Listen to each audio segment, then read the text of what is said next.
Powerful bolts of electricity split the sky.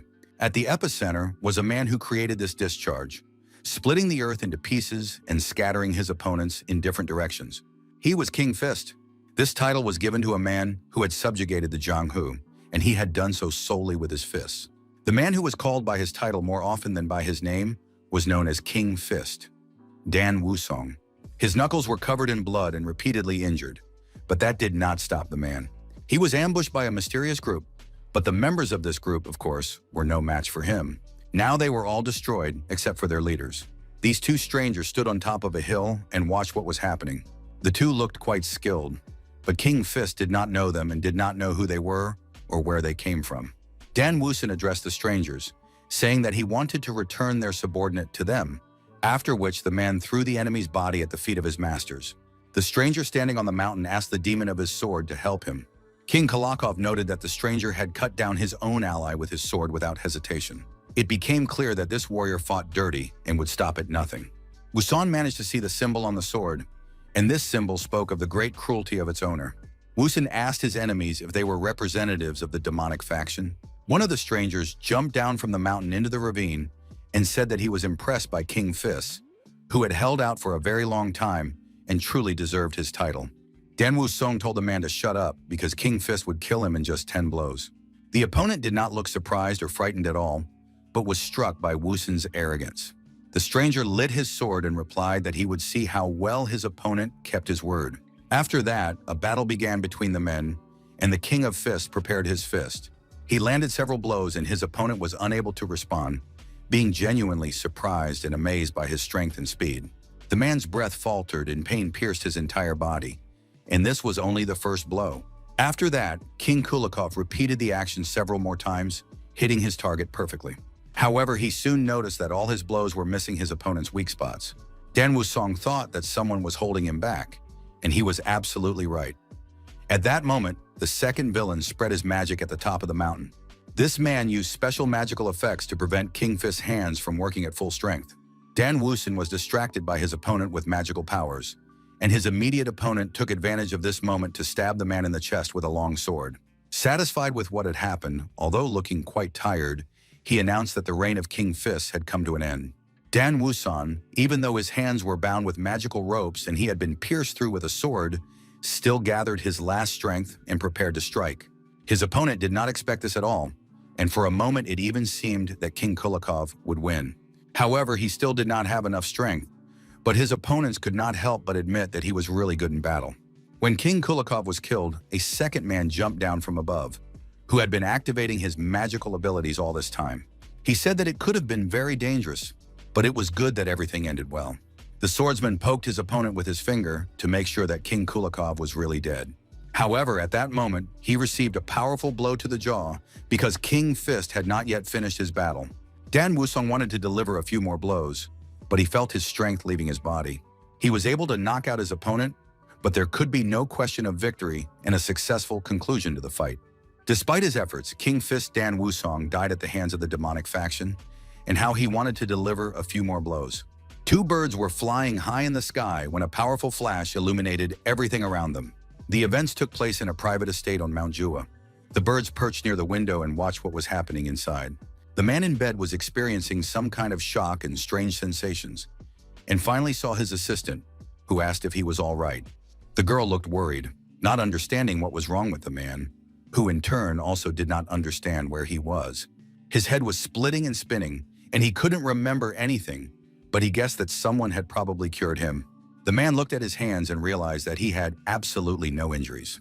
The servant asked if the first young master would like some water, which greatly surprised the young man. He did not understand why the servant called him the first young master, and when he looked at himself in the mirror, he was stunned. The water literally flowed backward, and the young gentleman was very frightened. The man touched his face, pulled his cheek skin and hair, thinking that someone had put a mask on his head. After that, the man checked his neck and made sure there was no mask on him, but this did not alleviate his condition at all. Sitting in front of the mirror, he continued to pull at his cheeks, and things went so far that the servants ran to get a doctor. The frightened girl realized that her master looked particularly strange today and was behaving unnaturally. The man sat on the bed in front of the mirror and thought, those two people from the demonic faction couldn't have done this to him, Otherwise, they would have already taken control of the Jongwoo estate. But then another question remained unanswered. He had absolutely no idea who the person staring back at him from the mirror was. The man began to pace around the room, trying to remember things and hoping that his memories would return. However, he couldn't go far. His body was weak, and he felt like a newborn fawn. The man sat down at the table, realizing that his body belonged to some weakling. On the table, he saw a folder with documents titled Yongha Trading Group. The name seemed familiar. He had heard it somewhere before. The Yongha Trading Group was a large retail chain located near Mount Zuhua. They must be quite large since the man had heard of them, even though he had never had anything to do with trading groups. The name of the trading group's owner was written on the sheet of paper. It was Lee Jin-yong, who was apparently the owner of this body. There were also many letters on the table addressed to Jin-yong, concerning money, gambling, and women. The young man had absolutely no desire to go anywhere, lend money to anyone, or spend time with girls. After reading the letters, the man clutched his head in despair, because it was a real shame if his life was now so primitive. Having finished with the letters, the man realized that it was not magic or the mask. He did not feel any strange energy in his body at all. The only thing left to assume was reincarnation. Perhaps Dan Woosen had received a new body after his death. Of course, it sounded like pure madness, but the man had no more logical explanation. At that moment, his thoughts were interrupted by a maid who addressed her first young master. She brought in a doctor named Gunsung Myung, and the man turned to his master, asking how well or poorly he was feeling. Lee Jin-yeon did not recognize the doctor and asked who he was. The doctor replied, barely holding back tears, that the servants had reported that their master was unwell, and he was very worried, and that their master did not even realize how serious it was. The doctor wanted to check his patient's pulse, but the young man pulled his arm away and said that there was no need to worry about him. He was perfectly fine. The doctor replied that he was very glad to hear that, and that he had prepared his main patient's favorite meal, and the man ordered it to be brought immediately. It turned out to be chicken broth, which according to the doctor was excellent for strengthening the body. The young man immediately suspected something was wrong, because this chicken soup, called Phoenix Dragon Soup, could be an excellent dish for healthy people. But for someone as sick as Jin Yan, it was like poison. And on top of that, the doctor was secretly trying to check his pulse. Most likely, the doctor found it strange that his patient, Jin Yan, looked so healthy. The doctor continued to praise the soup, claiming that if the patient ate it regularly, he would become as healthy as the young people participating in martial arts competitions. Jin Yan asked the doctor how long martial arts competitions had been going on. The doctor replied that he did not know for sure, but it had been about 200 years. The young man thought for a moment, then announced that he had no appetite at all, and that it would be better to leave everything on the table. After that, Jin Yong showed the doctor out the door, saying he wanted to sleep and forbade anyone from entering his room. The young man finally got rid of everyone and was able to analyze the situation. According to the doctor, the 200th Phoenix Dragon competition was approaching. This meant that not much time had passed since Dan Wusong's death, which was a very good sign. The demonic faction must still exist. Besides, he was very annoyed by the snake-like doctor, Mr. Myung. The young man understood that he was surrounded by people who simply had to be beaten up. But this time, the young man would kill them all with one blow. There was no doubt about that. Several days passed, the table was laden with delicious, hearty, high-calorie food, and the maids were very happy that their master was eating a lot again, because before that, he had only eaten porridge. Everyone was pleased that the master had regained his appetite and had started going for walks. Jinyan really did look much better than he had on the day he woke up. His body was getting stronger and stronger. The young man went into the dining room and asked if his breakfast was ready. He was very hungry and hoped there would be lots of delicious food. After that, the young master told the servants to prepare simple and hearty breakfast for him from now on. The maids were pleased. It seemed that their master was indeed feeling better. Jinyan was enjoying his breakfast when he was suddenly interrupted by a maid who said that Mr. Myung had come to see him. The maids bowed to the doctor, but the doctor himself looked very dissatisfied. The doctor looked with surprise at the table, the food his master was eating, and the young master himself. Jinyan still couldn't remember or understand why the doctor was so obsequious to him, but the young man was sure that he would soon catch this presumptuous rat. Jinyan asked the doctor what was wrong with him, but Mr. Myung began to make excuses. The doctor literally fell into hysterics and wept, because his favorite patient did not remember him at all. The man could no longer bear the loneliness, so he came, but he was ready to note that the master's complexion had changed significantly, and now it was clear that all the doctor's efforts were futile. Jin asked if the doctor considered the attempt to poison him with phoenix dragon soup to be a futile effort. What he heard literally stunned Dr. Myung. He did not expect his patient to be so mistaken. The doctor said that there had been a misunderstanding because phoenix dragon soup was a tonic food. The young man replied that he was very surprised because he thought it was poison, not food. After that, the doctor was literally offended because in fact he was not an enemy of the young gentleman, but his personal physician. The man could barely hold back his tears. He covered his eyes with his sleeves and said that if he was not welcome in these apartments, he would have to leave. The doctor was clearly waiting for his patient to stop him, and soon that happened. The doctor turned around happily, hoping to hear an apology. Jin said he did not understand the doctor's behavior, who had come uninvited and was now leaving without permission. The young man did not understand which of them was the master, but seeing the doctor's frightened face, he said he was joking.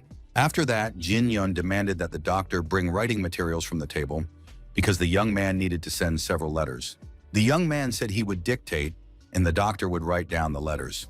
Due to Mr. Lee Jin-yeon's serious illness, I must stay at the estate for a while. Since I am living here for so long, please advise me on what to do next. The doctor's face turned red, and the young gentleman asked why the doctor had stopped writing down the dictation. The doctor tried to say that nothing was wrong and that the gentleman was simply imagining things. In general, Dr. Myung was attentive and ready to continue writing. Suddenly, something stabbed Dr. Myung sharply in the neck, and the man did not have time to realize what had happened. Jin-young turned to his doctor and said that he was no longer the weak patient he had been before. Dr. Myung began to wriggle and ask what his master meant. Jin-young began to explain, saying that first of all, they needed to focus on the phoenix dragon soup. For healthy people, it can indeed be an excellent tonic. However, for a patient as sick as the young man, this soup was pure poison. The doctor should have known this, and indeed Dr. Myung knew that his patient's energy was in complete disarray after eating the soup. In addition, Jin-young noticed how the doctor tried to check his pulse, even though he claimed that he was simply concerned about his patient. But the most important fact, which also did not escape Jin-young's attention, was that when the young man said he had no appetite, that he wanted to sleep, and that everyone should leave him alone, the doctor gave himself away. When the young man said he had no appetite, that he wanted to sleep, and that everyone should leave him alone, the doctor gave himself away. Gon Sung-myung wanted to kill the patient so badly that he couldn't even hide his intentions. Obviously, the doctor was not acting alone, and now his master demanded that he write the name of the person who gave him the order to kill Jin-young on the envelope. The doctor continued to wriggle out of it, saying that he didn't understand how his master could suspect such a kind person as him and why his master was treating him so cruelly. After that, the doctor shed a tear, secretly hoping that his patient would believe him, take pity on him, and stop trying to find out the truth. But Jin-young said that the doctor had finally shown his true colors, but the doctor replied that he was just trying to let the young man go with dignity. After all, there was no other way out, and if necessary, Dr. Myung was ready to kill all the servants and force them to remain silent. Jin-young was no longer going to listen to the traitor's nonsense and struck his doctor in the neck. After that, the young man wanted to continue his breakfast, but suddenly felt that his hand was not quite right. It was surprising because he was in terrible pain. It turned out that he had a rather pitiful and weak body. Jin-young understood that he needed to quickly regain his strength because even such a blow was painful for him. The young man wanted to regain his strength, and once he did, it would no longer matter who was behind all this. And even if it was Yunha's trading group, he would deal with it, and he would also need to study Dr. Myung. But Dr. Myung, lying in a pool of his own blood, could not help him, of course. However, he was suddenly struck by a severe headache. His vision blurred, and the young man could not move. He saw his doctor alive and unharmed again, and the young man guessed that these were Lee Jin-young's memories. And now, after reviewing these memories, the young man could finally learn a little about his past. More precisely, he could learn about the past of the body he found himself in. Tears streamed from the young man's eyes as the memories came flooding back. Lee Jin-young was the eldest son of the owner of the wealthy Yonha trading group. He was not as smart as his second brother, nor as strong as his third brother. Jin-young was simply not a good enough eldest son. The young man tried to compensate for his shortcomings with money, but as a result, he drowned in a life of debauchery and pleasure. When the young man realized his mistakes and decided to change, it was already too late. The young man's health deteriorated, and his family decided to send him to the estate. If these memories are correct, then the main clan was not interested in this exile. At first, the problem was that King Kulikov was reincarnated without any memories of his new body. But now he had finally remembered a lot and had to focus on martial arts. but it was a pity to realize how much of his innate talent he had lost. With his knowledge from his past life and a few rare elixirs, the young man could quickly reach a high level. Now he had enough money to buy any elixirs and achieve the desired result. Several seasons passed, and during that time the young man's energetic essence manifested itself, and he engraved all the martial arts necessary for survival onto his new body.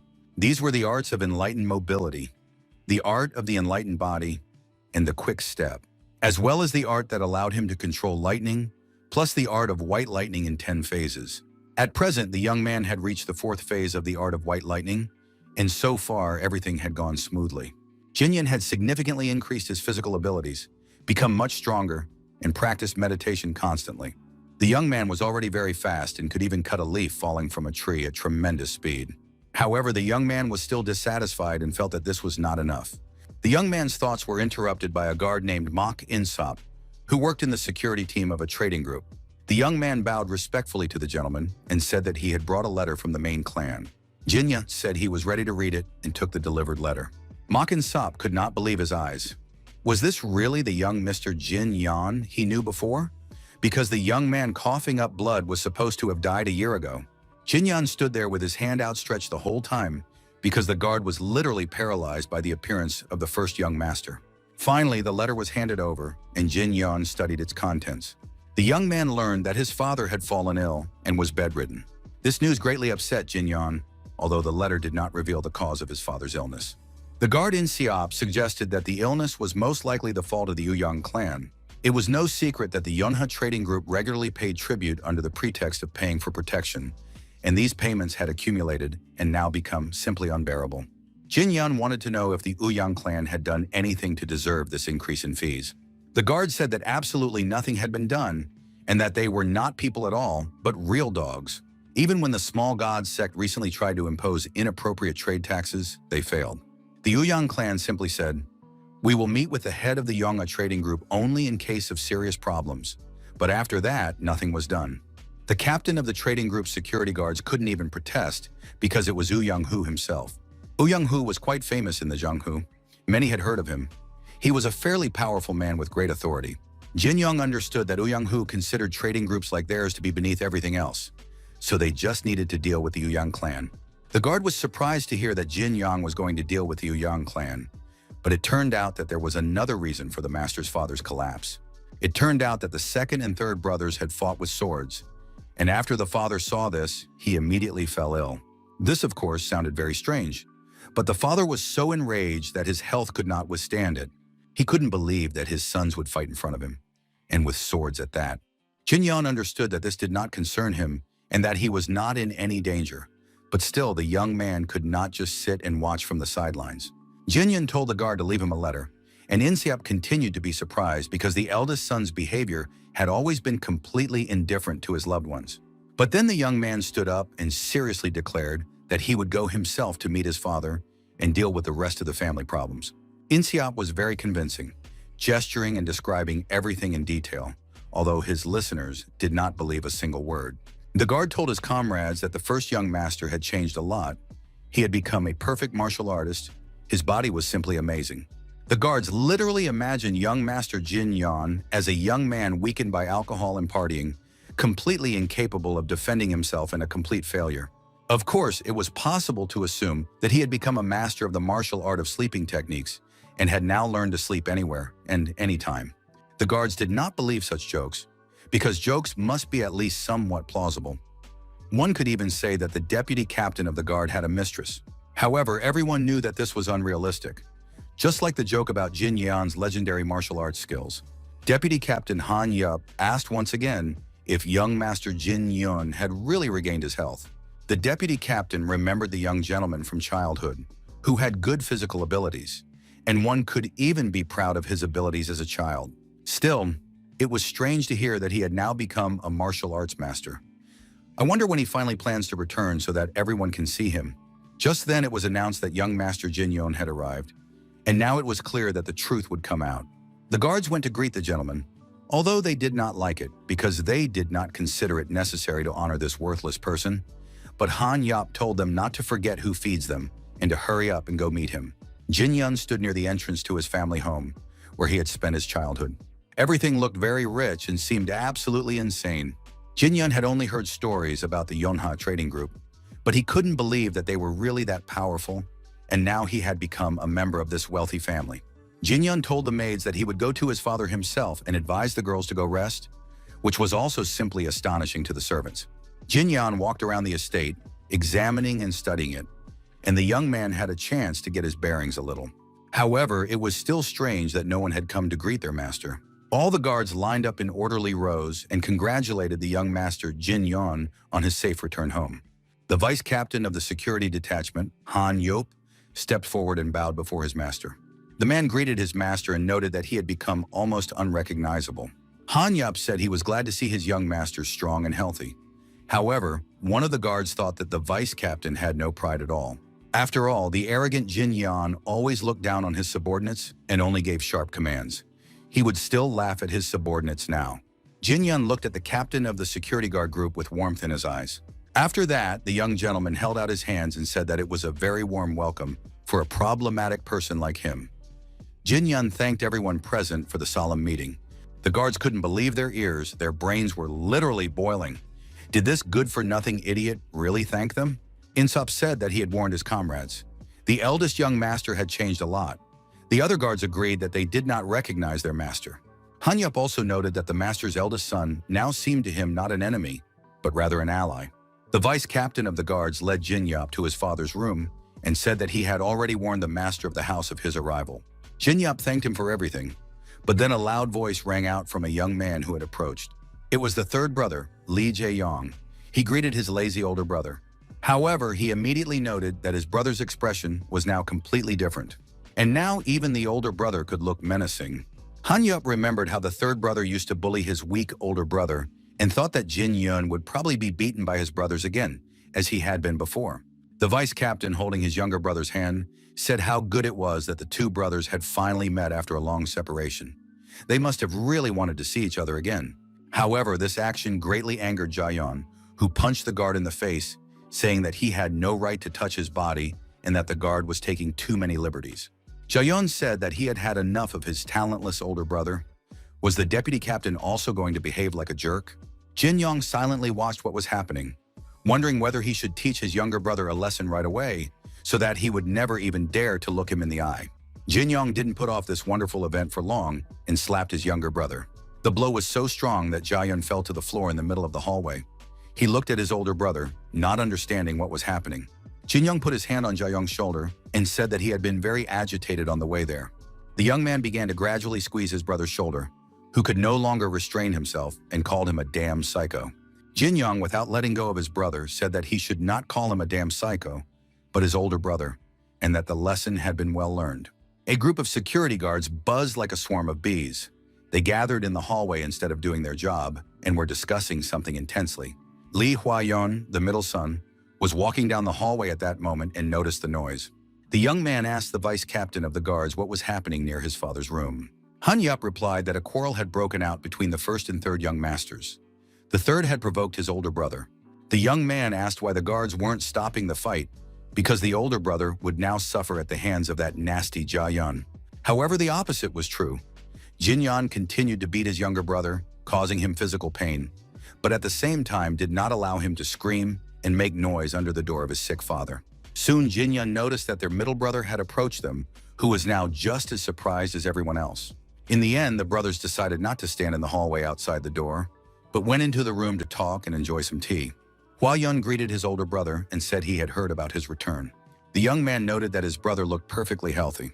Hwa-yeon's arm was wrapped in bandages, and his older brother guessed whose doing it was. He approached Jaeyeon, who was just beginning to come to his senses, and slapped him again. The blow was again powerful and painful. Jin-young beat his younger brother and told him that he should not raise his sword against his brothers if he did not want to be beaten. Jaeyeon was forced to say through tears and humiliation that he understood everything and would never do it again. What surprised the boy most in this situation was that he was beaten by Jin-yeon, who had always been very weak and regularly received beatings himself. The second brother, watching all this from the sidelines, noticed how strong the eldest had become and how cruelly he had punished and humiliated Jaeyeon. Hwa-yeon asked his older brother what had really happened at the estate, since his older brother now looked like a completely different person. Instead of answering, Jin Yan picked up one of the documents lying on the table. It turned out to be a list of employees to take with him to the conference the next day. One of the employees on the list was Dr. Gansun Myung. Jin Young had previously wanted to know who had sent Dr. Myung to his grave, but now everything became clear. The person who recommended everyone, from the deputy security commander to the guards at the entrance gate, as well as the doctor, was none other than Young-hoo. Jin Young turned to his brothers and told them to confess immediately if any of them were working with the Young clan. Hua Yang, who was the supervisor, said that this was impossible and that it was not worth thinking that way, while Jia Yang noted that it was simply ridiculous to think that way. Jia Yang was ready to die rather than allow a member of another clan to take over their business, because the Yonha trading group was a precious business that his father had built up over many years. Jin Young said he was very happy to hear this from his brothers. The young man was pleased that he would not actually have to kill one of them. After that, Jin Yan asked whether senior officials would be attending tomorrow's conference. Receiving an affirmative answer from his brothers, Jin Young said that in that case, he would also attend the conference. And before the brothers had even had time to recover, the young man left the room, saying that he now had to spend time with his father. Hua Young couldn't understand what had happened at the estate that made their brother so strong and confident, and Jia Yang regretted that he hadn't spent all that time on Mount Juhua. Finally, the doors closed, and Jin Yon entered the room where his sick father was. Li Xiongmin was happy to see his eldest son, who had not made his father very happy in previous years. The sick man asked what the noise was coming from outside his door in the hallway. However, the young man did not explain anything. Jin Yong said that he had heard that his father's illness was related to stress, and Seong Min confirmed that he had always been under stress, but now his aging body could not cope with it. His father touched his eldest son's face with his hand and said that he had changed for the better and now looked different. Was this really Jin Yon? Despite his illness and poor health, Lee Sanmin was very happy to see that the first young master was in good shape. Jin Yong confirmed that this was indeed the case, but something still felt strange to him.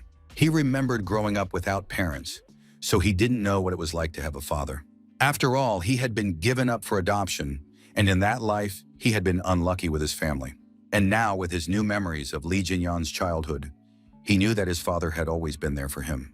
Lee Seong-min was a great and important man, but now the hand of this sick old man looked fragile and small, like a bird's foot. Jin-yon didn't know when his father had gone from being a great and formidable man to being so small and defenseless. It hurt Jin-yon to see his weakness, and he asked his father not to worry about anything. The young man promised his father that he would eliminate the cause of his stress. After all, Jin-yon would take care of this problem, so there would be no need to worry or fear new stresses. Although Sunmin wanted to know what his son meant by eliminate stress, the young man smiled sweetly, looking at his father with loving eyes, and said that his father should not worry about anything. He just needed to rest. The next morning, the Yonha trading group held a conference. All the participants gathered in the large hall to discuss the current situation. Among the participants was Young-hoo, commander of the trading group's security squad and martial arts master of the Young clan. He and his closest aides whispered among themselves, studying the unfamiliar young man who was also present in the room. It was the eldest son of the head of the trading group, Jin Yong. He looked like a very serious, respectable young man, radiating strength and health. No one present understood what the young man was doing there, as he had never shown any interest in the trading group's affairs before. Young-hoo suggested that the first young gentleman was probably concerned about his position in the group. Hua Yan, who was the supervisor of the trade group, took the floor and said that if those present had no comments, they would move on to discussing current issues.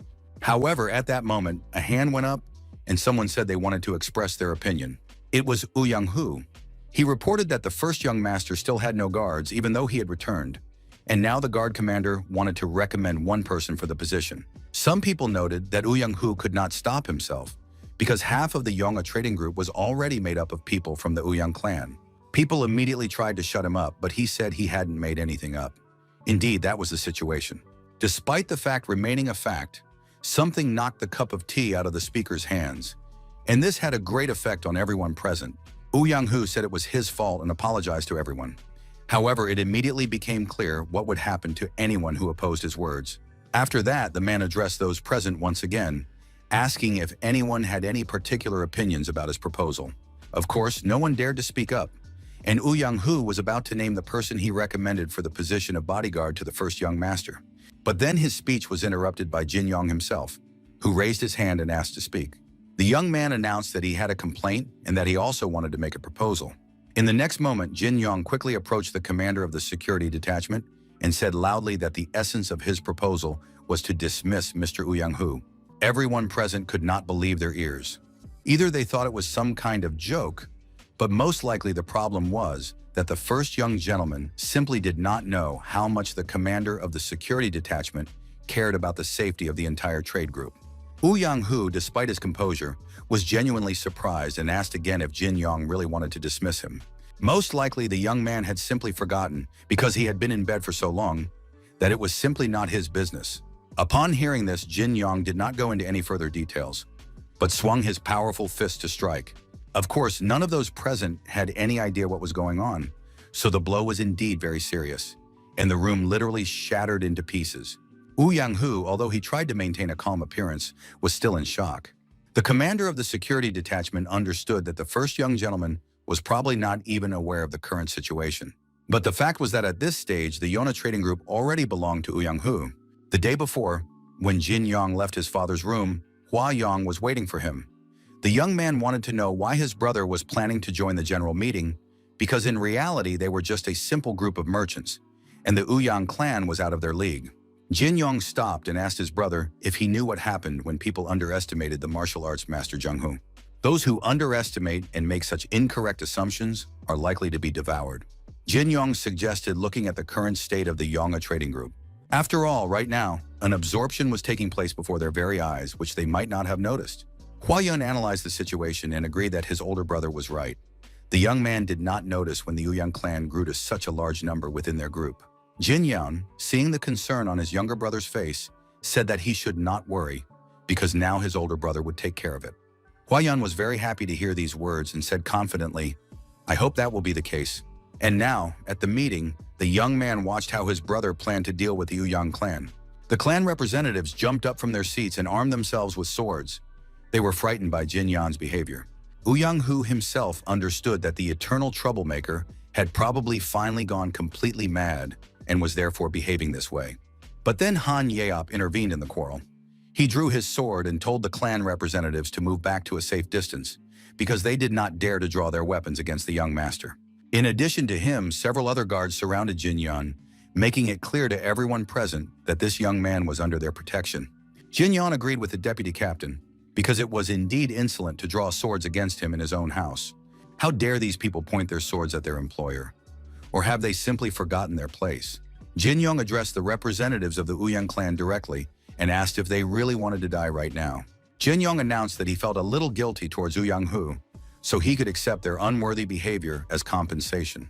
Yang-hu wanted to know what the first young master felt guilty about. The young man replied that he felt guilty for ruining the clan's retirement plans. Jin Yong said that Dr. Myung was supposed to kill him when the young man came for treatment, on Yang-hu's orders. In addition, Yang-hu pitted the brothers against each other, because when there was enmity between them, everything became much easier. As a result of all this, the head of the family, Mr. Lee Xiongmin, became seriously ill and took to his bed. It would have been enough to influence just one of the sons. Yang-hu could have taken control of the Yonga trading group without lifting a finger and controlled them like puppets. Yang-hu interrupted the young man's speech with loud laughter, saying that the young master had a very vivid imagination. Jin Yong continued. He said that, unfortunately, Dr. Myong, who was originally supposed to kill him, had died at the hands of Jin Yong. It was from that moment that the fate of the entire Ouyang clan began to change. The clan leader's gaze became more wary, as he realized that the young man was not just fantasizing. Yang-hu couldn't believe that Dr. Myung had died at the hands of this young man. However, Jin Yong said that there was no need to mourn him. He had killed the doctor with a single blow. Jin Yong continued, saying that if Yang-hu wanted to take over a large trading group, he should have tried harder. Now the young man would file a lawsuit for compensation for the damage that had already been done. Yang-hu suddenly realized that this was not just nonsense, but he could no longer restrain himself because he had heard enough, and his hatred spilled out. In one leap, the man jumped up, prepared to attack, and activated his energy, getting ready to strike. Jin Yong was completely calm. He had enough time to block, and the two opponents met with their fists. The blow was so powerful that those present were forced to cover their faces and hide from the consequences of the blow. Yang-hu noted with surprise that his opponent had used lightning energy. Could this weakling have studied martial arts? Both men landed on their feet, ready to continue fighting each other. The representatives of the Uyang clan were surprised by the fact that the young master knew martial arts. He was able to block the blow of the security captain himself. Jin Young told Uyang Hu that he shouldn't have hit him because the young man had just finished his treatment. However, the young man was willing to turn a blind eye to this because the fight had already turned into an official duel. Uyang Hu was very angry. He considered his opponent arrogant and overconfident, like a fledgling who had just learned to fly. Uyang Hu announced loudly that his guards and witnesses from the Uyang clan would confirm what he was about to say. With the consent of the young master Jin Yong, an official duel would be held. Uyang Hu believed that this was sufficient, but Jin Yong wanted them to say and confirm that this duel would be to the death. Uyang Hu noted that his opponent seemed to have studied in some impressive sect, because in a relatively short time, Jin Yong's skill level had become quite decent. But Uyang Hu was sure that the guy lacked experience, and now he would show him the difference. Uyang Hu began to strike, but the young man calmly dodged them, and it was clear that this was not difficult for him at all. At the same time, Jin Yong said that it was foolish to talk about experience, because his opponent needed to live another couple of hundred years, and Jin Yong delivered a powerful counterattack. Uyang Hu's body flew helplessly and far away. He looked like a rag doll. The man understood that he was dealing with some kind of unreal power, but there was nothing he could do about it. Jin Yong said that with his opponent's permission, he would show everyone what a real difference in experience looked like.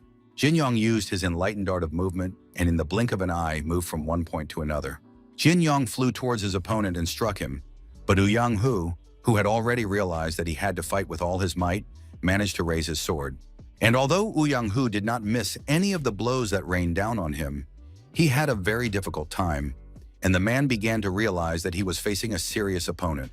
But the situation was rather strange. The young man's tactics were not like those of someone who had just begun to study martial arts. It all looked like the work of an experienced martial arts master. Uyang Hu had to use his entire arsenal because his usual strength was no longer enough. The representatives of the Uyang clan watched the battle with excitement, believing that Uyang Hu would now finish off the young master. Uyang Hu himself also declared that he would definitely not lose and activated the three-form sword art. Uyang Hu did not want to lose to a mediocre opponent like Jin Yong, but the young man responded with a quick shield, and his opponent's attack proved completely useless. Uyang Hu couldn't understand when the boy had learned all these techniques. At that moment, Jin Yong gathered all his strength in his fist and prepared to strike back at his opponent. The blow was indeed very strong and powerful, and it landed squarely on Uyang Hu's jaw. The man did not have time to block it at all and was thrown back. The duel was over. Everyone present confirmed that the duel had been conducted fairly. However, now the representatives of the Uyang clan could ask for a rematch. Jin Yong dismissed them all and announced that the Yongha trading group belonged to his father, brothers, and the guards and hired men who worked honestly for it. Jin Yong's first day at work was busy. There was a lot to do, and the young man wanted to understand the situation and analyze the circumstances himself. Jin Yong spent the whole day with the vice captain. They visited all the departments, checked the work, and now the young man thought that his assistant had not left for a minute all day. Han Yap couldn't even understand what was going on with his master. He had been working since early morning and hadn't even had lunch yet. Jin Yan immediately noticed that there was a huge difference between some of the workers. Even just walking through the courtyard, it was clear that the representatives of the Uyang clan felt completely relaxed at their workplaces. While some people didn't have a minute to eat because of the large amount of work, others were relaxing and enjoying their working hours. They probably had an easy life because these people were resting at someone else's expense, and therefore the corporation really needed to get rid of such employees. Jin Yun was very angry when he saw such injustice, and he didn't even notice that he was holding a breadstick in one hand. Jin Yong understood that this could be a problem. In order for the sales team to continue working well, instead of idlers, it was necessary to hire people who could replace them. In order to find new employees, the young man went to the nearest entertainment establishments.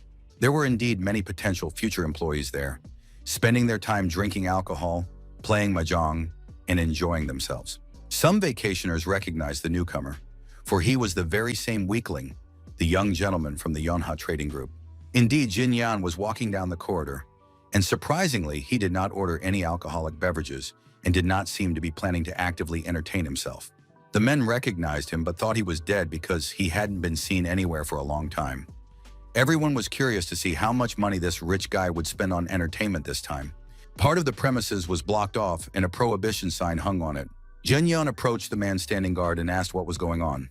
The guard recognized him from his past life and greeted the young gentleman, saying that he hadn't been seen in a long time, but now he was glad that the young man had come and would make another generous donation.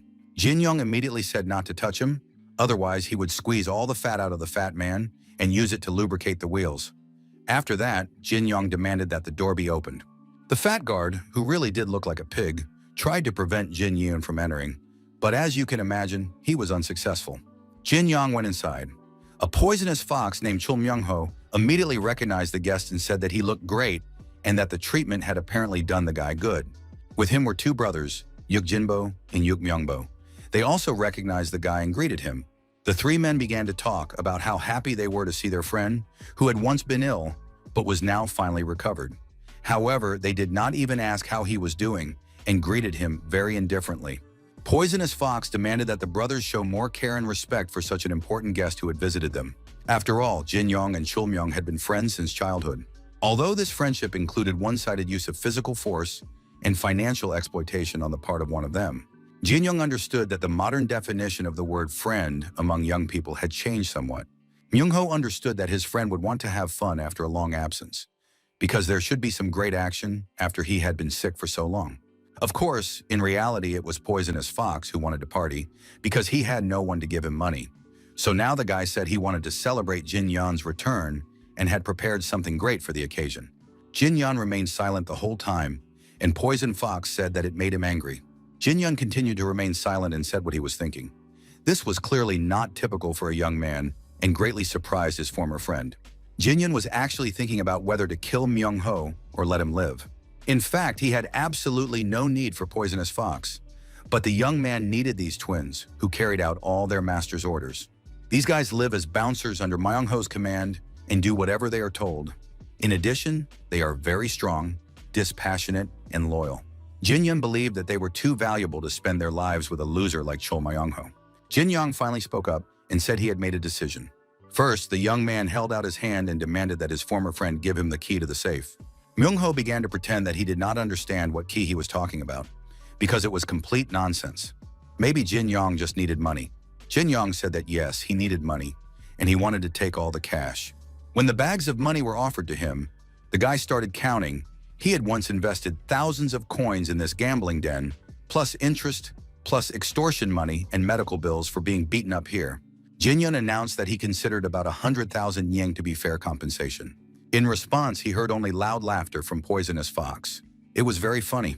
Most likely Jin Yan studied arithmetic while he was recovering.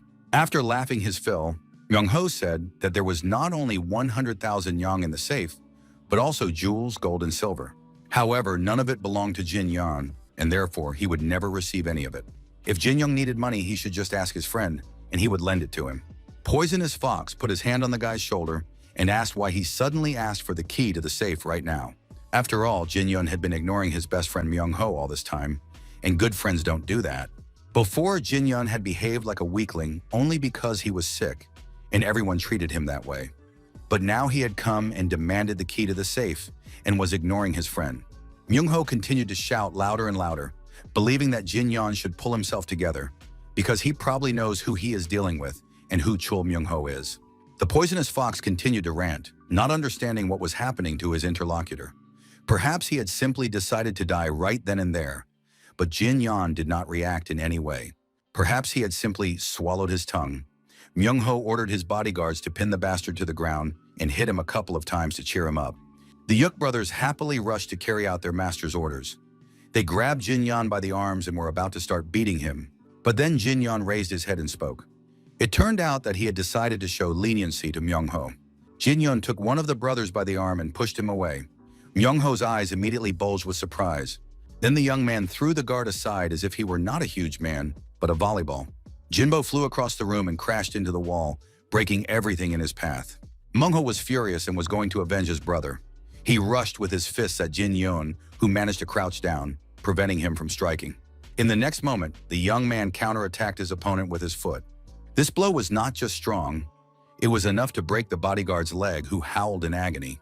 Jin Yan looked at those present, assessing their behavior, and was surprised by what he saw. Both twin brothers, despite serious injuries, immediately got to their feet. Both guards had broken wrists and ankles. but they moved to continue the fight despite the pain. There was not a trace of fear in their eyes, and it was striking. Jin-Yun immediately decided that these were the kind of people he needed. The young man planned to make an effort to get them. The Yuk brothers, now together, simultaneously raised their fists and rushed to attack their opponent. But before their fists reached their target, Jin-Yun literally vanished, leaving the twins looking confused. The brothers did not understand where their opponent had gone. Could he really have disappeared?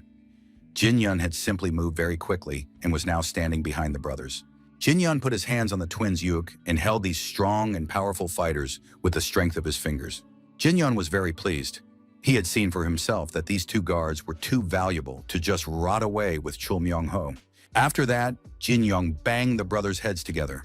The blow was short but powerful. The twins lay unconscious on the floor nearby and were ordered to stay put, because Jin-Yun would not warn them again or give them a second chance. Myung-ho, who had watched the fight, was clearly impressed by what he saw. Jin-Yun said that all he had left to do was deal with his dear friend, and now he would do so with great pleasure. Myung-ho realized that this was no joke and spoke up, saying that his friend should have mentioned that during his recovery, he had been studying martial arts rather than mathematics. Seeing the knife in his friend's hands, Jin-Yun said, "Usually Poison Fox is quick-witted, but for some reason today is not one of those days." Jin-Yun, with his hands behind his back, approached his former friend, who was quite frightened, and asked him not to come closer, but just to talk. Myung-ho calmed down at some point, deciding that there was no need to be afraid. But the man rushed at him with the knife, thinking that one blow would be enough to win. Myung-ho expected a counter move under the table so as not to be hurt by Jin-Yun's first blow. However, the table shattered into small pieces, and the fist still reached Poisonous Fox's head. Jin-Yun, laughing at his defeated opponent, said that very often in a fight, a counterattack wins. The blows were so powerful that the fat security guard standing in the corridor crouched down in fear and covered his ears, thinking that if this continued, someone would surely die today. Chul Myung-ho no longer tried to tell his friend how to count money correctly. He didn't try to do anything at all. Jin-Yun threw the third man and now stood near their bodies, realizing that now his words would finally be heard. Jin-Young waited for his former friend to come to his senses and be able to hear and respond to the information he had heard. Myung-ho soon woke up, but for a while he didn't understand where he was or what had happened to him. Chul began to realize that his former comrade had been doing something very serious while recovering from his illness. Most likely he had not been receiving treatment at all, but had been training intensively. Most likely this was done for revenge. Myung-ho calculated to his relief that they hadn't gotten along so badly in previous years. But then Poison Fox remembered how he had repeatedly humiliated Jin-Yun and realized that everything that was happening now was revenge on the part of his former friend. Chul Myung-ho was already able to speak normally, came to his senses, and offered Jin-Yun something else instead of the key to the safe. He was ready to fulfill almost any wish of his friend. Myung-ho suggested not dwelling on the past because although he had indeed hit Jin-Yun several times, it had been a long time ago, and besides, they had always been friends as children. After all, they had been close. Jin-Yun confirmed that they were indeed friends after all, and the Poisonous Fox was able to relax a little. He immediately began to talk enthusiastically about true male friendship, which lasts for years and anything can happen. But now their friendship is what unites them. Myung-ho promised that from now on, there would be no more fights or teasing on his part, and he hoped that Jin-Yun would not be offended by him. After all, they are true friends, and one could even say that they are closer than friends, like brothers. Myung-ho turned to his twin bodyguards and told them that they should welcome their new older brother, show him respect, and congratulate him on his wonderful transformation. Jin-Yun did not comment on what was happening yet.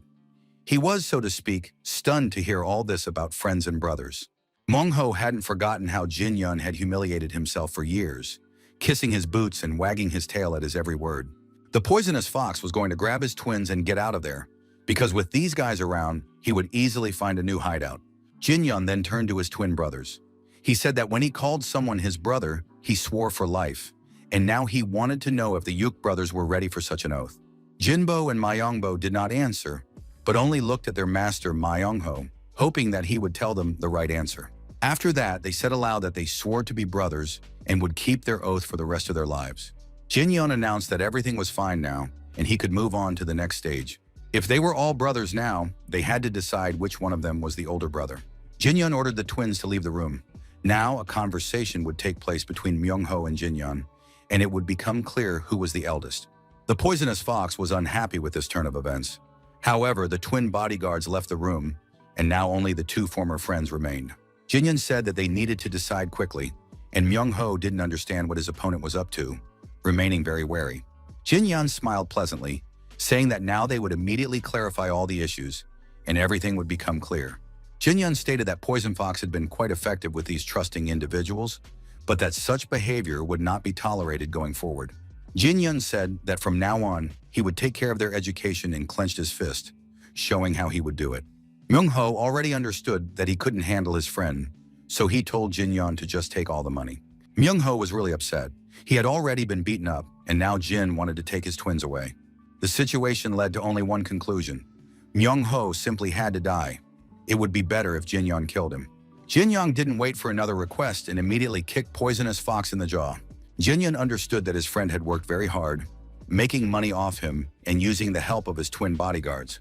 And now it was really time for Myung-ho to lie down and rest. A series of blows landed on the young man's torso and head. At some point, Myung-ho realized that this was not just talk.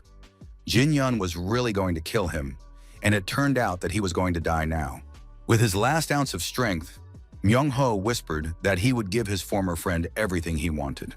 Jinhyun wanted to hear the answer louder, and Myung-ho shouted that he would give him the key to the safe, but now he was asking for mercy. Jinhyun said that usually those who beg don't speak like that or with that tone of voice if they want to live, but the Poisonous Fox said not to forget their friendship. After that, his body was thrown with a light movement and flew across the room, landing at the far wall. Chul Myung-ho finally realized that if he did not accept Jinhyun's terms, he would not survive. The twin brothers Yuk leaned over their former master, not understanding if he had really lost, and not knowing what to do now. Myung-ho told the twins that he had lost. From now on, Jinhyun would be their older brother, and they were obliged to serve him well. Poisonous Fox lay beaten and exhausted on the floor, tears streaming down his face. He felt terribly humiliated. Seeing their former master so weak, the twins decided that it would be better for them to live somewhere decent, such as the Yonha Trading Guild, rather than in this crappy gaming spot. However, despite their stubbornness, the twins were not bad people. They had spent a lot of time with their master, Myung-ho, and now there was still a friendly bond between them. They thanked their former master for everything. It took some time before Poison Fox came to his senses. He climbed the steps of the gambling establishment, thinking that the old men were right when they said that one should never mess with black-haired people. Chul Mun-ho walked through the main hall of the gambling establishment. Everyone present whispered. They could hardly recognize this beaten man, did not understand where the twins had gone, and now without the twins, everyone had a chance to take revenge on Mun-ho for all the nastiness he had done over the years. Now that his twin brothers were not around, something solid blocked Myung-ho's path.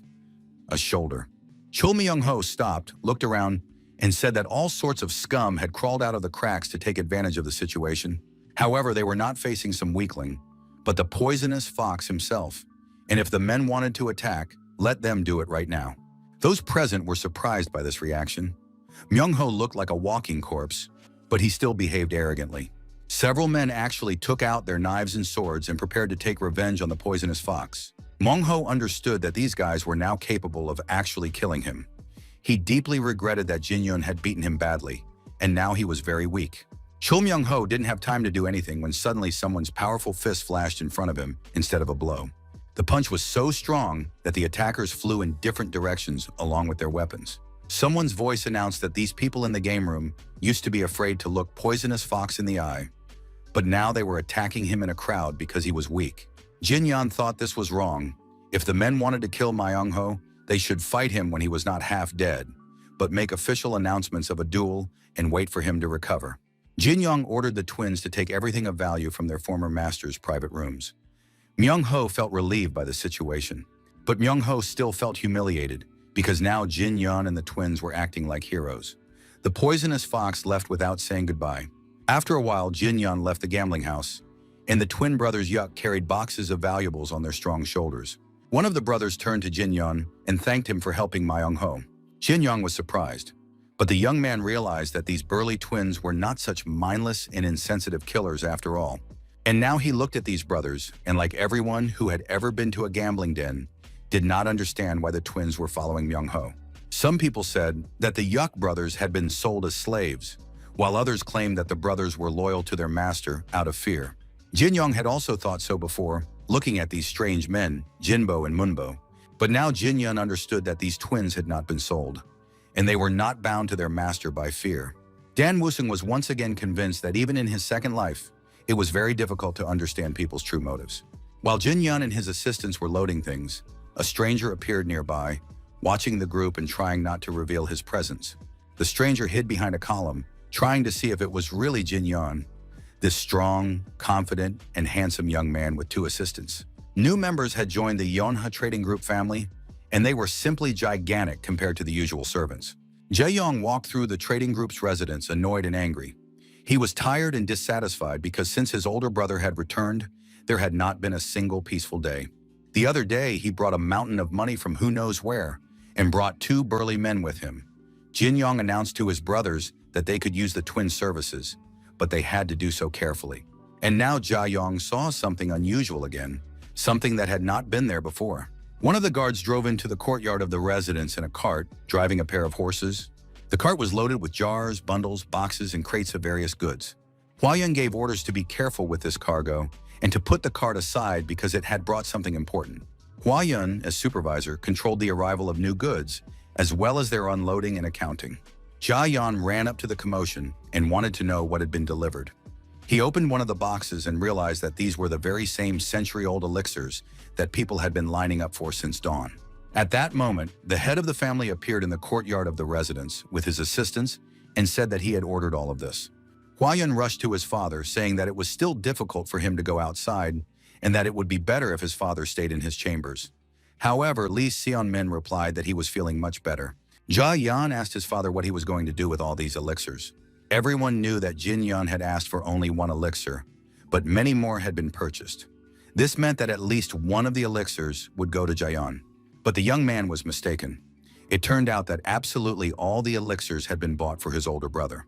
Jae-yong did not hold back his irritation. He lashed out at his father, asking how it was possible that absolutely everything was intended for Jin Yong. His father said that this was indeed the case because, in his opinion, 1 elixir was not enough to change the fate of the entire trading group. Considering how much money had already been spent on the Uyang clan and some minor deity, it was not that much. His father informed his sons that he had already sent letters to the heads of their branches, his old friends and respected major merchants, informing them that the Lee family was purchasing high-quality elixirs to overcome the crisis threatening the trading group. If the Yonga trading group collapsed, the others would also suffer losses. Therefore, everyone took Mr. Lee's request very seriously. In addition, the man felt that he should take responsibility because it was his idea to appoint Woo Young-hoo as captain of the security squad. The security guard, who was unloading goods at the time, said that it was a very wise decision and that he was sure that the first young gentleman would surely become a great martial arts master. Lee Sung-min thanked the deputy security captain for his valuable support. The man replied that he could always be counted on and that he believed the trading group would succeed. Lee Sun-min was pleased that his eldest son was in incredible shape, and now there was a perfect opportunity to change the situation in the trading group. The man looked over the goods that had been delivered and was satisfied. In addition, he believed that the time had finally come to spend what he had earned and to do so wisely and correctly. Jae-yong still couldn't come to terms with it and calm down. He blocked his father's path and asked what would happen to him and where his elixir was. His father looked at his younger son and said that, in his opinion, the young man did not need the elixir at all. Jae-yong was furious. He could no longer control himself, took out his sword, and began cutting everything in sight, because wherever he went lately, he heard the name Jin Yong, but he got nothing. Jae-yong threw a real tantrum and was ready to just cry and tear his hair out, because everyone, absolutely everyone around him, was oppressing him. The guy didn't understand what miracle his older brother, a weakling who had suddenly become a completely different person, had stumbled upon. But then there was a sound that caught Jae-yong's attention, and his older brother was approaching him at great speed. Jin Yong pushed everyone aside, saying that he was going for a walk and that the others needed to move out of the way. Jin Yong rushed on, knocking down those around him. A huge stone was tied to the man's belt, which he carried with him as he ran. Of course, it was difficult to call it a walk. Jin Yong ran at tremendous speed with a huge stone tied to his belt, drenched in sweat, but without losing speed or slowing down. Jae-yong, watching what was happening, noted in his shirt that he had finally decided to make an effort and do something, because just being the first son was not such a great achievement. Exhausted, Jia-yun lay down in the middle of the courtyard and began to think about what he could do and change in his life so that he would not be completely pushed aside in his own family. Jia-yun thought long and hard about different options, rejecting those that were unsuitable. Soon he made a decision and set about implementing his plan. Jia-yun began to train regularly in the courtyard. From early morning until late at night, he worked with a wooden dummy, imagining that Young-hoo was standing in front of him. The young man encouraged himself, commenting on his battle with the wooden stick, preparing to deliver a crushing blow to his opponent, close the distance, and strike him right in the jaw. Then as the fight progressed, hand-to-hand combat ensued.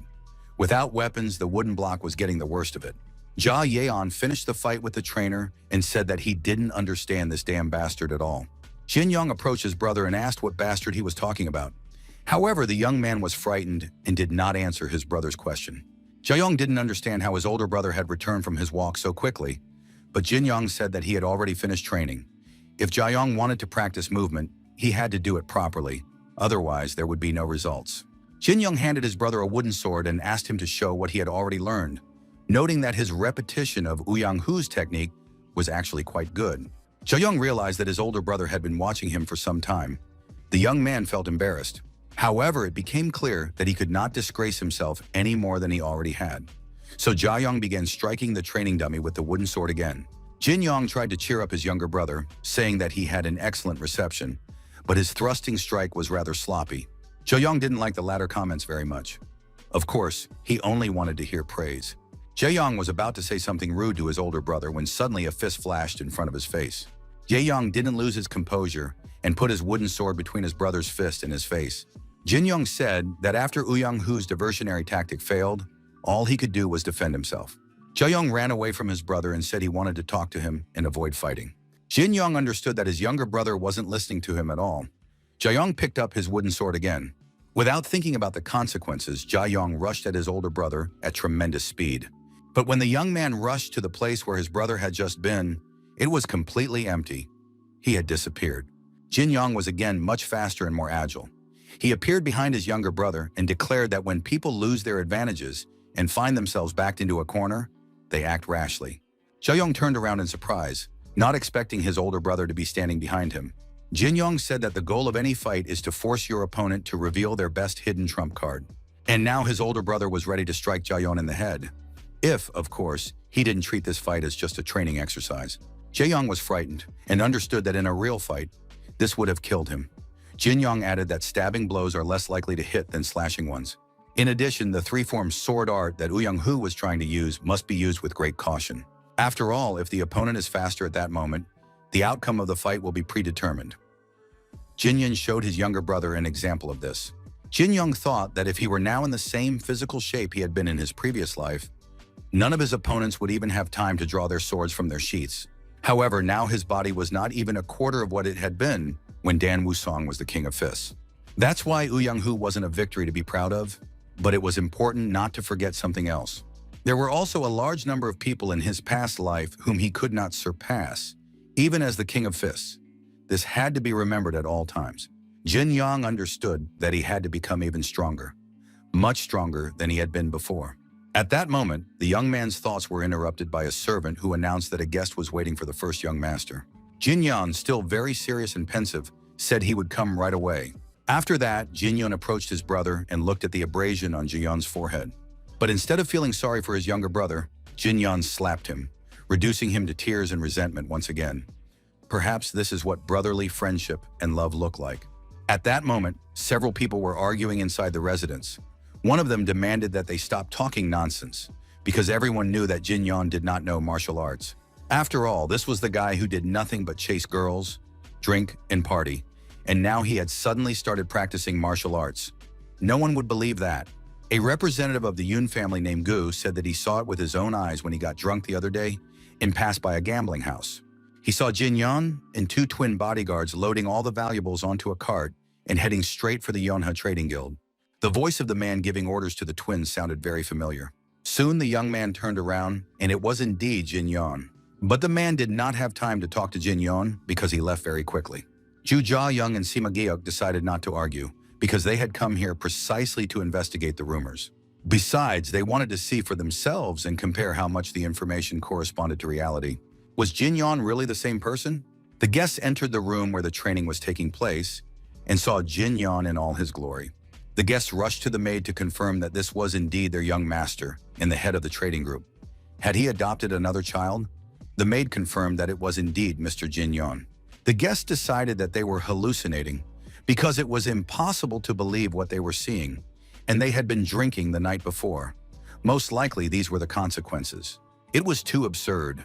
This strong, powerful, athletic, perfect man was one of the city's womanizers. Jin Yang got dressed after his workout and went out to his guests. He ordered the servants to take the twins to the dining room and feed them well, because the boys eat a lot. The girl confirmed that she would gladly carry out her master's orders and led the twins to the dining room. Jin Yang then turned to his old friends. Why were they still standing outside? The boys were somewhat reluctant to go inside because they feared that this new master would harm them. They were the self-proclaimed four heavenly kings of wine and women. Simaguk hoped to join the Murm Alliance.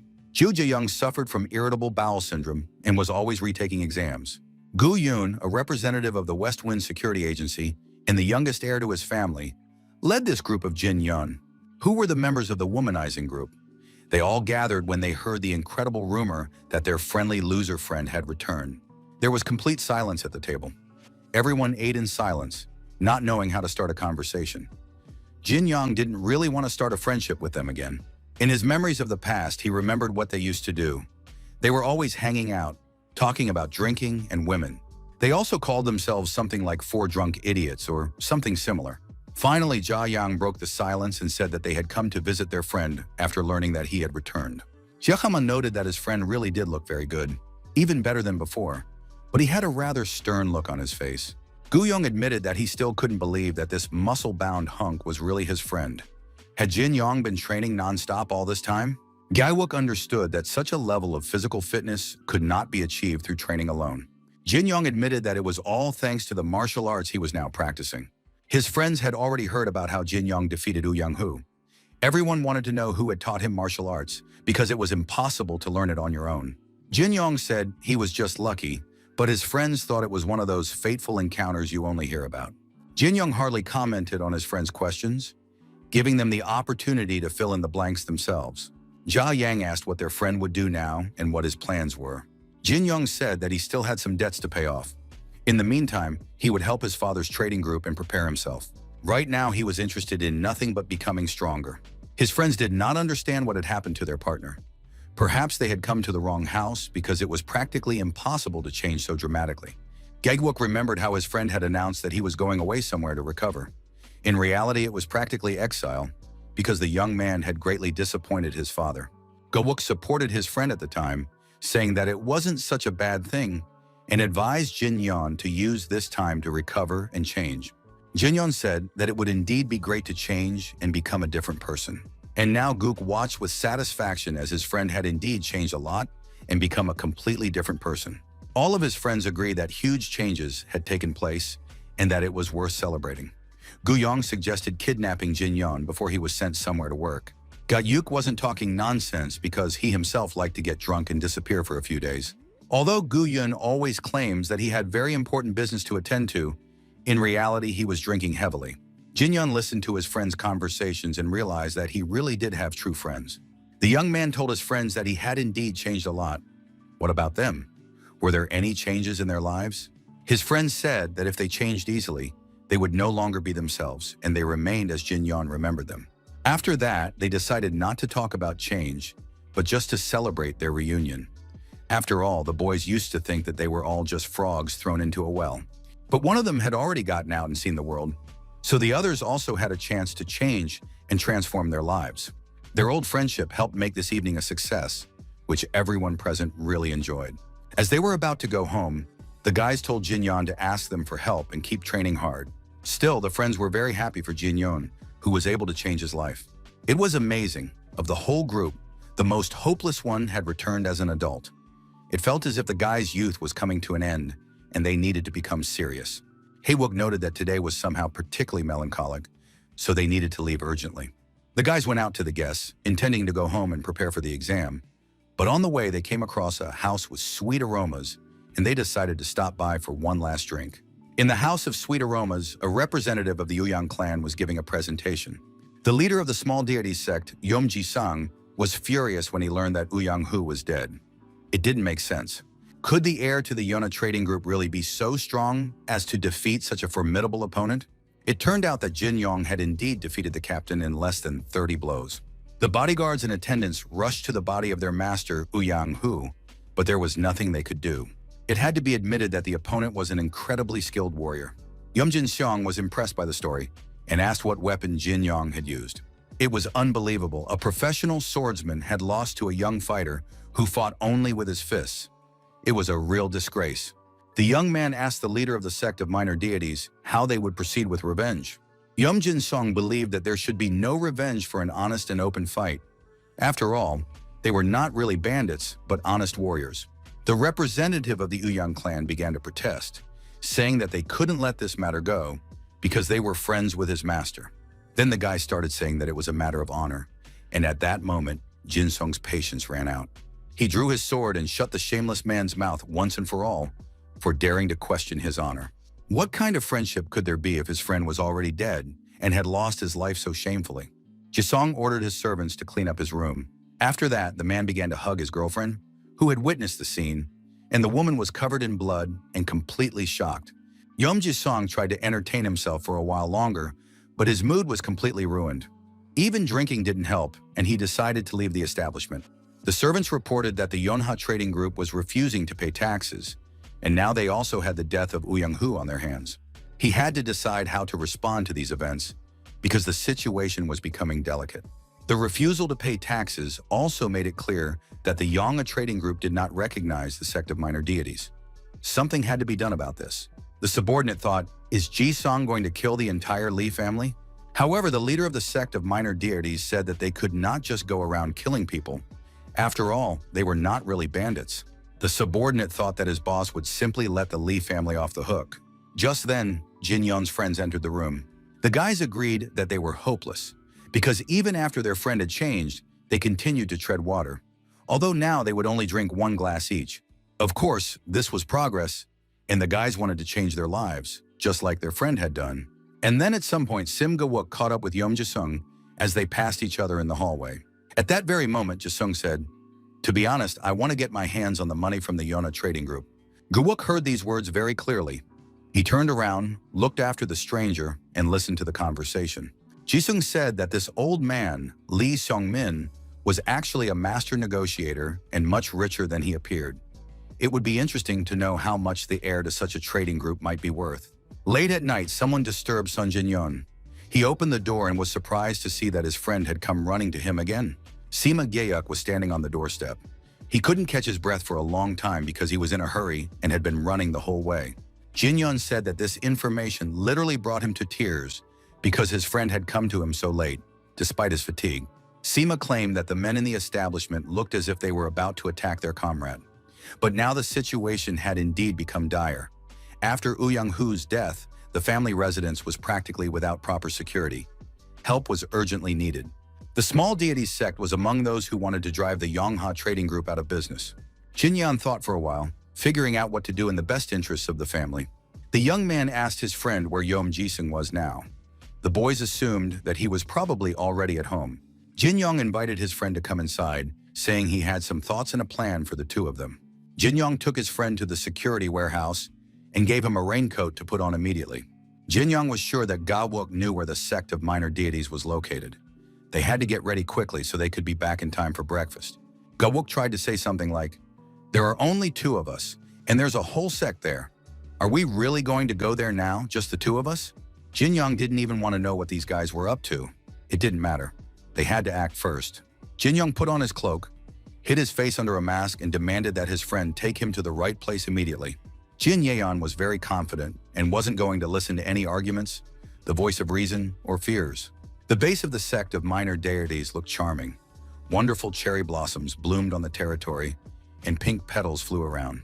The courtyard was full of guards. It was immediately clear that this was exactly the place they needed.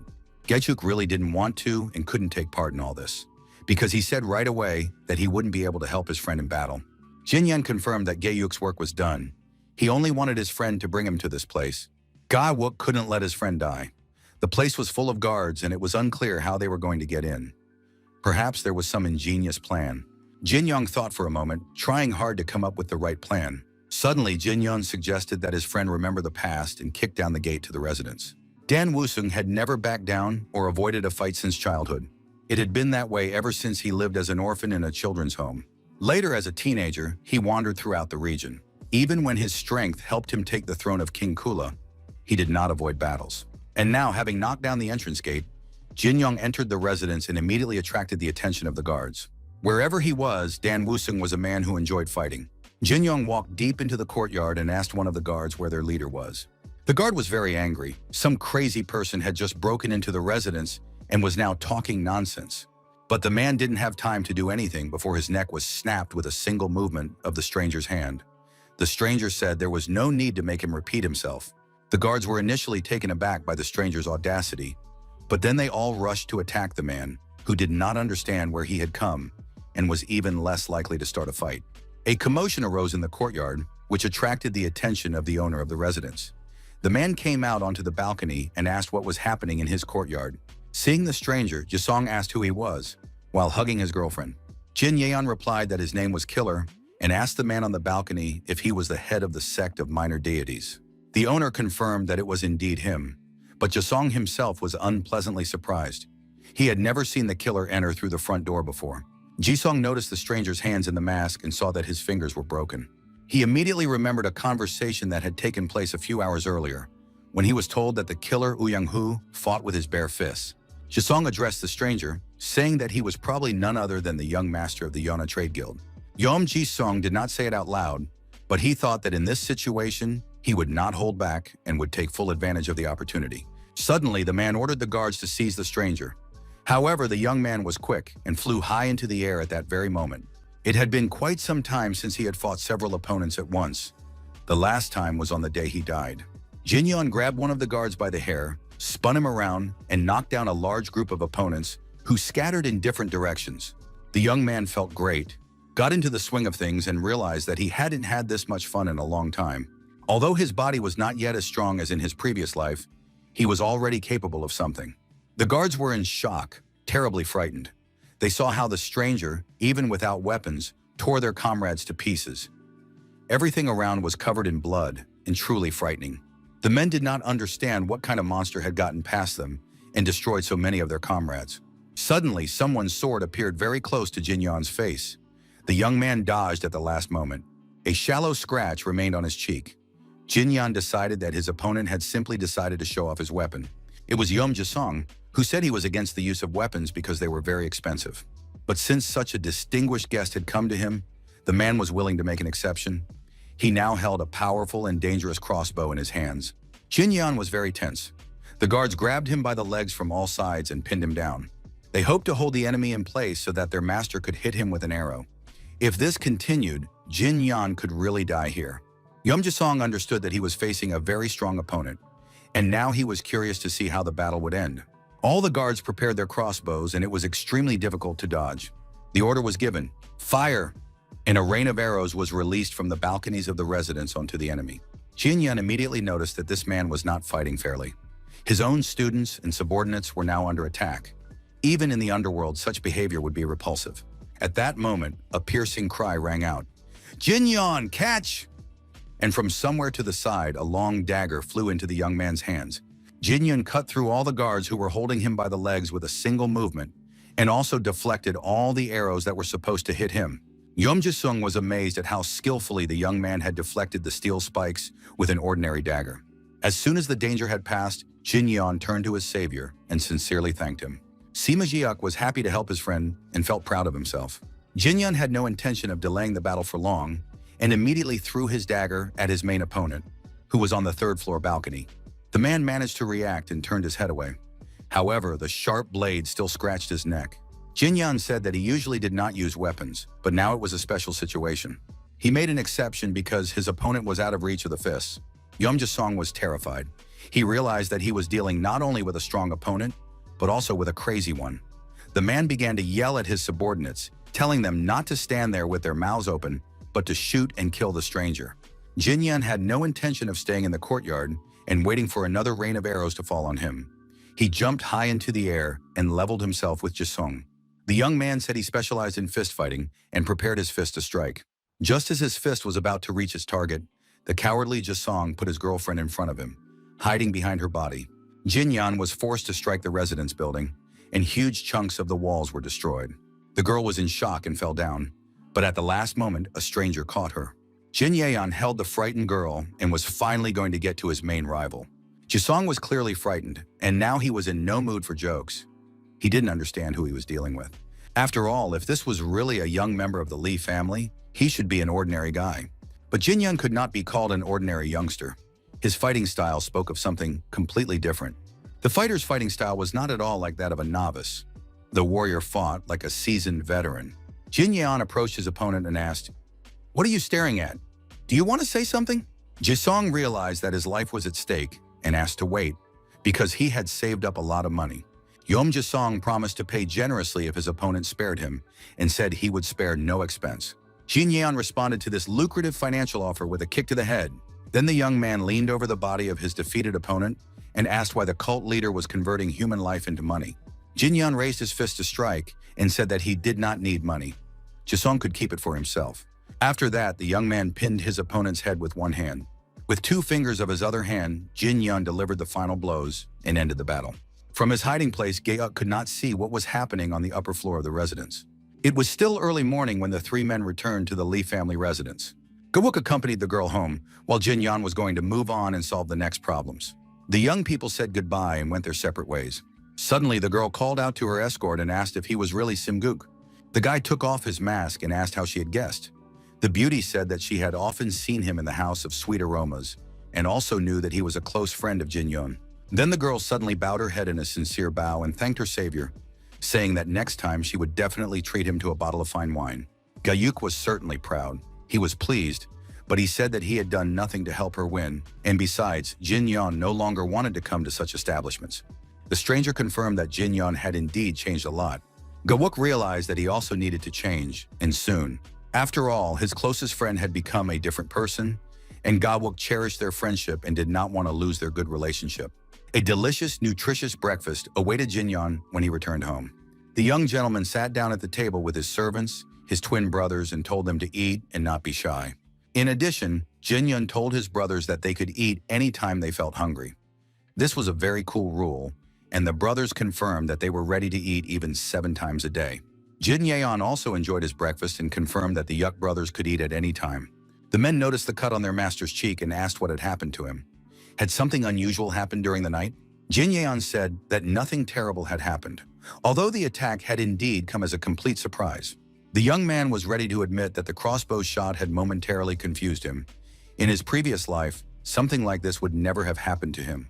To maintain his leadership of the guild and prepare for the demonic threat, Jin Yeon must become even stronger. The young man understood that he needed to add something more than simple training. At that moment, a servant reported that a shipment had been delivered to his master. Jin Yeon wasn't expecting any deliveries and was very surprised to hear this. The young men delivered a box along with a rag bundle. First, he began to unpack the box. Inside was a letter from his friend Gu Yun. It said that after they parted ways, the guy went to a tavern and drank only 1 glass. This was huge progress. Jin Yeon smiled as he read the naive letter. But in reality, Gu Yun had stopped by to deliver what Lee Seon-min, the head of the family, had asked him to. However, the guy got distracted and forgot to leave the gift. And now Gu Yun had sent this box, ordered by the father for his eldest son. Inside the box were multicolored ginseng roots. Thanks to them, Jin Yong would definitely become stronger and be able to protect everyone around him. Jin Yun took out one of the roots and said that it looked as if it were already 500 years old, and if everything went well, the young man would reach the 5th phase of the White Lightning art. How good it is to have true friends. After that, his gaze fell on a red cloth bundle, which had also been delivered by the servants. Inside was a note from the Tai-Ho Trading Group. It was addressed to Lee Seong-min and contained a gift for his tremendous trust and long friendship. The Tai-Ho Trading Group was one of the richest in the Central Plains. It seemed that Lee Seong-min had sent them a request directly. Jin Yeon did not expect such actions from his father. The young man opened the box and found a vial of azurite essence inside. Azurite essence is the most coveted elixir sought after by all martial artists. Only the true moonflower liqueur and 1,000-year-old snow ginseng can compare to it, and all these plants are very rare. Azurite essence turned out to be a top-class elixir. Jin Young opened the bottle and inhaled its aroma. Then he turned to his twin brothers and said he had something important to tell them. The young man gave the brothers 1 root each, which he had received as a gift, and said that he was starting the process of energy circulation. The twins would have to guard his room, not let anyone in, and take the roots after the master left. Myungbo looked at the root with interest and asked what it was. Jin Young had to explain again. It is very good for the body, it is valuable, and under no circumstances should it be lost. Jinbo said that it might be valuable, but the head of the trade guild, the father of the Lee family, had already prepared a whole batch of such things for his eldest son. Jin Young was very surprised and once again convinced that having a lot of money could work wonders. 2 hours had passed since Jin Young began the process of circulating energy. The young man sat in his room in the lotus position and was very focused. He felt that the preparations tasted bitter but had no aroma. It was like martial arts, a painful and tasteless process. Gradually, his body became hotter and hotter. If he had started this process a few months ago, his exhausted body would not have been able to withstand the strain. The heat gradually turned into a burning pain that consumed his entire body. As soon as a person tried to suppress this pain, it only intensified. When the pain reached its peak, it became clear that it had been overcome. Finally, the process of energy circulation came to an end. The pain receded, his mind cleared, and the young man felt that he had reached the 5th phase of the art of white lightning. Jin Yan was still dissatisfied with his body because the alcohol he had drunk earlier was still coming out of him. But soon there would be nothing left of it, and the old Jin Yan would be no more. Jin Yan realized that it was time to use the essence. The guy began to absorb the azurite essence and felt his body changing. It was as if someone had placed a clay cup he had just made with his own hands and immediately placed it in a kiln heated to the limit. Under the intense heat, the clay cup could break at any moment, but if it had enough strength to withstand the heat, the effect would be extremely powerful. Jin Yan could literally feel the energy of the azurite essence testing him. Of course, he should have been less greedy, but he endured it anyway in order to feel the new power stored in his body. Jin Yan thought that if he overcame all these unpleasant sensations, he would become even stronger, and it was worth enduring for that. 7 days had passed since the young man began consuming the elixir and roots prepared by his father. Huayan stood behind the closed door of his brother's room. Many hours had passed, and at the beginning of the energy circulation process, there was no news about his brother. The twin brothers came out to meet and greet the chief administrator, Huayun. The man said that the master had given orders not to let anyone, absolutely anyone, into his room, so unfortunately, they could not even let his brother in. At that moment, there was a powerful explosion inside the room, and a bright white light illuminated everything around. This explosion was accompanied by a powerful surge of energy. The twin brothers shielded the chief administrator with their bodies. The door flew open, or rather, was blown apart by the explosion, and deep inside the room, everyone saw the silhouette of a man. It was Jin Yan, but he looked rather sinister. Huayong did not understand why his brother looked that way. The twin bodyguards also looked at their master with surprise. In addition, a terrible smell began to spread from the room. Perhaps it was being cleansed of toxins. All three could no longer hold back and rushed into the room to help Jin Yan up close. Jin Yan was lying face down on the floor. His younger brother was very alarmed and tried to revive him. Gradually, Jin Yan began to get up. The Yuk brothers asked their master if he was all right. Without answering anyone's questions, Jin Yan got to his feet and walked away, saying that it was very hot here and he wanted to take a walk to cool off in complete solitude. Jin Yan left the residence in 2 leaps, and of course, no one was able to follow him. Huayan did not understand how it could be hot on such a cool day. Because the weather was not conducive to heat at all, Jin Yan continued to jump from one building to another. He felt like his body was boiling. Jin Yan had already completely left the town and was now moving over fields and forests. The young man understood that his immature body was not able to fully harmonize with his inner strength. His body was literally rumbling, as if something inside was about to boil over. Jin Yang couldn't control this power, so he just ran wherever his eyes took him. Jin Yang understood that if he stayed in the city, the entire residence and the entire village could be in trouble because of him and burned to the ground. So he kept running. The young man felt that he needed to get as far away as possible. He reached the mountains and stopped at a place where the ground formed a basin. Jin Yan realized that he could not run any further because he could no longer contain his inner energy. Moreover, he had reached the place where King Kulak Dan Wusong had been killed. Jin Yang understood that if he was unable to accept this energy, he had to release it. From the outside, this phenomenon made a terrible impression. People who were far away from the epicenter thought that a cataclysm had occurred. Not understanding what was happening, They thought that lightning was striking the same place over and over again. When the electrical discharges ended, a completely exhausted young man stood in the middle of the epicenter. He looked at his body and realized that he had already reached the 7th stage of white lightning energy. The young man understood that he was capable of producing enormous power, but if that was the case, he would soon reach his maximum. After all, the art had 10 stages, and now, judging by his feelings, he was in the 8th phase. After that, it started to rain, and it poured down in sheets. People in the city, dressed in clothes and hiding under umbrellas, looked in surprise at the half-naked guy walking barefoot and almost without clothes. Jin-Yun realized that he needed to buy clothes, if only to avoid attracting too much attention from the residents.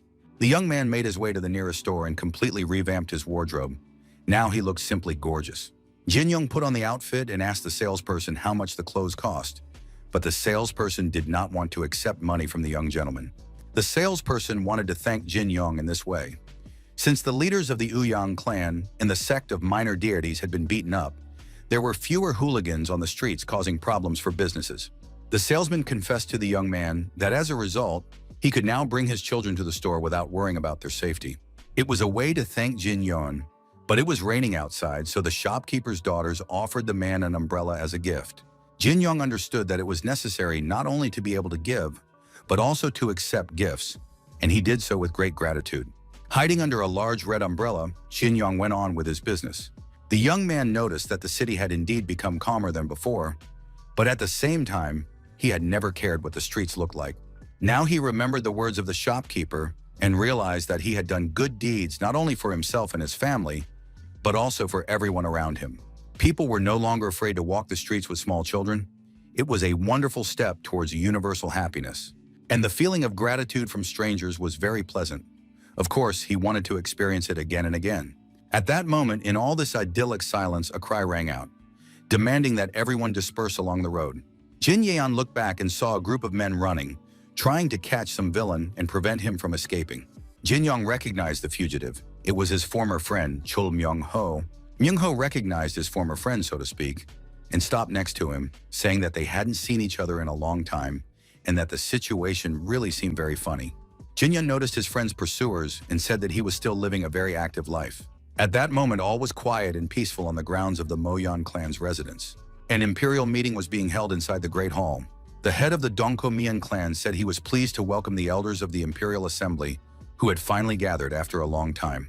He noted the excellent work of Mo Yeon-bin, who had organized this meeting on the grounds of his residence. Everyone present had heard about the recent unpleasant incident that had happened to the head of the Uyang clan.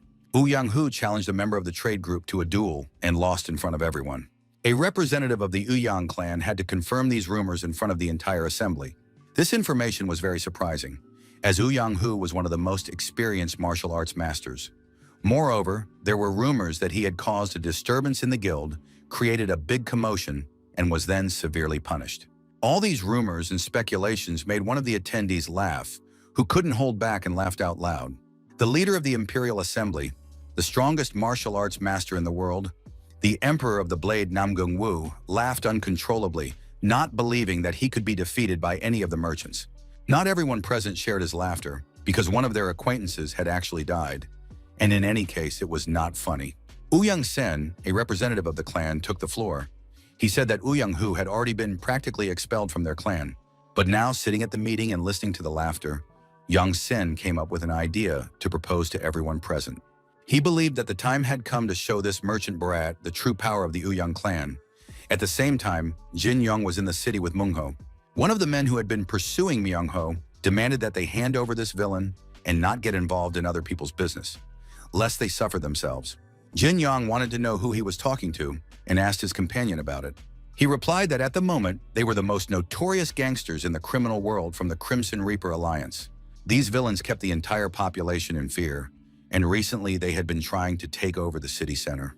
Myung-ho said that he had once been involved in the auction business, but after checking the accounting books, he realized that these guys had stolen from him. Jin Yan listened to the story and asked how his former comrades' hands were doing. The guy replied that fortunately, they were almost fine and could be used, although his hands were still sore and trembling. Jin Young addressed the strangers, saying that they did not look like locals, so he would explain everything to them now. Jin Young suggested that the bandits find them when Myung-ho's hands were fully recovered. But for now, he suggested they just get lost. These words made the bandits laugh. They thought the stranger was talking nonsense. Most likely he had been raised by wolves or lived in the forest and did not understand who was in front of him and how he dared to talk to them like that. The bandits wanted to argue, but they sensed a strange energy emanating from the man. Jinyan continued to stand under the umbrella, not reacting, and this spread an even more oppressive feeling around him. The gangsters realized that this upstart was asking for trouble and apparently wanted to meet his death right now. One of the gangsters stepped forward and said that he would now explain to the stranger who they were, since he thought he was God if he wanted to tell them what to do. But he didn't have time to add anything else, because Jin Yon touched his head with his finger, and that was enough to send the man flying across the square, only stopping when he crashed into the back of a building. The other gangsters were stunned and didn't know how to react to the situation. Jin Yon addressed them again, saying that he was very hungry right now, so if they fought, he would most likely kill them all. While he was still feeling kind, Jin Yon suggested meeting with them another time. The guys were quick to understand and didn't want to get into trouble. They bowed their heads respectfully and said goodbye. Jin Yong hugged his friend and said that he was very hungry and expected his friend to buy him something to eat. Meng Ho added that on the day Jin Yon beat him half to death, he almost died, not because of the beating, but because he had been suffering from hunger for a long time. He needed to eat and get medical treatment. In general, the guys decided that good food is always important, and instead of saying a lot of unnecessary words, it is better to just ask. So it was decided to go to a noodle shop where they cooked the most delicious noodles. Mongo happily ate his portion and said that he finally felt alive. But seriously, he was curious about what had really happened to his friend Jin Yan.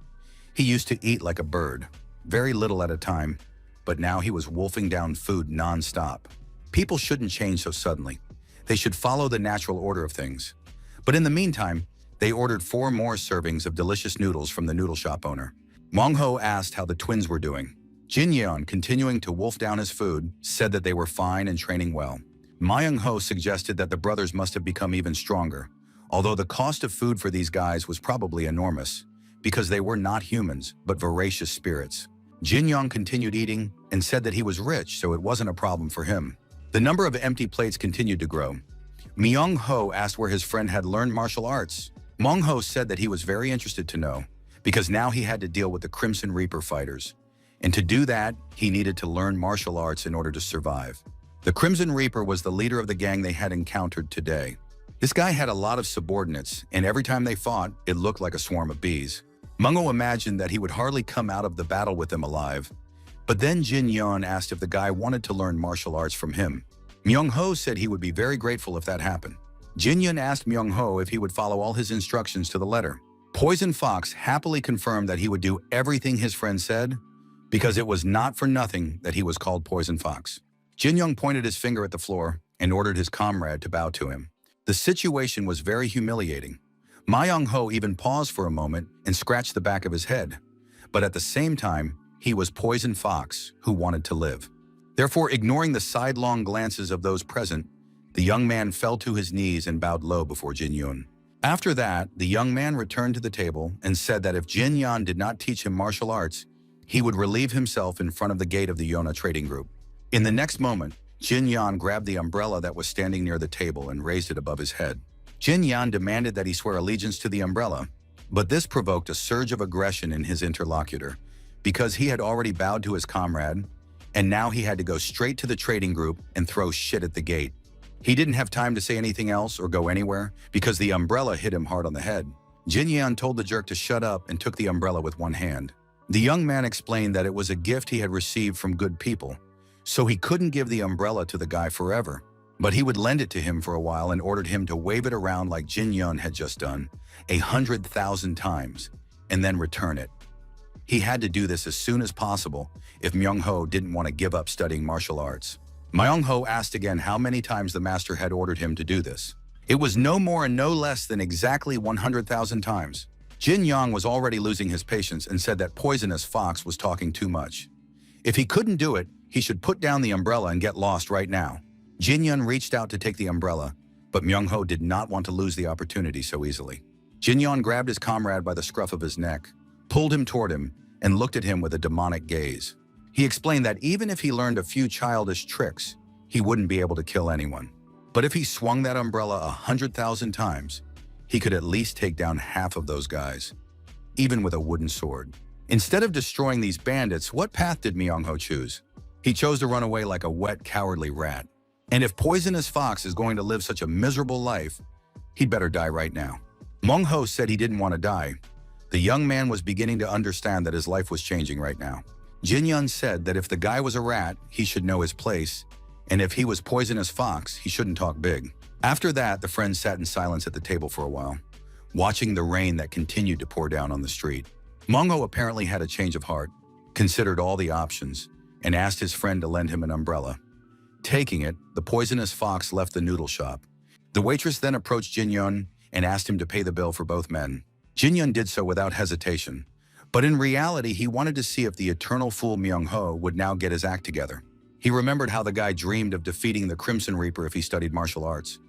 Of course, it sounded ridiculous coming from such a weak warrior. Jin-yun began to think about the Crimson Reaper alliance because he had said he would go and find them. The promise had to be kept, so the young man had to be ready. The fighters were no longer being led to the Crimson Reaper and reported the incident to him.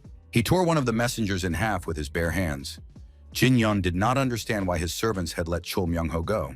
The servants said that they had caught almost everyone, but one of Poisonous Fox's friends had stopped them.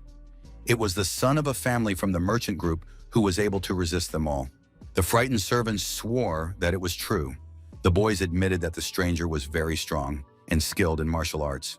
In addition, there were rumors that the strongest man in the entire region was the Crimson Reaper. He listened to this information, boiling with hatred. He ordered his men to be on the lookout and find both Poisonous Fox and Jin-yun, who must both die. Jin-yun was surprised to hear that the Crimson Reaper had torn someone to pieces with his bare hands. But there was information that the Crimson Reaper's character was so terrible that he preferred to tear his opponents apart with his bare hands. All the leaders of rival factions had died at his hands. The Crimson Reaper's faction had already absorbed several sects in the region. Yuquan had made his group quite large, and the entire region paid tribute to the Crimson Reaper. They say that there are no exceptions, and absolutely everyone pays tribute. Escort establishments, trading groups, hotels, and houses of pleasure. There was also information that just the night before, the Crimson Reaper had taken over the entire auction house. He was truly a very cruel and terrible man. Jin-yun admitted that this information was cause for concern. If the Crimson Reaper found out who Jin-yun was, the entire Yonha trading group could be dragged into an unpleasant situation. Jin-yun decided that he should go there himself first and find out what was going on. That same evening, the young man went to the Yuquan trading district. One of the local pleasure houses was quite crowded. There were various soldiers who had come to meet the girls. The owner of the establishment sent one of the girls to check if the guests had left one of the rooms. But then there was a scream, and the girls rushed to one of their friends, who looked beaten and miserable. It turned out that this girl had been in the room of the Crimson Reaper, and then something had happened. Another girl remained inside. The owner saw that a new guest had appeared on the first floor. She ordered her employees to take the beaten girl away and let her rest, as well as not to disturb the Crimson Reaper and to behave very quietly. Mrs. Chanhua went down to the first floor of her establishment and saw an unfamiliar young man. The woman greeted him, introduced herself, and said that she was the owner of the establishment. But the young man did not want to hear details about the local girls. He asked directly if the Crimson Reaper was in one of the rooms. Chanhua was immediately frightened when she heard that name, and the young man confirmed once again that he was looking for the Crimson Reaper. Her initial fear subsided, and the woman asked the stranger if he had arranged a meeting with the leader of the association. The young man replied that he had not, but asked her to report back if the Crimson Reaper was indeed in the building. The woman confirmed that the Reaper was there. Jin-yun went to his room but whispered to the landlady that all the other girls should be evacuated. Janhwa understood that a girl named Soli was in the room with the Crimson Reaper. The owner of the establishment tried to warn the young man, saying that the leader of the association had a rather quick temper. Jin-young replied that he was fine with everything and that he knew what he was doing. The young man was climbing the stairs when a security guard blocked his way, saying that strangers were not allowed to enter without permission. Jin-young continued to climb, ignoring the guard's words. Then the man thrust his spear forward, but this turned out to be his fatal mistake, because Jin-young grabbed the shaft and used it to throw the guard down to the first floor of the establishment. The noise attracted the attention of the other fighters of the association. They rushed out, brandishing their weapons, and said that the stranger did not even understand where he was. Jin-yun was completely calm. He asked the men where their dim-witted leader, the Crimson Reaper, was sitting. This was complete nonsense, the men thought. They were stunned by such an attitude and rushed to attack. Jin Yan said that he would find their leader anyway, as soon as he killed all the guards. Jin Yan took a scarf off one of the guys' heads, saying he would need this little thing for a few seconds. Jin Yan easily dodged all the attacks and counterattacked in turn. He took away another fighter's mace, a large metal and very sharp one. After that, the young man no longer held back and simply threw everyone around, checking room after room. Jin Yan systematically cleared the area of the association's fighters, intending to eventually get to their leader. The young man spun his head around, asking those present, did he really have to destroy every room, or would they finally confess where their leader was? Jin Yan moved at tremendous speed across the floors, his heavy mace killing several people at once with a single blow. Soon the main group of guards was finished off, and instead of the walls of the pleasure house, there were only holes. Jin Yan cleared one floor in this manner and, not finding the Crimson Reaper there, went to do the same on the next floor. At that moment, the Crimson Reaper was sitting on his bed, getting ready to go to sleep.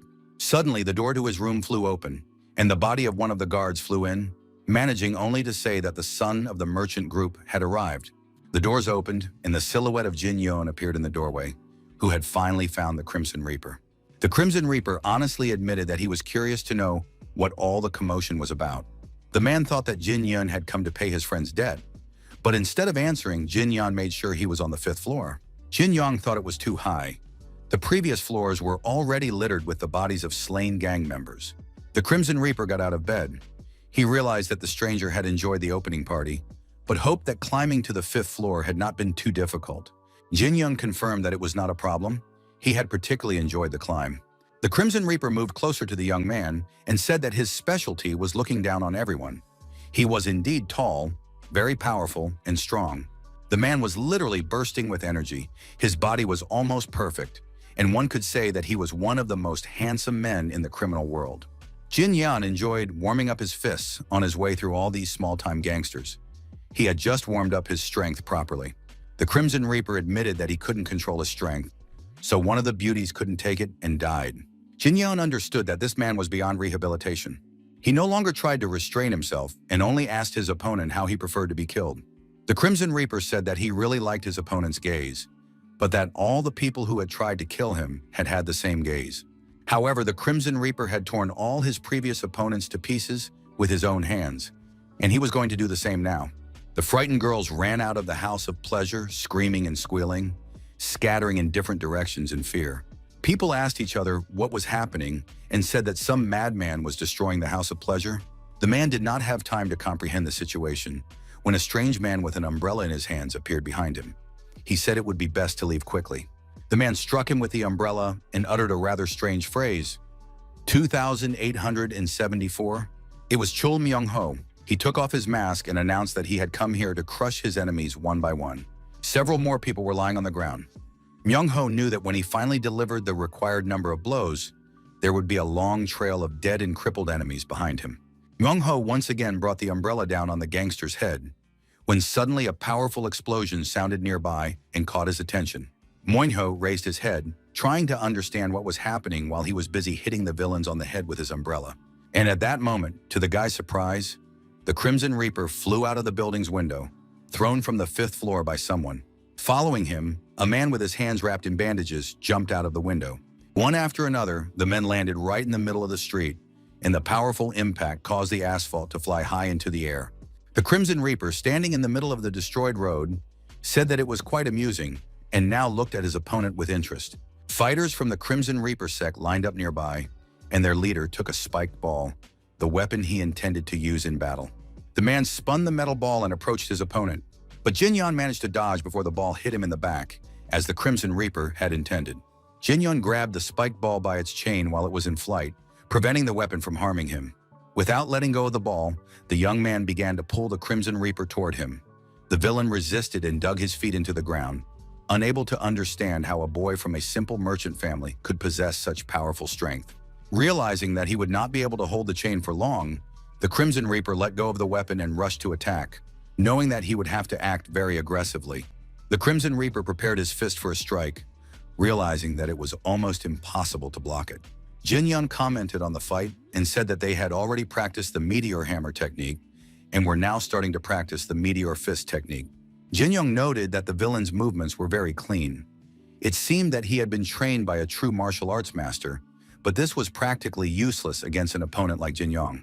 After all, it was not for nothing that the young man was the king of fists. Crouching down to avoid his opponent's blow, Jin Young delivered a powerful punch to the Crimson Reaper's torso. The villain couldn't hold back a cry. The blow was so strong and painful that it made the bandit double over in pain. The Crimson Reaper now understood roughly who he was dealing with. His young opponent had also trained hard in fist techniques. Therefore, it was decided to fight seriously and not hold back. It was a good experience for the fighter. The Crimson Reaper stood up to his full height, approached his opponent, and said he would tear him to pieces. But Jin Yan simply grabbed the villain by the throat with his hand and began to gradually squeeze his fingers, squeezing the life out of the Crimson Reaper. After that, Jin Yan, without loosening his grip, lifted his opponent and, throwing him in the air, slammed him back onto the ground. The Crimson Reaper, of course, did not die, but he understood that things were bad. He had given it his all, yet he found himself lying on the ground. Jin Yan towered over the villain and asked how he liked looking up at the young man from below. Jin Yan pressed his knee into his opponent's throat and, without letting up, said that the Crimson Reaper could at least sometimes treat people like human beings. In that case, Jin Yan would not have been so angry and he would not have broken out. After that, the young man put his hand on his opponent's face, saying that now he would feel all his anger on his skin. Jin Yan explained to the Crimson Reaper that he would start immediately with the second phase. A powerful discharge of white lightning shook the villain's body. He felt as if he had stuck his hand in a socket, and the phases gradually increased. The members of the Crimson Reaper sect watched in horror as their leader was killed and wondered if they should intervene. However, something amazing caught their attention. The art of white lightning reached the 10th phase, and a powerful roar lit up the sky. Jin Yun, having reached his peak, prepared to unleash all this lightning energy on his opponent. From the outside, it looked like pure madness, but the people could only acknowledge the fact. Where the Crimson Reaper had been lying just a moment ago, there was now only a scorched spot in the silhouette of his body. Jin Yun stood over the pile of his opponent's ashes and considered it a cleansing of the dark world.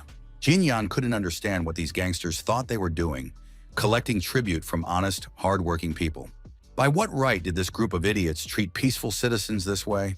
Jin Yan wanted to know why they were squeezing the blood out of the weak, and he asked these questions to the members of the Crimson Reaper sect. Of course, the bandits were speechless. They had not yet recovered from the execution of their leader, which they had just witnessed. Jin Yan said that if the guys just wanted to show off their strength, they should start with him, and he would do the same thing to them that he did to their leader. The members of the Crimson Reaper sect turned out to be completely stupid. They decided to attack the guy because he was alone and they could handle him with their whole crowd. Rumors had already begun to spread throughout the city that the Crimson Reaper was dead. Everyone was interested in the name of their savior and liberator. People began to realize that they no longer had to pay tribute. And if the Crimson Reaper was dead and these bandits would soon be dealt with, then people would not have to pay anything to anyone at all. But soon they thought that, most likely, this young savior would also want to receive tribute from them. However, Munk was in the crowd. He told the people that the young savior was not like that. The young savior was not one of the villains, and besides, he already had plenty of money, so the people had nothing more to worry about. Ma Young-ho remembered that he had to continue waving his umbrella and immersed himself in the process, while the townspeople thought that this guy was just crazy. At that very moment, Jin Yan was fighting incredibly skillfully, and a sense of justice burned in his heart. Mong-ho remembered how his friend had saved him from the gang's pursuers. And Jin Yun said that you can behave in completely different ways. You can fight or you can run away like a wet rat. However, it is everyone's personal responsibility to ignite this flame of justice. Everyone wants to become stronger, and best of all, to become so strong that it drives them crazy. You have to make a choice and go towards your goal. Mong-ho decided that he would not be a wet rat because it was not for nothing that he was called the poisonous fox. The young man rushed to wave his umbrella, killing several villains in the process. It was quiet and peaceful at the residence of the Yonha trading group.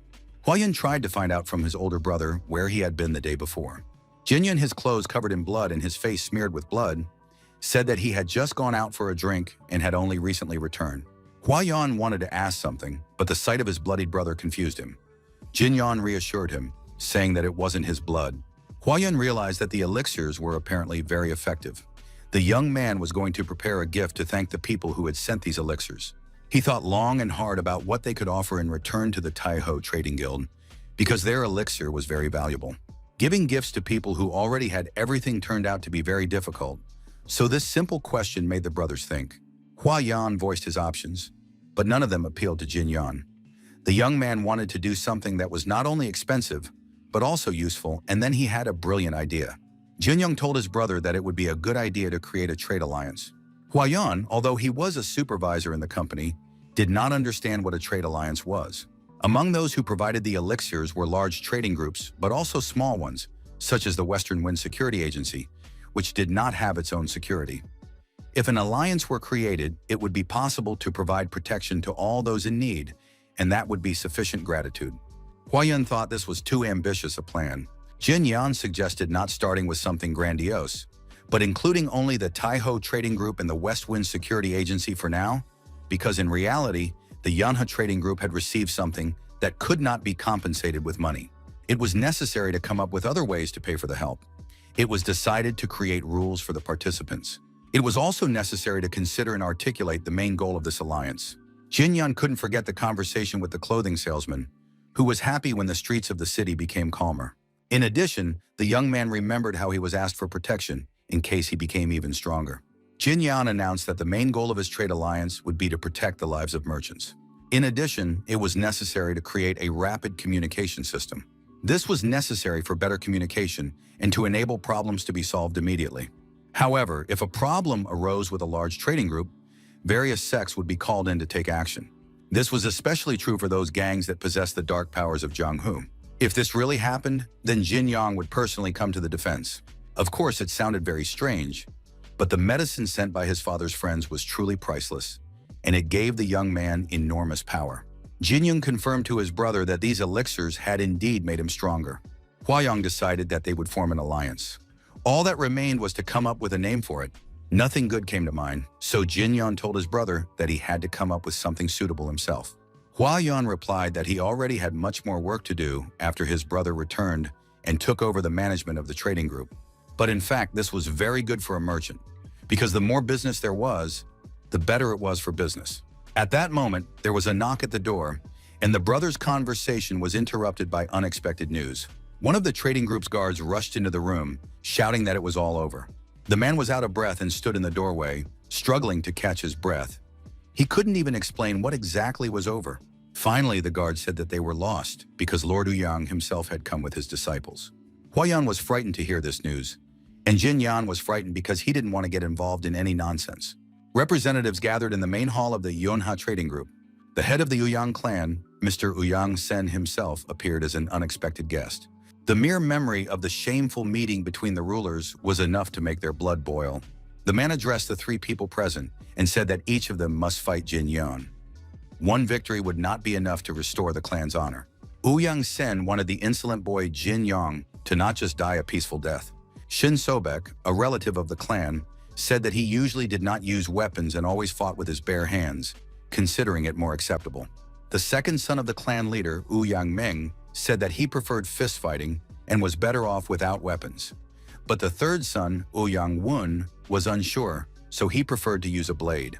Of course, they were only going to fight the son of an ordinary merchant, but this guy was able to defeat their older brother, Ouyang Hu, who had a lot of experience. Meng was sure that it wasn't a matter of experience, but that the loser lacked skill. Myong was too irritated, he didn't want to talk anymore, and demanded that they show him his future opponent, Jin Yan, as soon as possible. The twin brothers Yuk greeted the guests and said that the young master invited them to go to Friggle. As soon as he finished eating, he would meet with them. The huge number of servants amazed the visitors, and the brothers led them deep into the residence. Jin Yan came out to meet them completely relaxed. He greeted the guests. The young man was wrapping his fists, said hello, and remarked that his guests had traveled a long way, asking if they were hungry.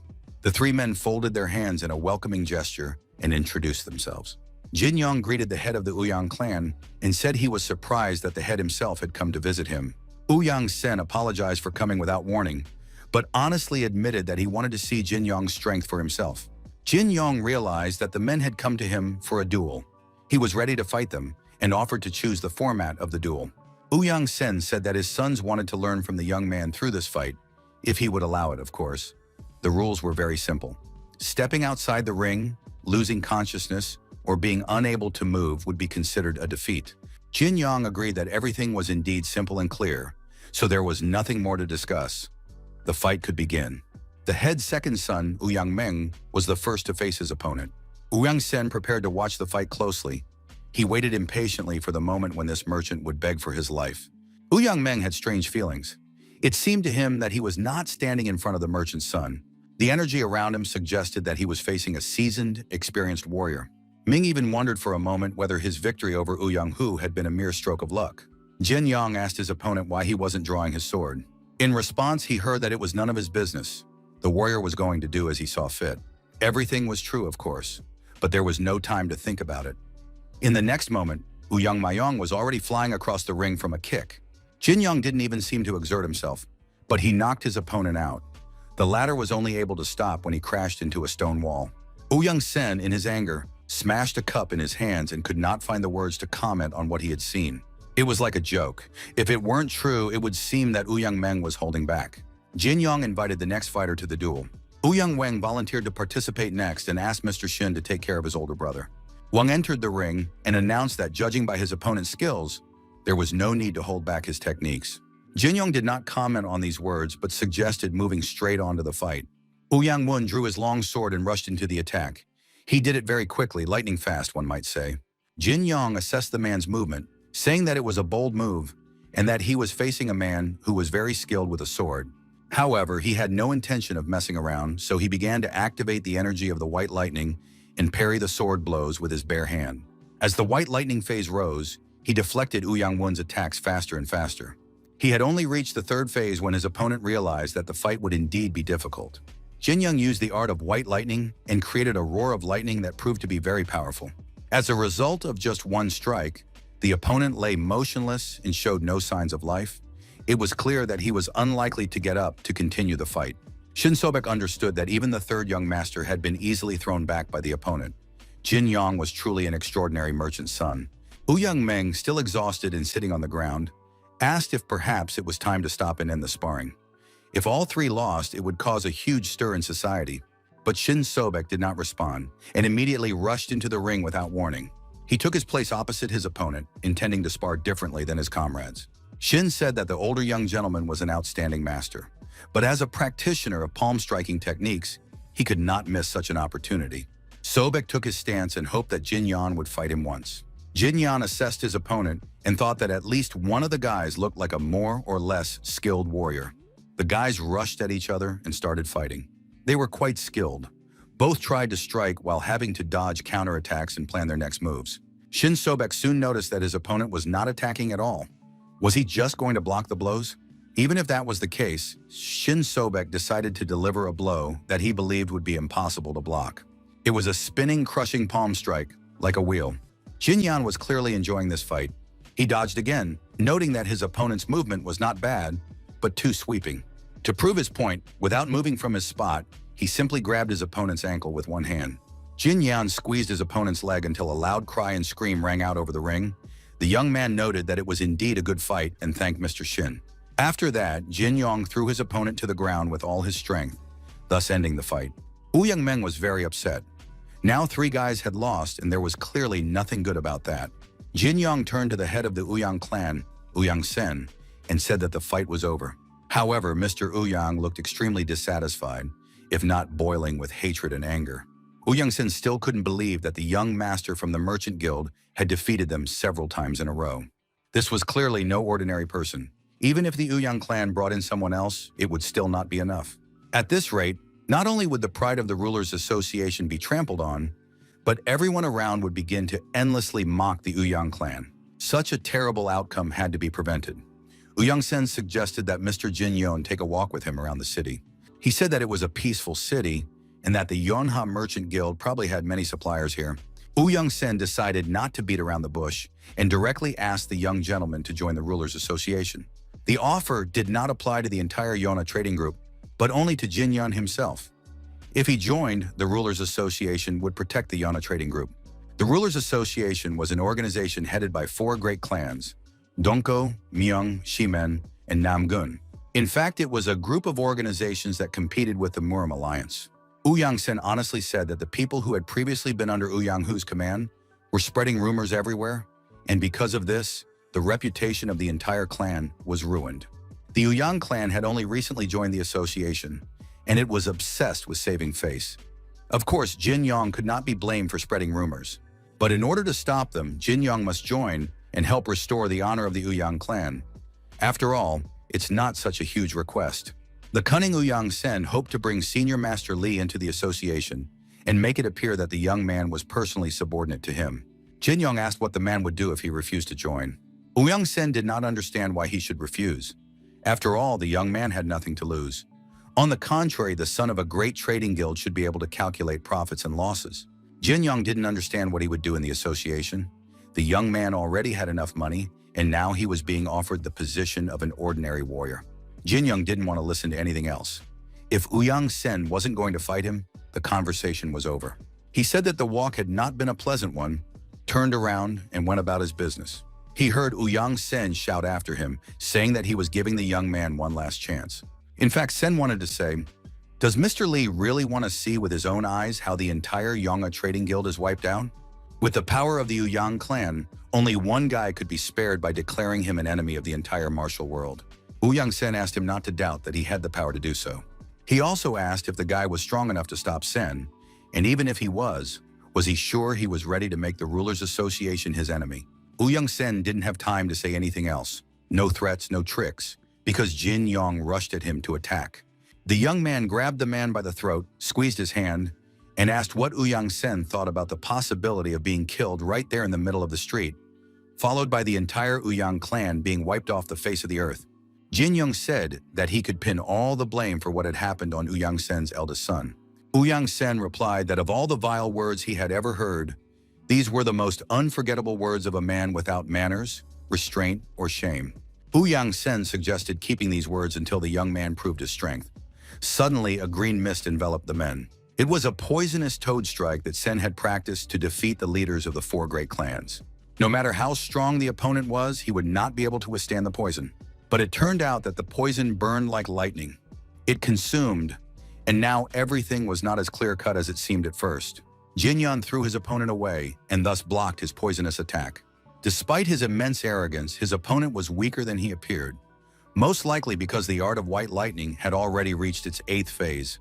Uyang Sen said that if the guy was going to kill him, he should do it right now. Even if he killed the clan leader, people would consider him an enemy of the people. And then what would he do with the Rulers Association? Since things had gone this far, he had to figure out who would ultimately lose. Jin Yong replied unequivocally that Uyang Sen would lose because the young man would make him regret those words for the rest of his life.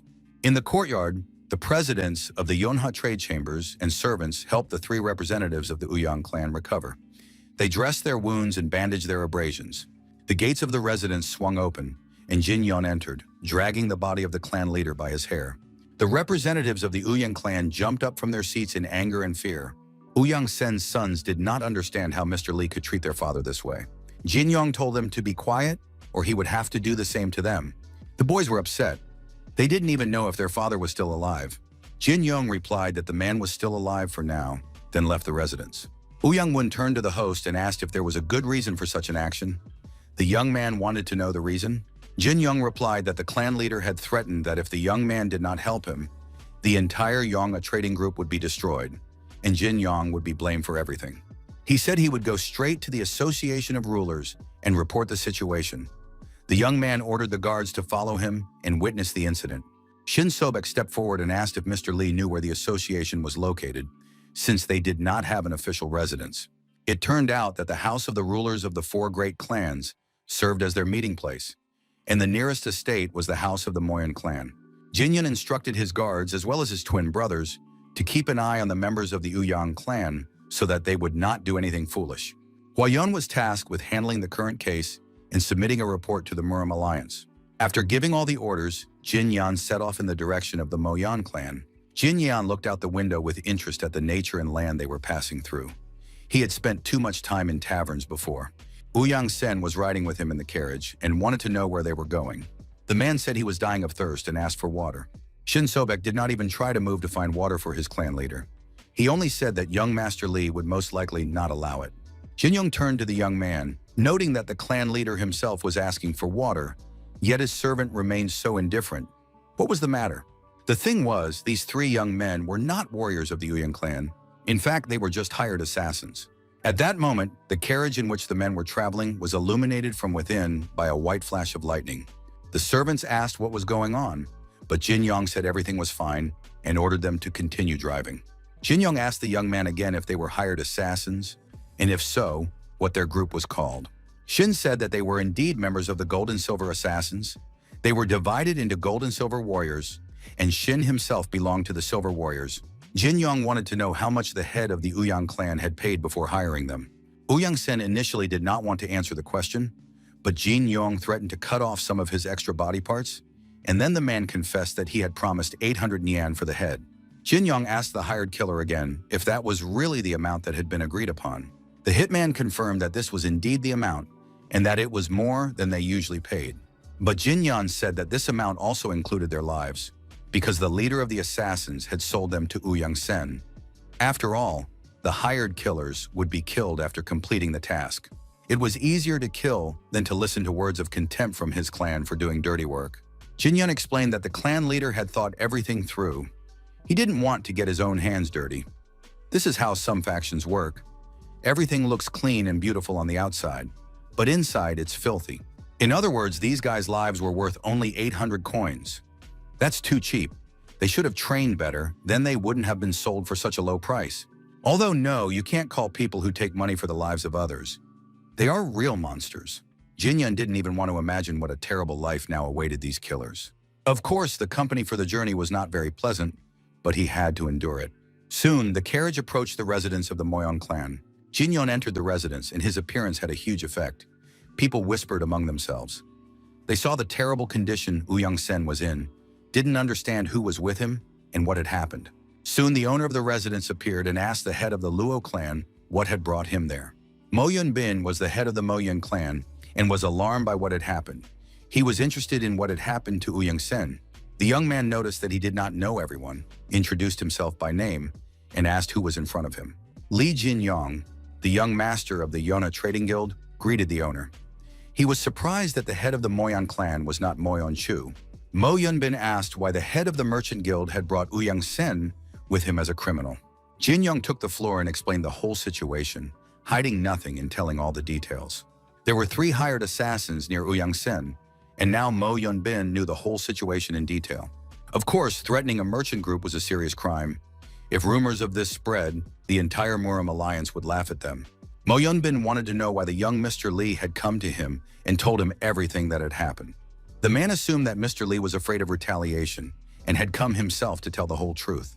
However, Jin Yong said that he did it so that rumors would not spread and everyone would go about their business. Mo Yun Bin understood that if someone threatened to exterminate his family and make him a criminal, the man would definitely kill him.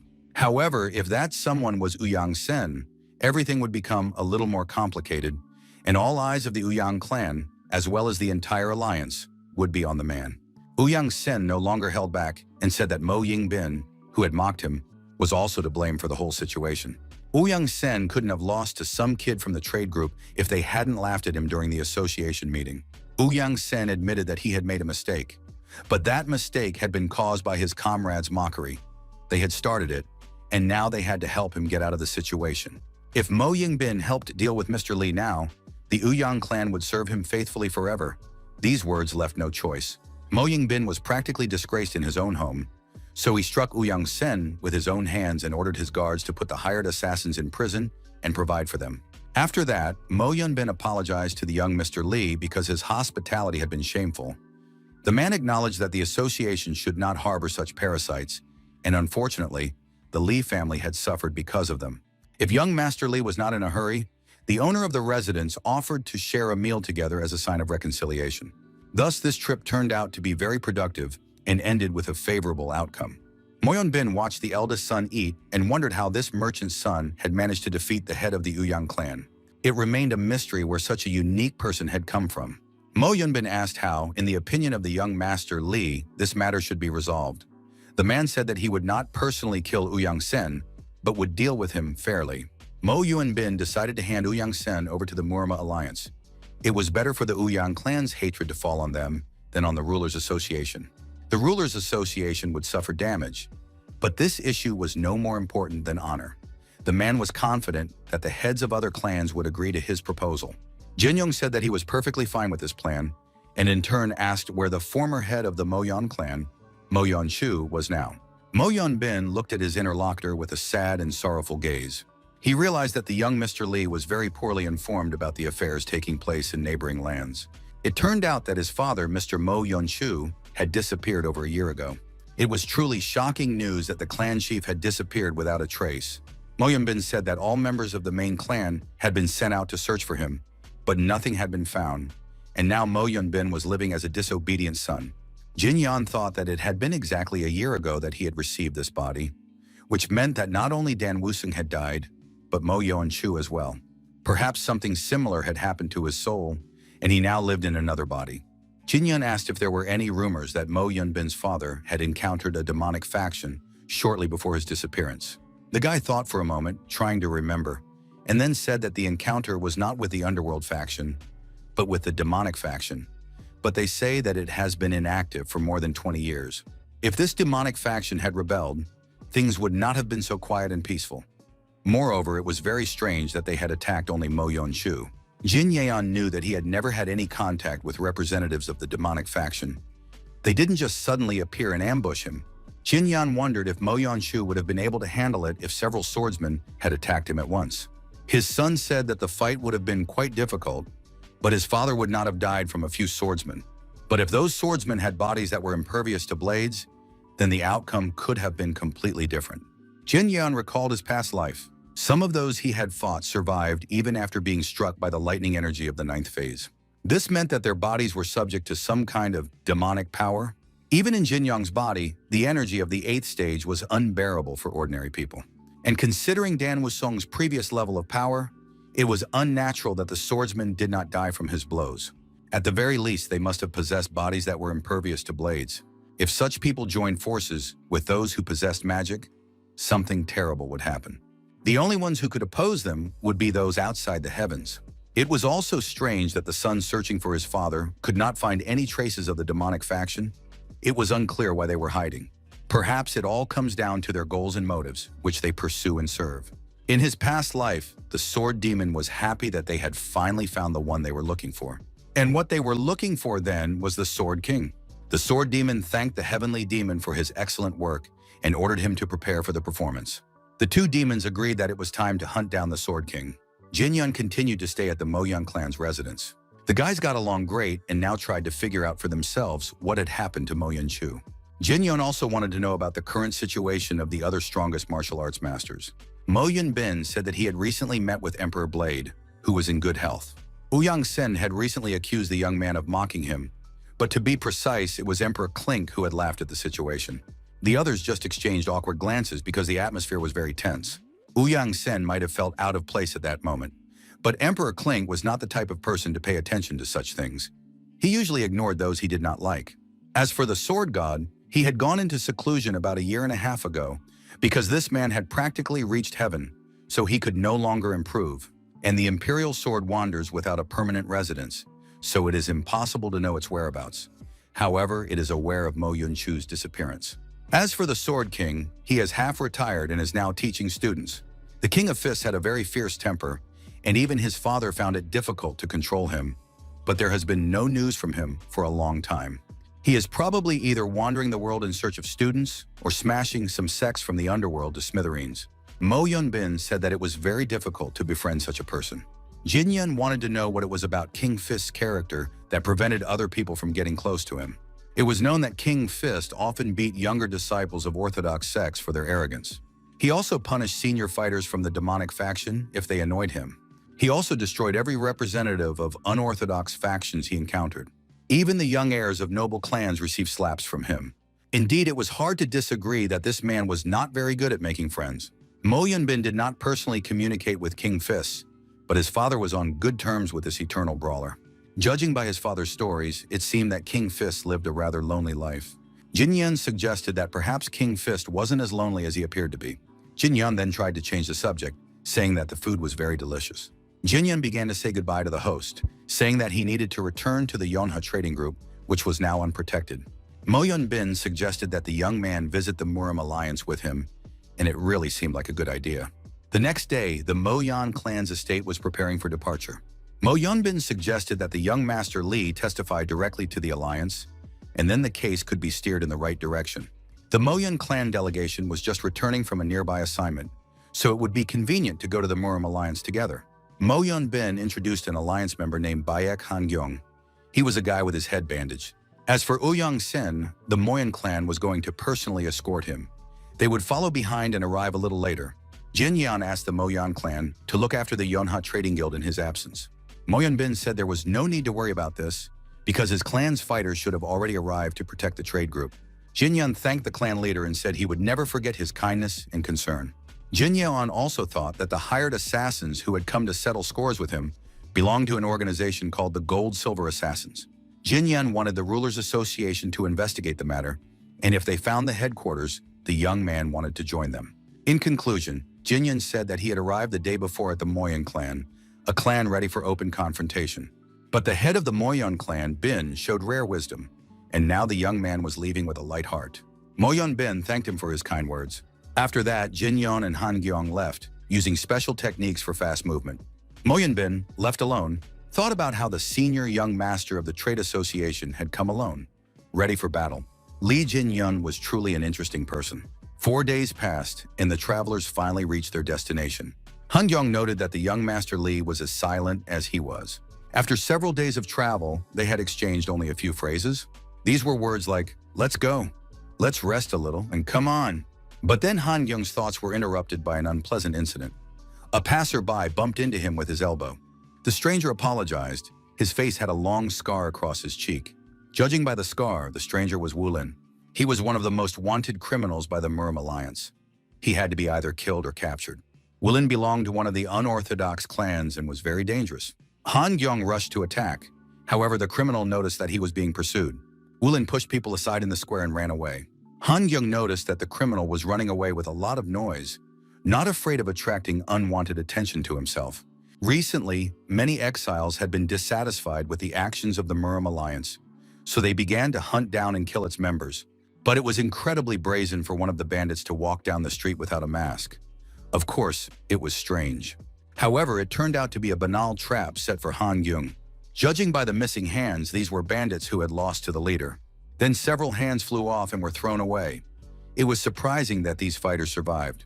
Han Gyong was surprised that his rivals wasted their lives on such a disgraceful spectacle and used wanted criminals as bait. The gangsters said that cutting off hands was the master's hobby, and their job was to send him the severed heads of alliance members. But then Jin Yan approached the group of bandits and said that they had a fun hobby. The men turned around, not expecting to see anyone behind them. Han Gyong did not understand how the young Master Lee had managed to catch up with him. Jin Yan smiled and told the bandits that he was a man whose hobby was beating up people like them. At the residence of the Yonha Trading Group, everyone was on pins and needles when they heard that Lee Jin-yun had gone to the Murim Alliance in person. The man did not understand why he had gone, why there, and why now, and he demanded that they let him go and leave him alone. Hwa-young explained that his brother had gone to the Alliance in person to testify in the Uyang clan case. Security guards had arrived in his place at the request of the Moyong clan. Myung-ho was very upset that his friend had left, even though he had made him a promise. The essence of the promise was, of course, very shameful. Myung-ho did not want to talk about the fact that he had already made 100,000 strokes with an umbrella. But Myung-ho had promised to pile a bunch in front of the gate if Jin Yeon didn't tell him about the next stage. Myung-ho sat down under the fence, preparing to do this dirty work. But then he thought that it might be better to catch up with Jin Yeon and discuss the next steps with him. The guy jumped up, pulled up his pants, and realized that he would now have to run to the Murim Alliance. Myung-ho didn't forget to grab his umbrella so that his friend wouldn't think he was a fool who could be easily manipulated. After all, he was not just anyone, but a real poisonous leaf. And now he too would invade the Murim Alliance. Myung-ho rushed off, continuing to wave his umbrella and count the next blows. The bandits looked back.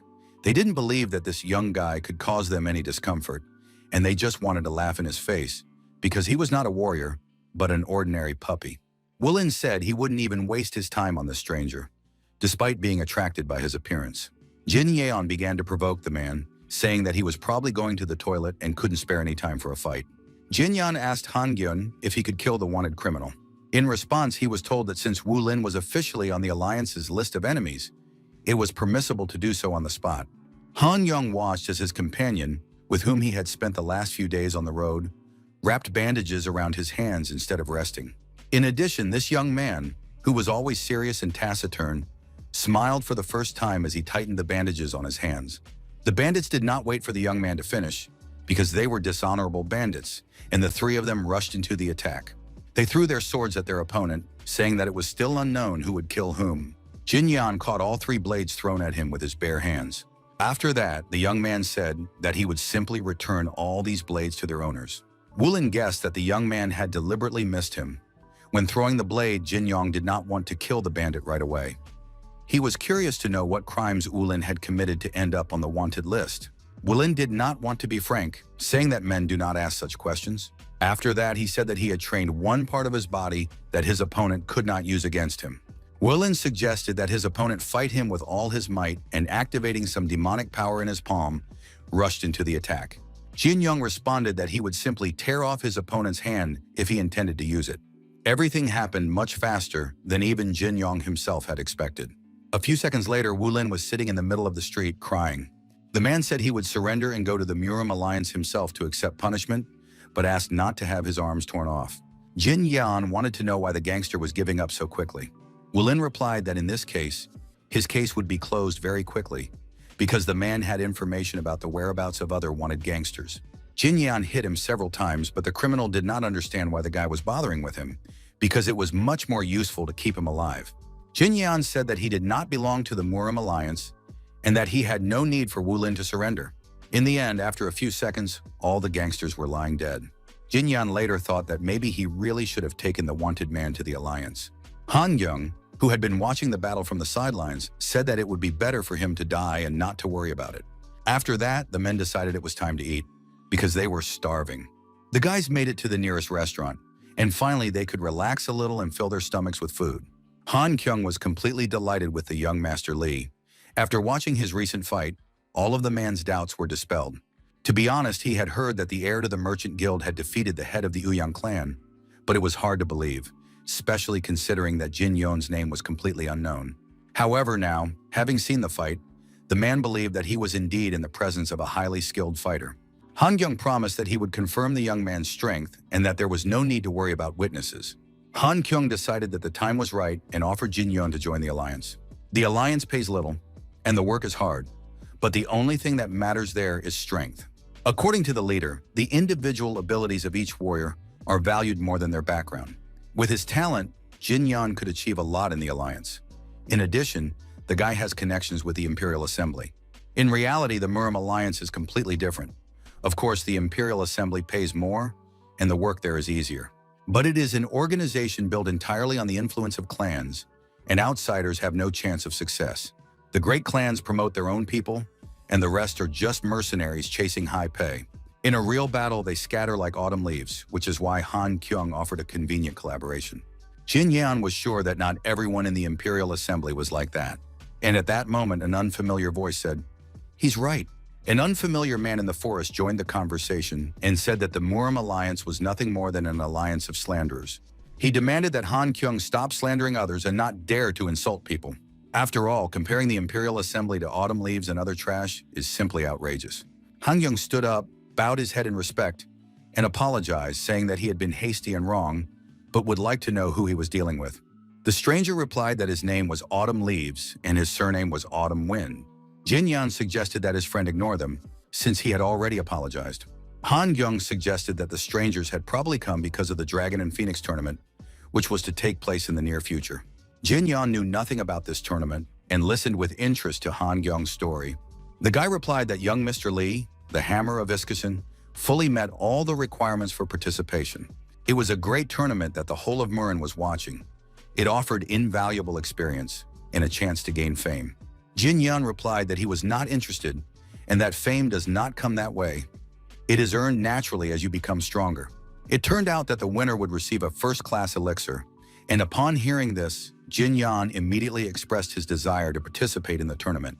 Soon, he did not leave the establishment, and Han Kyung rose from the table to bow him out. The man turned around and said that the boys were not going to the Alliance of Slanderers, but apparently to the Alliance of Turtles if they hadn't gotten there yet. Han Yong did not respond to the wealthy gentleman, but immediately suggested to Jin Yon that they go to the Murim alliance like the autumn wind. Jin Yon agreed without asking any questions, and the guys, using their skill of rapid movement, left the noble gentleman behind and rushed in the direction of the Murim alliance. The nobleman's servants said that these hooligans were very insolent. They deliberately raised a dust storm to cover everyone in dust. The noble lord ordered his girlfriend to walk slowly with the escorts, while he would now show these two what real art of movement was. The servants shouted after their master to put the insolent hooligans in their place and continued to cough from the dust. The Murim alliance was located on a mountain plateau that towered above a wooded area. Jin Yun was the first to reach the alliance gate, leaving the two men behind. Han Kyung noted that his new companion was indeed moving very quickly, but then a stranger from the restaurant began to overtake him. A real race ensued between the two men. It was now a matter of principle for them to see who would take second place. Han Kyung put a lot of effort into doing so. In the end, all three ended up on the plateau in front of the gates of the Murim alliance. Han Kyung was sure that he had won after all. It seemed to him that, even if only slightly, he had pulled ahead. Jin Yan had to judge the race and decide who would take second place. Young Master Lee watched this and did not understand the point of this race, because they were just showing off in front of each other. But then the leader himself came out of the alliance gate. He said that the only winner was undoubtedly the young master who had reached the alliance first. All the warriors present bowed their heads in respect to the alliance leader Murim. The stranger, who by fate had become a participant in the race, introduced himself and said that his name was Hua Inwol from the Hua clan. He greeted the leader of the alliance. Everyone looked with interest at Jin Yon, the young gentleman from the Yona trading group, whom they had already heard about in connection with various events. Hua Yunwol also studied the young man, because he understood that it was this young man who had defeated the Uyang clan. The leader of the alliance, Murim, greeted the young men and introduced himself, saying his name was Yu Jong-hoon. Mr. Yu asked what the men were doing there. They probably wanted to participate in the Dragon and Phoenix tournament. The alliance leader told the young Mr. Lee and Han Kyung to go to the main hall, where he was ready to take them now. Hua Yunwol said goodbye to everyone, but said he looked forward to meeting young Master Lee at the Dragon and Phoenix tournament. Jin Yun understood that he didn't even need to decide. The decision had already been made for him, and they wanted to reconcile with him by force. The guy didn't know how necessary it was for him personally. The clan leader noted that this time his subordinate was in last place in terms of movement skills. The young man was very upset. He had hoped to come in second because it would have been a complete disgrace to lose in front of his leader. The alliance leader replied that Mr. Hua had come here for the tournament and most likely wanted to conserve his strength while testing the abilities of his opponents. The alliance leader did not know exactly what had happened, but it seemed to him that Han Gyong had simply run alongside the man, not wanting to lose. Jin Yeon was of the same opinion and agreed with the alliance leader. Han Young blushed and became very upset, but Jin Yan reassured him, saying that his opponent was using tricks, that he was going to participate in the tournament and was hiding his strength. This was normal and natural. This calmed the upset Han Gyong a little. The leader of the alliance listened carefully to the boys' conversation. Soon they reached the main hall of the Murim alliance. Everyone present bowed their heads respectfully as Mr. Yu Chong-hoon walked through the hall. The head of the alliance ordered everyone present to leave the main hall. He wanted to keep only young Master Lee for further conversation. It concerned the matter of Uyang Sen. The man promised to make a decision after personally seeing the fighting abilities of young Master Lee. Soon everyone left the main hall, and now Jin Yeon stood before the head of the alliance. Mr. Yu ordered the young man to approach him. Jin Yeon approached and thought that it had been a long time since they had stood so close to each other. The leader of the Murim alliance, Yu Cheon-hoon, was second only to the three gods in terms of fame. He was the one who led all the righteous sects in the final battles against the demonic faction, known as the Battle of the Five Tombs. He was the one who personally led the three gods and the saint to the front lines. He was a truly respectable man, and now the man noticed the stern expression on Jin Yeon's face. Mr. Yu said that he often meets young men like young Mr. Lee. However, he prefers young people who behave calmly and confidently despite their age. Jin Young felt embarrassed and didn't know how to respond to these words. But the head of the alliance laughed, saying that people always look better and more pleasant when they smile. Yu Jong-hoon added that from the moment he saw Jin Yoon, he was very curious about him. The head of the alliance suggested that the young Mr. Lee was the successor to the King of Fists. Jin Yun did not deny this, and then the leader of the alliance asked how many techniques the young man had learned from his master. Jin Young did not answer this question. He was embarrassed and did not understand how the man knew anything about it. Mr. Yu replied that the young man used fist techniques and also controlled lightning energy. In the history of the Murim Alliance, founded by clans and sects that worked with lightning energy, there were various clans and sects. Some of them led swordsmen, others turned to Taoist arts, and many gave up after a large number of failures. But only one sect of enlightenment remained. It was the sect of the King of Fists. Although it was strange to call it a sect, they adhered to the principle of succession from one disciple to one teacher.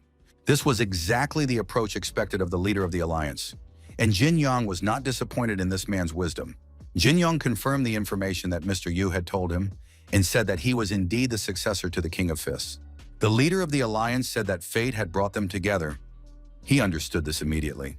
Those who master the martial arts of lightning inevitably acquire an aura of power. Their gaze, energy, voice, and even character begin to resemble lightning itself. That is why the head of the alliance has no particular memories of the King of Fists. He wanted to remain a lone lightning bolt tearing through the heavens. Therefore, it was very difficult to be friends with such a person, and he avoided it with all his might. The leader of the alliance wanted to know how the King of Fists was doing, as he had not heard from him in a long time.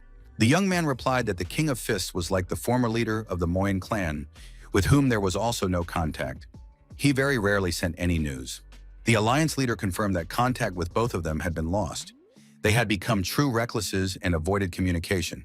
Mr. Yu said he would make sure this news reached the three gods and one saint. If Murima's martial arts masters began to disappear one by one, this meant that the demonic faction had begun to stir again, and therefore it was necessary to become even stronger. After all, if another battle took place, the demonic faction could win, and then the situation would be completely different. Han Gyung volunteered to show the guest to the room that had been set aside for him outside the Murim Alliance. But when the guys went inside, they saw that someone was already there. Myung Ho, who had been up all night, was trying to get there. This place is huge and luxurious, he thought. I've already checked it out and want to show that I'm a man of my word. Poisonous Fox had already practiced all the necessary moves, crossed mountains and sailed on ships. Jin Yun asked if there was a good place to train nearby. Han Yun replied that he knew a very convenient spot. The next day, early in the morning, the company reached the mountain plateau in front of the waterfalls. It was truly wonderful and beautiful. This secluded spot was ideal for training. Alliance members often used it, as it was quite spacious. Jin Yun thanked his escort for bringing them to such a convenient location. The men said goodbye, planning to meet later. Mong Ho introduced himself at the end, saying that his name was Poisonous Fox, and that soon this name would be known throughout the alliance.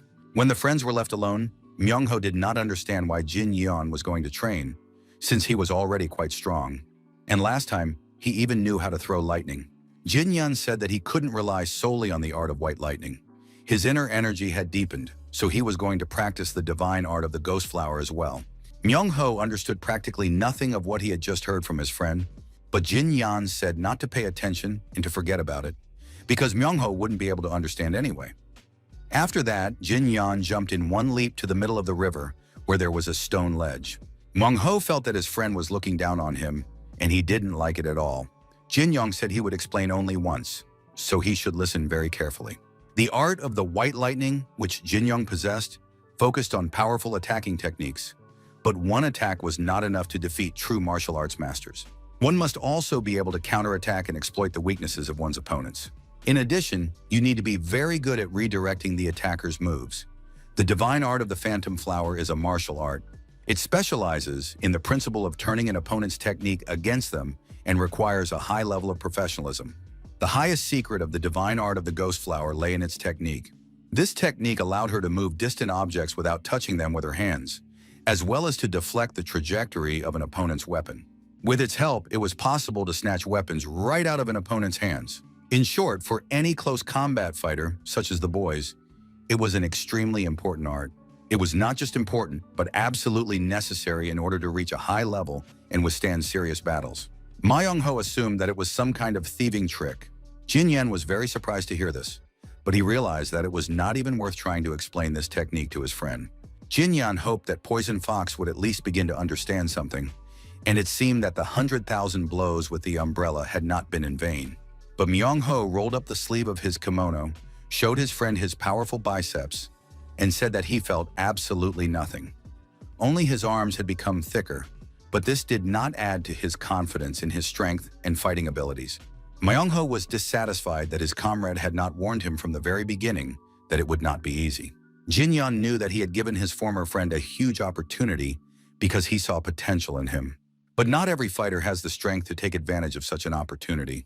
Jin-yeon decided to make the task more difficult. He handed the umbrella to Poisonous Fox and gave him a new target. Jin-young said that of all the countless downward strikes the guy had performed, only one had any value. Jin-yeon appeared in front of his friend, and now the guys were standing face to face. He explained that if the young man ever wanted to block, parry, or deflect an enemy's attack, he would have to find and use the most effective of all those 100,000 trajectories. If the young man could not find the right option, he would die. And the most effective strike is the only one out of all of them that is truly effective. The young man needs to replay all the movements he has made in his head. It should be just one precise slashing blow, as well as the fastest and sharpest thrust among those he will still deliver. During training, every warrior must extract useful techniques, then refine them, hone them, connect them, and rebuild them, forming a complete sequence. And when Won-ho has mastered all of this, he will have achieved what is commonly referred to as the basic form. After that, the martial arts masters of each sect study, modify and refine these basic sequences through endless repetition until they achieve perfection, which is called the art of the sword. But even then, mastering the art of the sword is not the ultimate goal. Applying this art in real combat is a completely different matter. A warrior must gain real experience to develop combat instincts and watch his tongue. Otherwise, he will die before he has a chance to acquire them. Mwenko said that now he understood everything.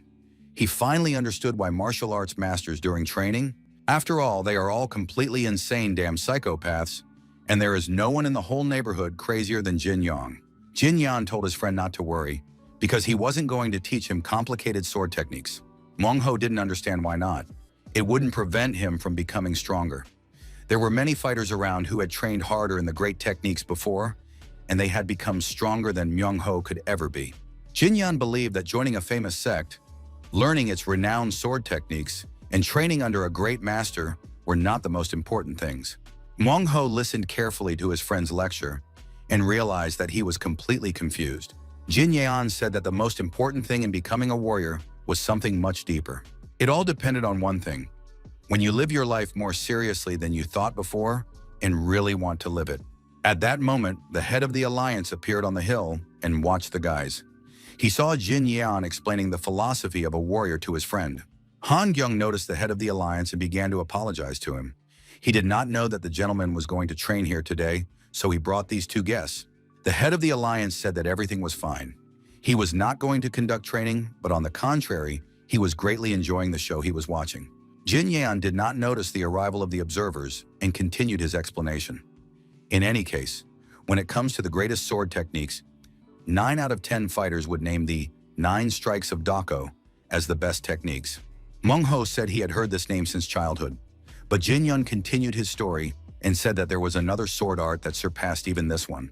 It was the art of Jin So-han, a man known for his obsession with swords. Few people had ever heard of him. Jin-yeon said that this man did not belong to any sect, and if Myung-ho really wanted to understand the power of combat, he would first need to study his history. Jin So-han grew up among wandering artists and studied sword dancing from childhood. Sword dancing is a dance in which swords are used to cut people's clothes off. Jin So-han danced with the older women who raised him. One can only imagine what thoughts were going through this guy's head. He was a young man who practiced sword dancing for more than 10 years, just so he wouldn't hurt those who took him in. He was a complete orphan in this world. A man who trained with a sword solely so as not to hurt anyone. When this man finally learned to wield a sword meant for killing, his insight flashed in an instant. He surpassed even the master of the 9 strikes of Dako and created the greatest sword art in the entire country. The story was very beautiful, but did the sword dance itself make this guy a great and skilled warrior? Of course not. The greatness of sword art or the prestige of a great sect, neither of these things matter. What matters is that he lived sincerely all those 10 years of sword dancing. That's the main thing. How strong you become depends on how you decide to live your life. Whether you will be an ordinary rat or become a real poisonous fox, that's the whole philosophy. Chul Myung-ho seemed to finally understand the essence of it all. The young man handed the umbrella to his comrade and said that he was ready to take the next step and was awaiting his teacher's orders. Jin-yeon asked once more if his friend would regret it. The answer was no. Jin Yan used the umbrella and demonstrated several techniques, explaining how to act as if holding a sword instead of an umbrella. He told his student that this time he would have to make not 100,000, but 1,000,000 swings with the umbrella before the young man could finally achieve the desired result. The alliance leader realized that the young Master Li was truly impressive. The young man had mastered the technique of 3 swords. Mr. Yu watched the training with longing and envy. He could no longer remember the last time he had had the opportunity to train calmly with one of his students. After all these years in the Murim Alliance, Mr. Yu's friends had disappeared one by one. Their closest subordinates followed suit. Some died of natural causes, others were killed by enemies. And now the leader of the alliance watched the training of a simple guy with longing and envy. Yu Chunhong said that today's performance, which he had accidentally witnessed, had given him great pleasure, and that he must prepare a worthy gift in return. Jin Yan was sitting on a rock at that moment, trying to concentrate on his meditation. Not far from him, Myung Ho was also panting and trying not to scratch or fidget. Jin Yan immersed himself in the process, and soon he was able to move stones and lift them with the power of his mind, directing them to the right place. The alliance leader could have watched the training for a long time, despite the rain that suddenly covered the entire area. But then someone called out to him. Jin Yan noticed Mr. Yu and rushed over to greet him, saying that he had been busy training. Myung Ho looked suspiciously at the leader of the alliance and was surprised that he was such a frail old man. Moreover, it was unclear how Jin Yan knew Mr. Yu. Myung Ho folded his hands in a welcoming bow, bowed before the head of the alliance, and stated his name. The old man asked where the scar on the young man's face came from. It looked like a sword wound. The young man replied that it was a wound from a dagger. The alliance leader wanted to know the details, but the young man tried to avoid talking about it. The alliance leader continued to insist, offering suggestions. Perhaps it happened during a duel, or maybe it was just an accident during training. Mungo decided to tell the truth. He said that he used to run a mountain hideout, and then he got into a fight with a guy who didn't want to pay back a debt, and the guy stabbed him in the cheek with a dagger. This story was very surprising. The alliance leader was shocked that such a negative person was among Jin Yan's friends and students. Myung Ho was very upset because he had to put himself in a bad light in front of the alliance leader and everyone present. But at the same time, the young man did not want to make up some story about a duel, training, or something more respectable. The guy was generally embarrassed, and it was unclear what was running down his face. Raindrops or tears of shame. The alliance leader was a wise man. He understood the young man's condition and said that he also had a scar that would not heal. The man showed everyone his hand and told them that his father used to own a brewery. He delivered drinks to taverns and sometimes transported the goods himself. Once, a group of drunk men began to beat him in front of his family. At that time, the gentleman did not yet know how to wield a sword as he does now. All he could do was grab a stick and start swinging it around at random. Fortunately, the drunks in the tavern were not particularly strong men, and the young man was able to scatter them with his club. No one died, but all the men were lying on the floor. His father approached his son and tried to stop the blood flowing from his hand. The young man was so excited that he didn't even feel that his hand was cut and bleeding. His father put his son on his back and ran with him into the forest to escape pursuit. A lot of time had passed, and the father hadn't carried his son in his arms for a long time. The boy noticed that his father's sleeve was torn. In addition, his father's sleeve was soaked with sweat. As they ran through the forest, the boy's hand kept touching the rough, sweat-soaked fabric, and the wound became more and more irritated. Perhaps that was why the scar never disappeared. It was saturated with his father's blood and sweat. Every warrior who joins Jianghu brings their own story with them, and it is not always perfect and pleasant. The alliance leader asked if this worn umbrella was Mungho's weapon. The young man admitted that he had borrowed the umbrella from his teacher, Jin Yan. Mr. Yu handed the guy his umbrella and said he was asking permission to borrow his personal umbrella. Mungho accepted the gift with respect and trepidation. The alliance leader's umbrella seemed terribly heavy to him. It was a black iron umbrella, a gift from the Moyong clan to the Murim Alliance. Made of black iron, its weight and size made it an excellent weapon. The young man could swing it many times and the umbrella would never break.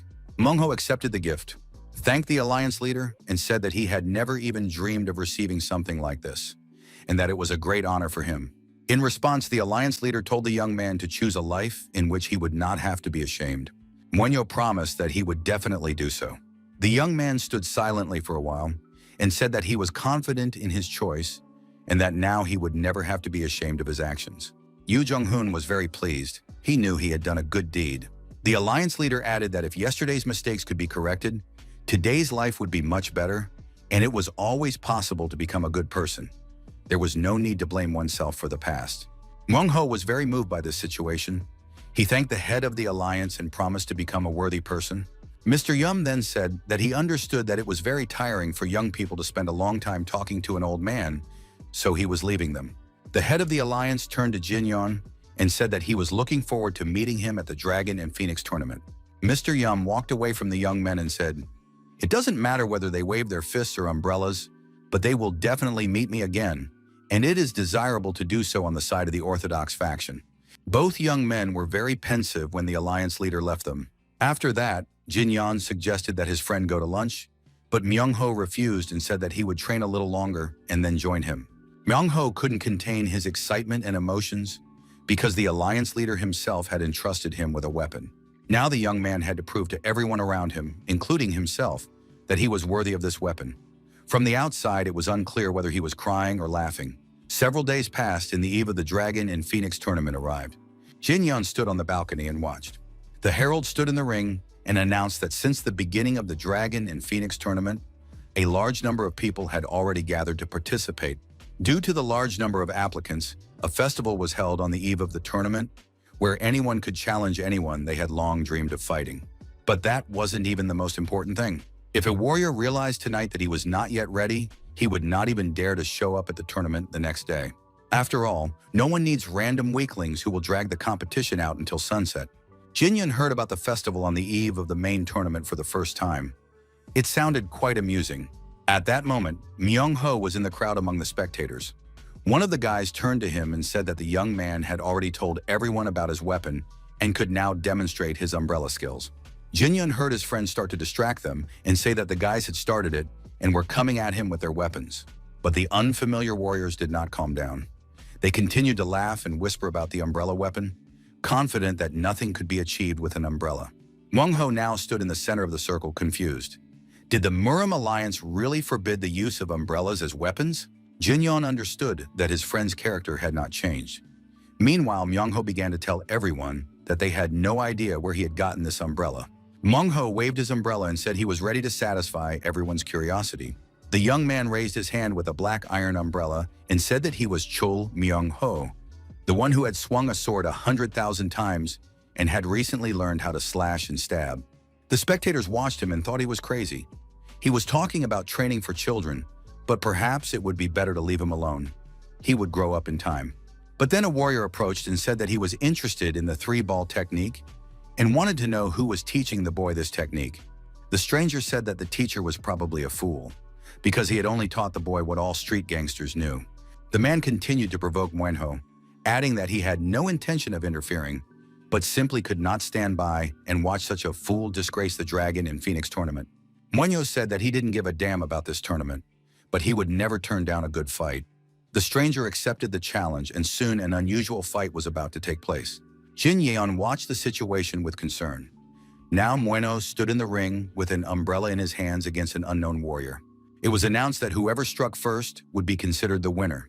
Myung-ho swung his umbrella and jumped up. His opponent had time to think that the young man was moving very fast, while the umbrella appeared right next to his face.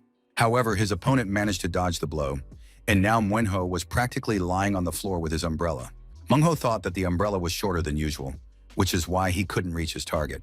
The opponent began to laugh, because the guy with the umbrella couldn't even handle his own weapon. At that moment, a real circus began, and all the spectators watched in amazement, not understanding where they had ended up. Muen-ho grabbed his umbrella and ran away. It was a very strange sight of a fight. His opponent noticed his retreating adversary and was completely confused, not knowing what to do next. According to the rules, no one could be declared the winner, because no blows had been struck. Therefore, Munk's opponent was forced to chase after him. Soon the duel became simply comical, because the guys did nothing but run around in circles after each other. The guys ran in circles until the stranger was able to trip Muen-ho with his spear, and Muen-ho fell to the ground. The warrior immediately rushed to attack his small opponent, who was going to run around the tiny stage forever.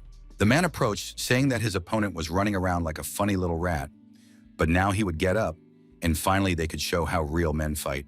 Muen-ho replied that his opponent had first knocked him down with a dirty sweep and now demanded that he get up.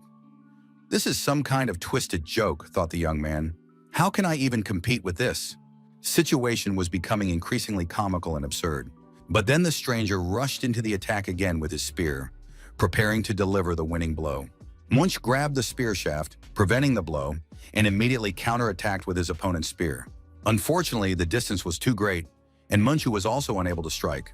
The enemy laughed, saying that Manhwa had recently boasted about his horizontal strike, but now he was showing such clumsy technique. It was clear to everyone that his lunges would be just as clumsy, but it was unclear how the guy with the umbrella was going to continue fighting. The stranger said nothing more. He jumped up and struck with all his might. Then the blows rained down one after another, and the crowd watched with excitement as the confident chatterbox was literally beaten up. Wencho was barely standing and looked truly beaten. Blood ran down his face, and the young man tried to cover himself with his umbrella. His opponent approached him and prepared to kick him. He kicked Myung-ho in the head, and it no longer looked like a fight. It looked like a real murder. Jin-yeon watched the fight from the balcony, and before losing consciousness, Myung-ho saw that his friend was aware of his humiliation.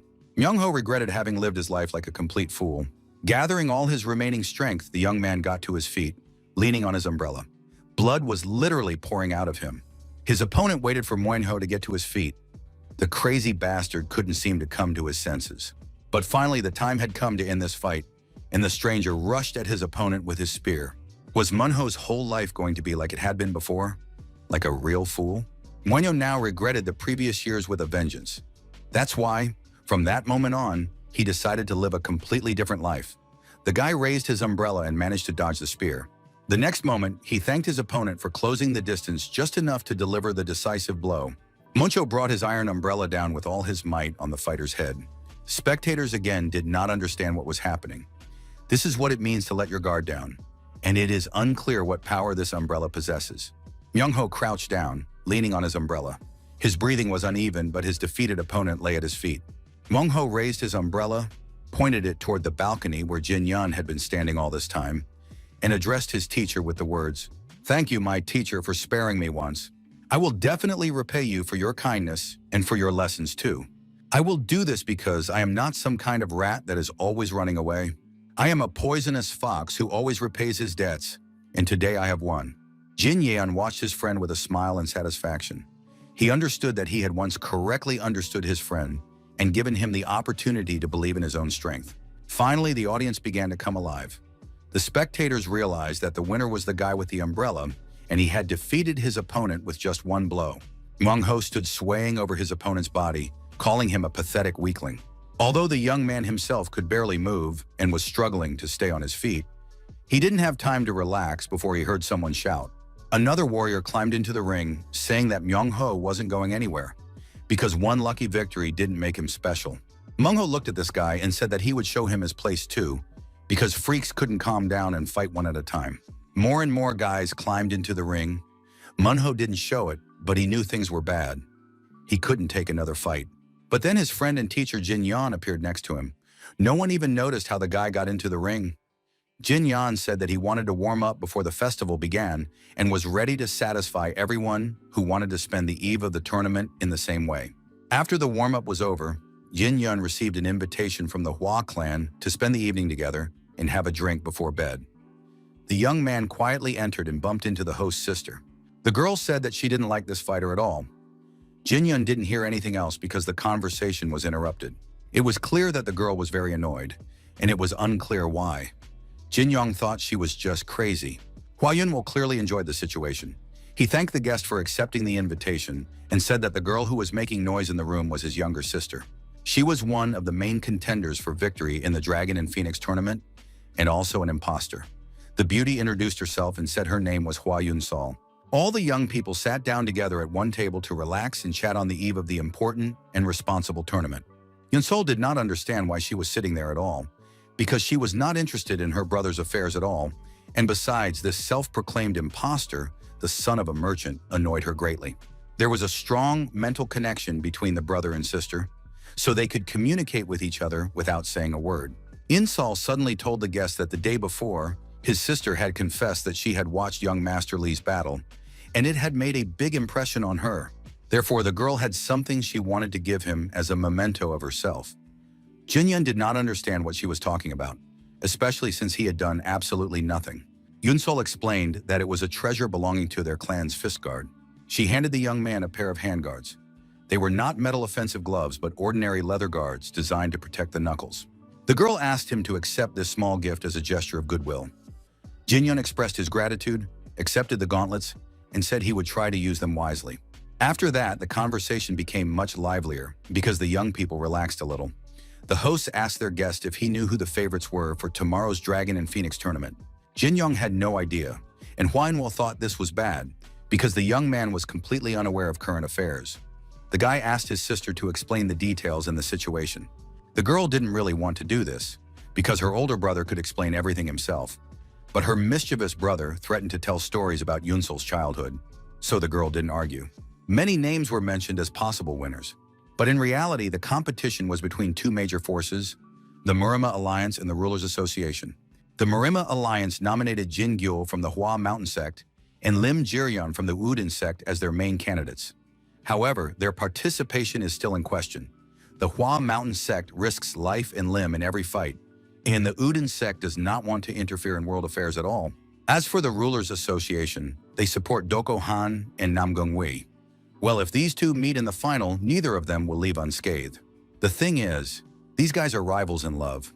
Both are crazy about Pak Ryong, the girl who is considered the most beautiful woman in the South. If the guys meet in the final, both will end their lives with serious injuries. They were already gnashing their teeth in anticipation of humiliating each other in front of the beauty. The name Pak Ryan was familiar from a past life. She was the daughter of the elder to whom King Kulak was once indebted. Memories from his past life flashed before the young man's eyes, and he saw a little girl who could now grow up to be a beautiful woman. Now she had become a real beauty, admired by all the heirs of the leading clans. Jin-young thought that he had once been almost like an uncle to her, and now he stood among her peers. These facts evoked strange feelings. In addition to the main declared contenders, Hwa Young-wol was also a member of the Rulers Association. He was a kind of dark horse. His younger sister said that the guy had never actually participated in a public duel. Everything in life seemed tedious to him in advance. Jin-yeon felt that inside this handsome young man, there was no desire to fight at all. Although perhaps he was so strong that he simply did not need to fight at all. The guy gave off a feeling that he was someone to be feared, although there was no reason for such feelings. Yoon-sol continued her story and added that there were two more unpredictable variables in this year's competition. They are not very well known, but rumor has it that both warriors are quite strong. One of them is from the Hainan sect. The second unknown and unpredictable opponent was, of course, the young Mr. Lee Jin-young. The young man was a little embarrassed, but at the same time pleasantly aware that serious fighters considered him a solid and clear contender for victory. Hwa In-wol asked his guest how ready he felt for the upcoming tournament. Jin-young put on the arm guards he had received as a gift from the Hwa clan and said that among the participants in tomorrow's tournament, whom he had just heard about, none of his opponents were even considered serious contenders. The Hwa siblings didn't even know how to respond to their guest's confident statement. When In-wol came to his senses, he began to laugh loudly, saying that it seemed Jin-young had no intention of losing in this tournament. Jin-young calmly drank his drink, while the host realized that this young man was indeed difficult to deal with. It was impossible to analyze him, understand his main martial art, level, or even personal interests. Hwa In-wol felt that the guest was not even interested in his sister, known as the Snow Phoenix. The young man showed no interest in her at all. Taking advantage of the fact that he was busy singing, In-wol continued to make his assumptions, and he came up with an idea. Perhaps Jin-young was actually focused only on becoming stronger. Jin-young put on the arm guard and told his host that he really liked the gift and that it was truly a masterfully crafted item. The young people had a wonderful evening. The host came out to see their guest off. They said a warm goodbye and wished each other all the best for the upcoming tournament. The brother and sister were very pensive as they watched the departing guest. This young man had made an impression on them, and although he had spent quite a lot of time with them, he remained a dark horse. In-sol asked her brother what he was going to do about tomorrow's Dragon and Phoenix tournament. The young man was very serious. He said that he had finally met someone worthwhile, but instead of truly befriending this person, he was already arguing about winning the tournament. Hwa Yoon-sol told her sister that he would concede to the young Mr. Lee. The girl realized that her brother was very impressed with this young man, and even she suspected that her brother had very tender feelings for him. Hwa In-wol did not go into detail about his emotions, but it was clear that his body eloquently expressed everything that did not need words. Yoon-wol noted that their guest was an incredibly straightforward person because he never even tried to flirt with the beauty. It seemed that he was not a womanizer. Yunsol thought that Jin Yan was just pretending to be indifferent. She didn't want to admit that this merchant's son wasn't interested in her at all. Her brother continued to mock his younger sister, and the beauty declared that she had no need for this young Mr. Li. The older brother explained to his sister that she needed to look, feel, and live freely. In life, she would see many merchant heirs, strong warriors, and clan heirs who would be the most notorious bandits. Not every member of the Murama Alliance is a hero, and not every person in the underworld is devoid of honor.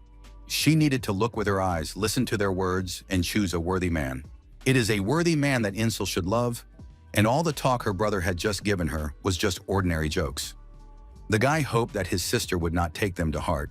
Hua Yinsel promised her brother that she would listen to his advice. Then the brother and sister continued discussing the evening, saying that the self-confident Jin Yan did not even consider the main fighters to be his rivals. If they had heard about this, they would have immediately drawn their swords. Yunwol and Yunsel continued to joke around when suddenly they heard someone scream. A man approached them and asked them to repeat what he had just heard from his close friends. It was Dong Go Han, the future head of the Doko clan. Hearing that some stranger dared to dismiss them as worthy opponents, the young man wanted to know who this insolent person was. Yunwol immediately sent his sister inside, forbidding her to stay near the men. Donko followed Insel as she went into the house with a rather eloquent look. It was clear that he wanted to get his hands on this beauty. Inwol explained to his friend that there was no need to worry, that these were just the words of some passing martial arts master, an ordinary chatterbox. Donko Han was not reassured. How dare a simple martial arts master say that he and Namgun Wu were nobodies? Donko guessed that these words came from the son of a merchant, the young Mr. Li, who had recently left this area. Donko said he had met the man, and he looked like the heir to the Yonha trading group. It was interesting to know what this guy was doing here at such a time. Probably Hua Yunwol had invited him personally. There were rumors that this guy's skills had improved a lot lately. Dongo wanted to know Yunwol's opinion. Which one of them was stronger? Hua Yunwol was very reluctant to voice his thoughts on the matter and make any hasty statements. He could only say that the young Mr. Li, as everyone knew, had defeated Ouyang Sen. Therefore, he should not be underestimated. Donko Khan pointed his blade at his comrade and said that he found it strange to hear such words. Did Inwol really think he was weaker than that snotty merchant? Yunwol showed absolutely no fear. He said that Khan's character had not changed and wanted to know why the young man had actually come here. Donko Khan sheathed his sword and asked why Inwol himself did not want to participate in this year's Dragon and Phoenix tournament. Donko reasoned that if Inwol defeated the merchant's son or Namgun Wu, the Rulers Association would have a winner this year. Inwol understood that the man was simply trying to manipulate him and had absolutely no understanding of the situation. Yunwol laughed in the young man's face and advised him to just participate and relax. This year, neither the Rulers Association nor the Muram Alliance would win the championship.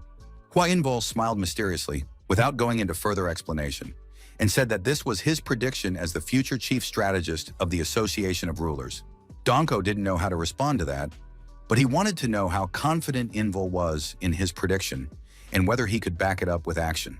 Donko Han decided to bet 10,000 coins that the winner would come from either the Muram Alliance or the Rulers Association. Hua Inwol assessed the situation and declared that he was willing to bet 30,000 coins that the winner would not belong to either of these groups.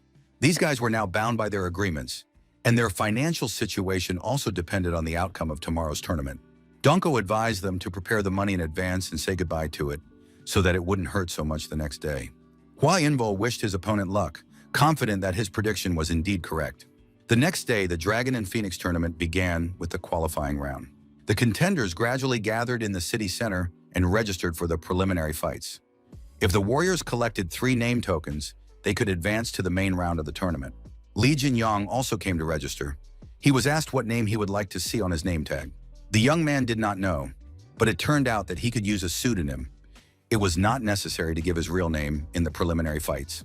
Of course, the young man wanted to register as King of Fists, but he couldn't afford such a name because he hadn't yet reached the level he had in his past life in relation to the title of king.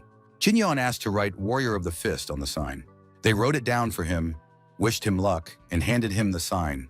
When the registration process was complete, Jinyon moved towards the ring where the preliminary fights were to take place.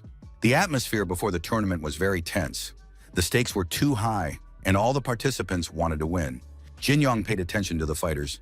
Some of them looked quite strong, The internal energy of the young masters had grown significantly in recent times.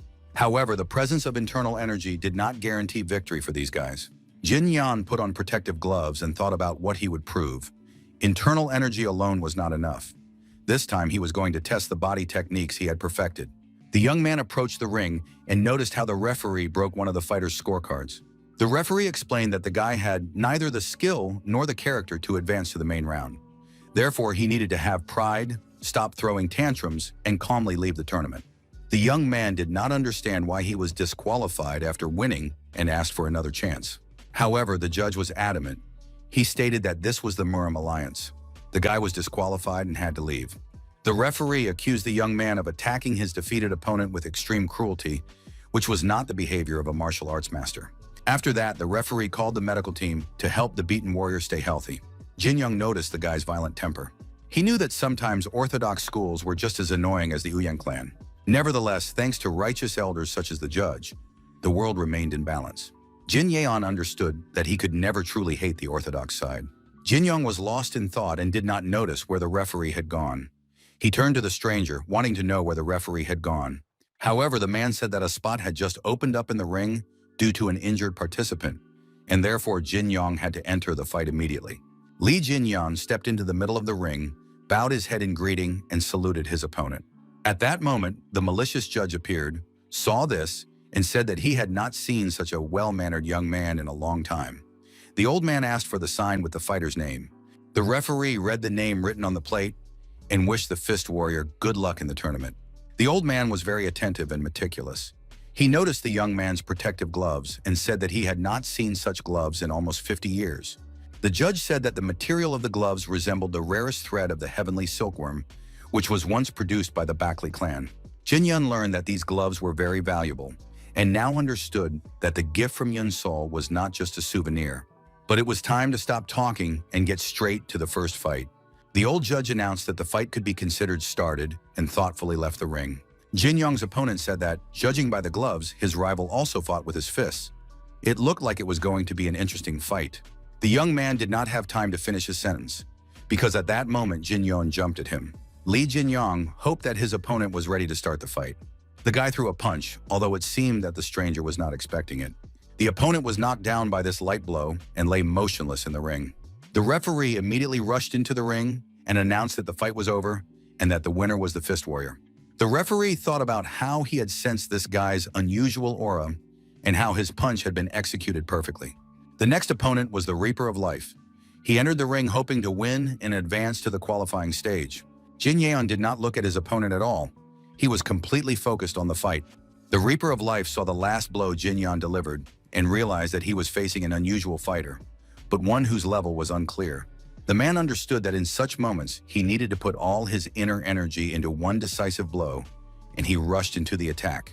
Jin Yeon blocked the blow and managed to seize the initiative, preventing the strike from reaching its target. Jin Yeon managed to whisper to his opponent not to waste his energy on a wooden stick. At that moment, Jin Yeon's fist was already approaching his opponent's face. The young man believed that if he didn't waste his strength on the stick, he would be able to stop the blow. But for now, there was little chance of that. Spectators had already gathered around the ring, amazed that the fight had ended with just one blow again. Among the spectators were some of the most famous warriors. They watched the merchant's son's technique with interest, assuming that this was perhaps all he was capable of to defeat his opponents. However, it became clear to everyone that the rumors about his strength and martial arts skills, which had spread around Jin Yeon's name, were not in vain. The old judge clearly sympathized with Jin Yeon. He really liked what was happening in the ring, and the man did not hold back his emotions and announced that it was amazing.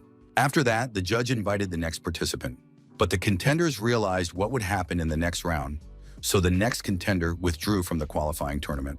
The old judge scolded him, saying that the player dared to come to the Dragon and Phoenix tournament with such a weak will. He demanded that he leave his token and leave the ring immediately. The judge understood that most of the tournament participants did not even have basic fighting skills. He handed out 3 tokens and said that in his entire life, he had never seen a participant who passed the preliminary test with only 2 strikes.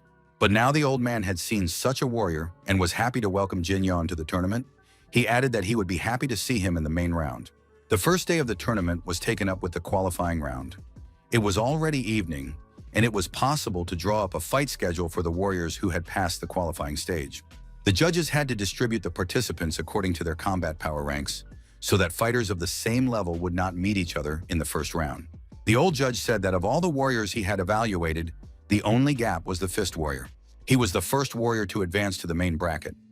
Rumor had it among the participants that the young man had made it through the preliminary round with just 2 punches. Realizing the strength of this warrior, it was necessary to distribute the remaining participants correctly so that the tournament would be as fair as possible. At that moment, the alliance leader entered the judges' room. He thanked all the judges for their excellent work on the first day. The judges reported that they had done a lot of work. Enough participants had been selected, but many had been excluded for lack of character. The alliance leader wanted to know if there had been any interference from unorthodox sects at this stage of the tournament, but the elder judge said that nothing of the sort had been noticed. This was excellent news. The Flying Dragon Squad, the Cloud Dragon Squad, and the White Dragon Squad were supposed to track the positions of those who had passed and cover them so that they would not be ambushed or drawn into senseless fights. The elders were supposed to make sure that no one dared to threaten the participants of the next stage of the tournament, neither from the orthodox sects nor from the forbidden ones. In case of violation of the rules, the culprits were to be captured and locked up in the dungeon. The subordinates accepted the orders from the respected leader of the alliance with joy and respect. As he was leaving the judges' meeting, Yu Chonghong asked Marim, for the sake of the alliance's honor, to ensure that none of the passing warriors were harmed. After that, the alliance leader left the room, leaving the judges to draw up the tournament bracket. Silence reigned in the room for some time. Everyone felt the weight of responsibility and understood the importance of the upcoming tournament for the life of the entire alliance. The next day, the main stage of the Dragon and Phoenix tournament began. The judges worked all night to draw up a fair tournament bracket and distribute the participants fairly. Spectators gathered in the stands, coming with their entire families to enjoy the martial arts festival. Yu Chonghong was alone in his chambers. He did not want to share his thoughts with anyone. He preferred to enjoy the silence. Soon the judge appeared and reported that all preparations were complete and the tournament could begin. The alliance leader turned his head and saw light coming into the room through the unlocked doors. Myung-ho continued to complain. He couldn't see well from his seat. The guy wanted to be seated in the front row because he had already passed the qualifying stage. Jeon-woong approached his opponent and offered to make a bet on the upcoming championship. Jeon-hoon was confident of his victory, so he didn't understand why he should take such a risk. The friends teased each other, calling each other braggarts. The alliance leader thought that old age was taking its toll, and memories of his youth flooded back to him. Before his eyes stood the face of a friend who was almost like a brother to him, and then that same face was covered in blood, with a look of pain in his eyes. And then one of his friends, Jeon-woong, is mortally wounded by a sword that pierces his back. Dying in his friend's arms, Jeon-woong asked Jeon-hong to lead the battle. Yu Jeon-hoon had to find the greatest sinner in the entire Oran company. He had to become the leader of the alliance and prevent the villains from the demonic faction from escaping.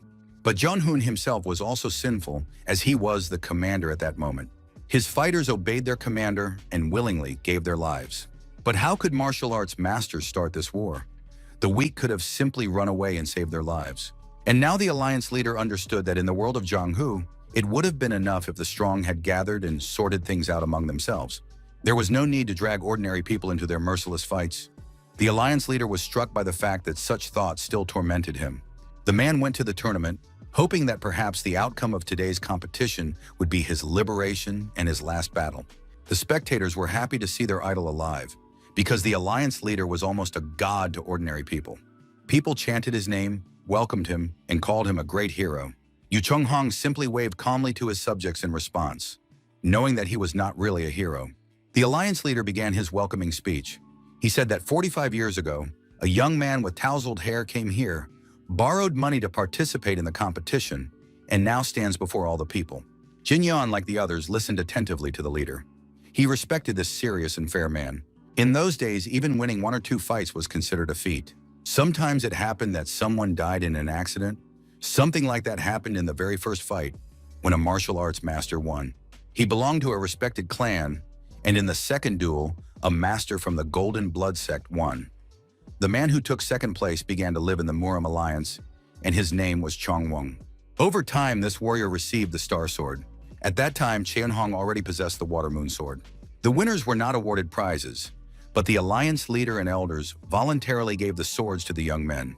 Many events took place later. But since then, the young Yu Chung-hoon has been unable to leave the alliance. The joy of receiving the Water Moon Sword made the young man strive to become even stronger. And now, Alliance leader Mirim announced what prize would go to the winner of today's tournament. Yu Chung-hong was going to present the century-old Chonghua Ginseng from the Ime sect. The 100-year-old Chonghua Ginseng inspired awe even in renowned warriors. It was a truly rare item that could not be bought for any amount of money. The alliance leader explained that for Abbess Hyun of the Ame sect, who did not even have the means to support her disciples, giving the 100-year-old ginseng to an unknown winner was a great gesture of trust. In addition, the alliance leader was going to present the Star Sword to the most outstanding swordsman of the tournament. He was sure that his late friend, who was now in heaven, was happily watching this event. The alliance leader also wanted to present the best swordsman with his Water Moon Sword, which unfortunately he himself could not give away. But the blacksmiths of the Gu clan had specially forged a new sword for the alliance leader to present at this tournament. Everyone knew that the blacksmiths of the Gu clan created unforgettable swords, which were wielded by the best swordsmen of the Hua Mountain sect. The winner who received this sword would be able to name it himself. The young, still unknown man's hair had long since turned gray, but his sword remained as sharp as ever, for it was the Water Moon Sword. No matter how many years pass, the blade of the Water Moon Sword will never tarnish. We should all follow his example and keep our hearts pure for as long as possible. Every warrior must remember that someday he will go to heaven, and there wars will be judged by personal qualities, taking their rightful place. Thus, at this tournament, a 100-year-old ginseng, the Star Sword, and the Sword of the Gu Blacksmiths will be awarded. These awards are given without any conditions for one reason only. And this reason is clear to all pious warriors, for they all belong to Orthodox sects. After that, the alliance leader announced that the Dragon and Phoenix tournament could be considered open. Manga was also impressed by the alliance leader's welcoming speech and said that the old man really looked impressive. Jinyan smirked when he heard this phrase. He did not like to value everyone equally and treat them all the same. It was not about the pride, authority, or righteousness of the Orthodox, but about the statement of an old man who had already lost so much. However, this old man chooses to follow the path of the Orthodox to the end. He takes the stage and burns his life away. He is ready to fight and defend his beliefs. He respects crazy and stubborn martial arts masters, but the Orthodox are not always right. They can also be wrong. Jinyan's thoughts are interrupted by the announcement of the start of the first match of the main tournament bracket. The participants in the first fight were Fist Warrior and Double Spear from Hebei. They were asked to enter the arena immediately. Jinyang stepped into the ring, deciding to immediately determine how strong this orthodox fighter he was about to face was. The guys got ready. Jinyang was unarmed while his opponent was armed with 2 spears. This was Jinyang's first experience against a master who wielded 2 spears at once. A warrior named Double Spear looked at his opponent in surprise. The young man looked at his opponent's hands and was surprised to see that he was going to fight without weapons. The man asked his opponent if he really practiced fist fighting. Jinyan confirmed that this was the case, as it was not for nothing that he was nicknamed the King of Fists.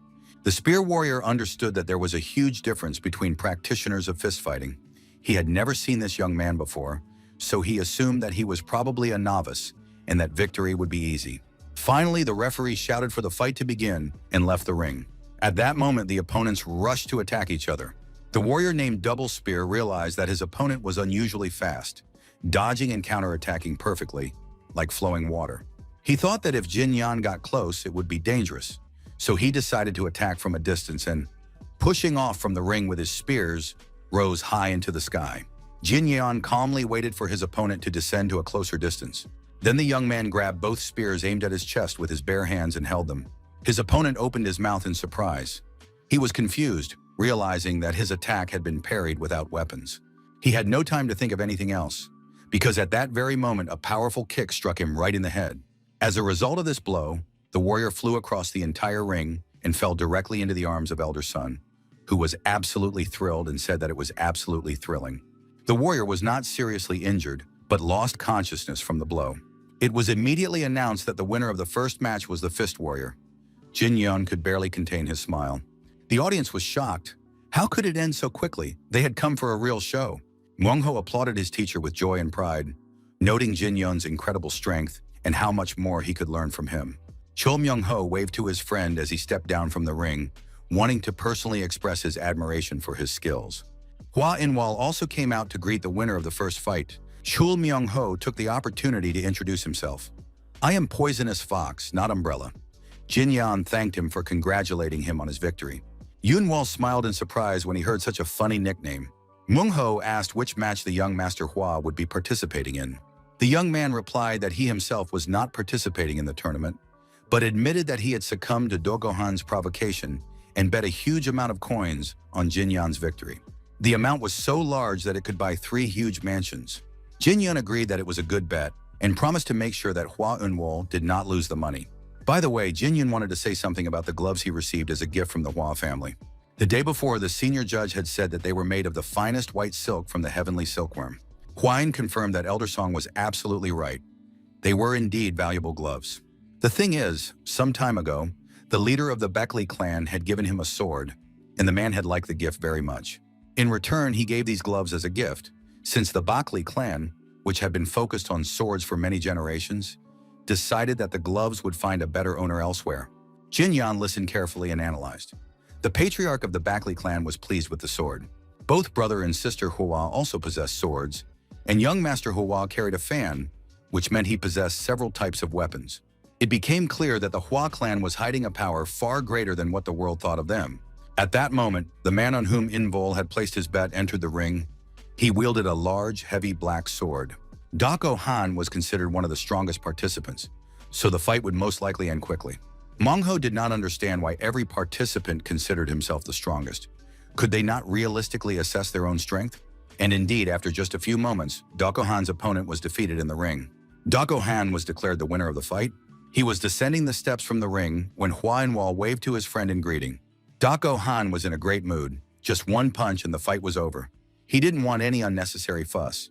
The man approached the group and asked if Mr. Hua, after watching the fight, still wanted to risk his money, because soon he might regret betting on the son of the trading group. Hua Yunwal pretended not to hear, cleaned his ears with his finger, and looked at his opponent in surprise. Dako Han continued, "It's a shame that the next supreme advisor to the Association of Rulers has such terrible intuition." Chol Myung-ho was the most insolent of those present and had no intention of feeling sad. He called Dako Han a brainless idiot. His interlocutors tried to shame the young man, but he said that he had not mentioned any names and did not understand what the problem was. Dako Han heard the insult, drew his sword, and asked if the worm dared to repeat his words. Mongho clearly did not expect to be heard, and the mere sight of the sword caused him to panic. The young man began to say that the sword was very similar to the black iron umbrella he used, and that perhaps Dako Han would lend him his sword someday. Dako Khan no longer understood who was standing before him, a fearless warrior or a madman. He did not want to get involved in the conflict and said that they would meet in a duel someday. Ma Young-ho replied that he was not participating in the tournament and that there was no need to dramatize the situation. No problem had occurred. Dako Han was about to leave but suddenly stopped and suggested getting his weapon to show this brainless fool who's boss right then and there. Hua Yunwol sensed that the situation was getting out of control and began to calm Donggo Han down.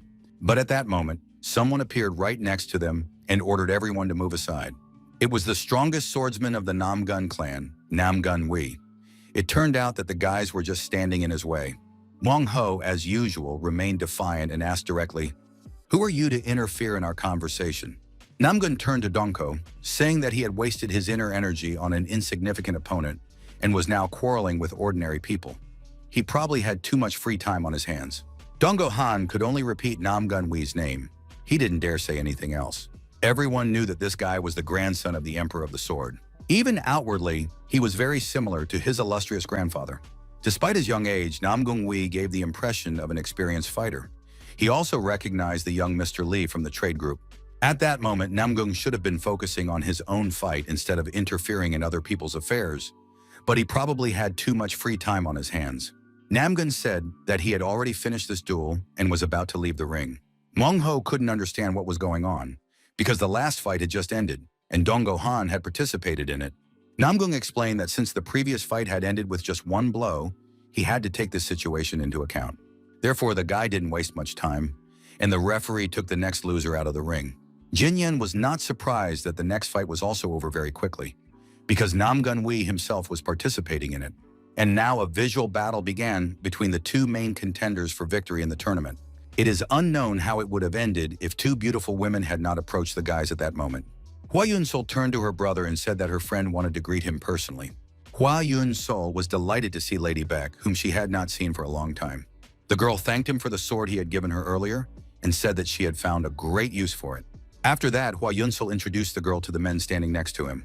After everyone exchanged greetings and best wishes, the girls left the company of the men. Dongko and Namgun noticed that the beauty had looked at young Master Li for a few seconds longer than the others. And now the guys were united in their dislike of their common rival. The Dragon and Phoenix tournament continued, and soon it was announced that the winners of the first round should await their next match. The warriors rested in their tents, and Hua Yun-wol came personally to Jin Yon to find out if he was ready for the second round. Jin Yon was completely composed and calm, responding that he was ready for battle. However, he was concerned about why some participants looked at him with such hatred. Hua Yun-wol reminded him that he had already told him about the rivalry and love. Both suitors hoped to win the hand and heart of Lady Beck. Now they looked at Jin Yon with hatred, considering him a rival in the romantic conflict. Meng Ho, as straightforward as ever, noted that all the commotion was because of a woman. Why be the scion of a prestigious clan if you behave like a fool blinded by lust, he added. Jin Yon could no longer listen to this and asked his friend to watch his language. He reminded him that young Master Donggo had restrained himself, and thanks to that, Myung Ho was now alive, and also noted that this was also thanks to the girls. Chul Myung Ho remembered his promise to be an obedient student, bowed, and said he would definitely take this into account. The brother and sister watched the dialogue and were touched that a real friendship was indeed developing between such different guys. But soon it was time for the second round. Jin Yon finished his match almost instantly. His name gradually rose in the rankings. He needed 2 more victories to reach the final, and his next opponent was the unusual warrior Dong Ku-han. If Jin Yong defeated him, he would advance to the semifinals, where he would face Nam Gun-wi. It turned out that he would have to fight the strongest opponents in a row. On the other hand, the martial arts master of the Hainan sect, the Golden Sand Sword named Wei Mak Chong, and a representative of the Hua Mountain sect, the Wandering Plum Blossom named Jin Yul. The judge invited the Fist Warrior and the incomparable Donko Han to the ring. Jin Yeon, climbing into the ring, looked once more at Ms. Beck, who was interested in this primitive guy who only knew a few physical, rough techniques. The opponents met in the ring, but before anyone could understand what was happening, the arena was destroyed. It was hard to imagine that the huge stone ring had been broken into pieces. The leader of the alliance, who was watching the tournament, gave the order to continue the tournament and not to stop. Yu Jun-hong wanted the battles to proceed as scheduled, but he had to make sure that the spectators were not injured. The participants in the fight were unharmed. Donggo Han was in a state of mild shock. He couldn't believe that one step could unleash such power. How much training would it take to reach that level? Donggo Han decided that his opponent had already shown all his abilities and rushed into the attack. Jin Yan began to gather energy in his fist, gradually increasing the phase one by one. Donggo Han realized that the young man also possessed internal energy. Hua Un-wol also realized that he had made the right choice by betting a large sum of money on the young Master Li. Jin Yeon had almost completely dispersed his lightning-fast energy. Finally, he felt ready to attack. Jin Yan did not want to just wave his arms around, creating meaningless movements of wind. Dongko Han was still trying to analyze the situation and realized that his opponent was not only incredibly strong, but also capable of repeating the movements of a grand master of martial arts, which was surprising for the son of a merchant group. He tried to resist, or at least avoid the blow, but now he understood why Ouyang Sen had lost to this young man. Jin Yong sensed his opponent's fear, who now could not even use the powers he possessed. Dongko Han also sensed that he was beginning to lose and did not want to listen to his opponent, even if he was right. Jin Yong touched the sword in Dongko Han's hands with a light movement of 2 fingers of his left hand. It turned out to be amazing. With this movement, he not only knocked the sword out of his opponent's hands, but also sent it flying a long distance, after which the weapon stuck into the stone ring. Now it was clear that his opponent was not just strong, he was unreal and almost invincible. For Dongko Khan, it was a real disgrace. He couldn't land a single blow and lost his sword. He was disgraced, and now could not even master the first position of the art of destruction of the heavens. The clan members began to doubt whether he was fit to be their leader. Dongko Han was too young and inexperienced to claim leadership.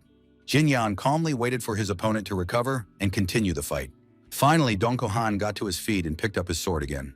The young man declared that he had not yet shown who he really was. The young man drew the golden sword and announced that he was none other than Dongko Han of the Dongko clan. He possessed the art of destruction of the heavens, a clan technique that concentrated all power in one point. It looked impressive, but in this fight, the technique could not save him. Jin Yan believed that for a sword master, the unity of the sword and the body was fundamental. Donko's sword was heavy, and his mind was distracted by tens of thousands of thoughts. Powerful flashes of white lightning lit up the ring, everyone present, the judges and the spectators. At first, Donko Han did not understand what was happening, but suddenly he felt his strength begin to dissipate. He could not understand how it happened. All the inner demons in his head immediately came to life and began to speak. It seemed that the Donko clan was not as great as it was thought to be. Now it became clear why it had not yet been recognized. It was an empty cart that rattled loudly. Donko Khan tried to collect his thoughts and dispel the darkness that filled his head. The tension became unbearable. He shouted for all the voices to be silent, not understanding why his attacks were not working. He was struck by the fact that his opponent remained completely calm, his eyes filled with a powerful, wild force. Everyone knew that the children of great clans, raised under protection, possessed even more vicious inner demons. This was due to the pressure placed on them by society and their subordinates, which hurt more than any enemy. If the body becomes strong and the mind weak, the sword turns against its master, and a discord arises between body and soul, leading to collapse. To get through such moments, one must learn to control one's inner forces. You need at least a minimal foothold to hold on to in order to feel peace. Initially, the art of destroying the heavens is a technique that concentrates scattered energy in one point. You need to gather your wandering inner strength and strengthen it. Donko Han said he understood and would try to apply the technique again. The guy gathered all his strength, expelled the demon from his head, and the destruction of the heavens technique worked. Jin Yan dodged and was already standing next to his opponent, whispering in his ear that he should consider the fight a blessing, since he was from the orthodox faction. He didn't have time to add anything else. The blow landed squarely on Donko Han's head, and the young man flew across the ring, landing on his backside. He only had time to look up at the sky and acknowledge his opponent's skill. Jin Yan seemed to tower above the mountain, higher than even the art of destruction of the heavens could reach. Donko Han realized his complete helplessness. Jin Yan demanded that the young man get up again and try to activate the technique. And then he repeated it over and over again. This was where everything had to be done correctly. But suddenly, a voice announced, "The duel is over." Yu Jong-hun turned to the swordsman. "Don't you understand that the Fist Warrior is constantly waiting for you? Continuing this disgrace will humiliate not only you, but the entire Donko clan." The alliance leader did not understand how the young man would be able to look his father in the eye if he continued to fight in the same spirit.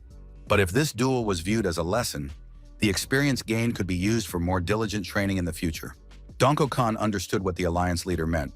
The young man threw his sword into the ring, bowed his head, and announced to his opponent that he had lost the match. After that, Dongo Han turned around and left the ring without looking at anyone.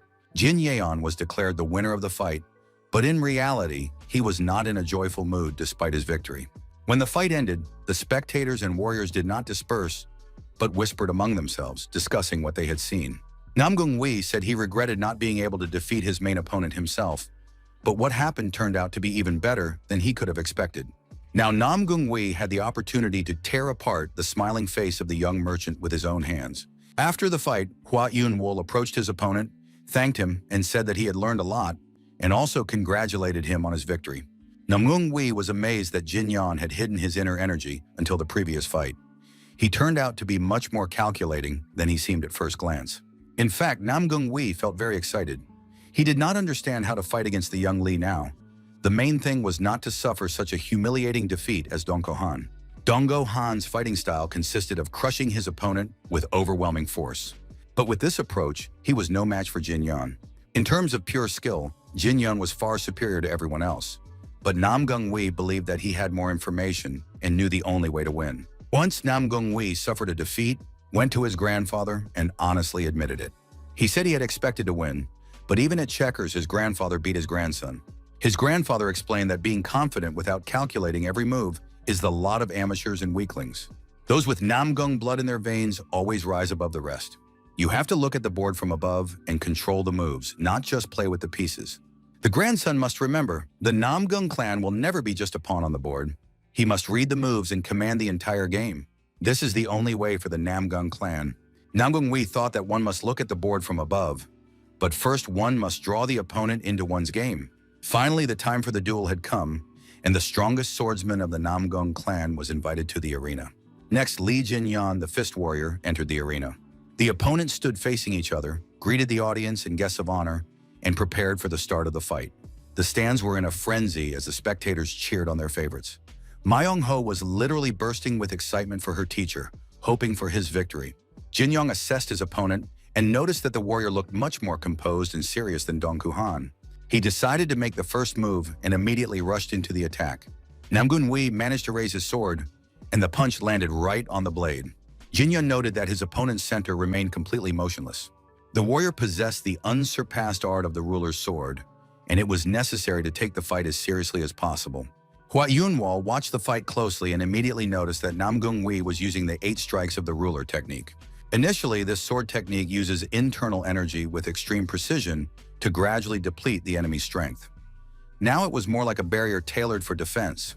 Upon contact with this energy, the warrior's internal strength begins to deplete. The only way to overcome this is to jump over the empty space above. Jin-yun understood that his opponent wanted to lure him into jumping, so he created a powerful barrier around himself. He wanted to see what his opponent would do if he didn't make the expected jump, so he launched a direct attack. Nam Gun-wi did not expect his opponent to rush headlong. Only a madman would do such a thing. Despite the protective barriers, Jin-yan made his way to his opponent and delivered a powerful blow to his torso. Nam Gun-wi flew across the ring, and Jin-yan wanted to see how long his opponent would last if he used mental techniques. Nam Gun-wi got up, wiping the blood from his face, and thought about how absurd their battle was. His opponent was trying to break sword techniques with his fists, but he decided to calm down to regain control of the fight. Both fighters prepared to continue, and Nam Gun-wi decided to attack first. This was unsuccessful. The audience immediately saw that all his attacks were being blocked. Jin-yan held his own, showing no sign of weakness. He noted that his opponent had truly mastered the martial arts of the Sword Emperor and was capable of defeating most of the younger generation. But to become the strongest under the heavens, he would have to surpass the Sword Emperor himself, despite all of Nam Gun-wi's superior techniques.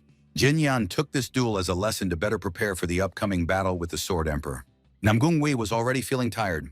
His sword strikes were not reaching their target. The young man began to lose heart, but suddenly noticed something interesting that caught his attention. Jin-yan struck with his palm, then his fist, then his foot, and again with his palm, fist, and foot. Nam Gun-wi figured out the pattern and noticed that the previous strike was a kick, which meant the next one should be a palm strike, and the young man prepared a block to deflect it.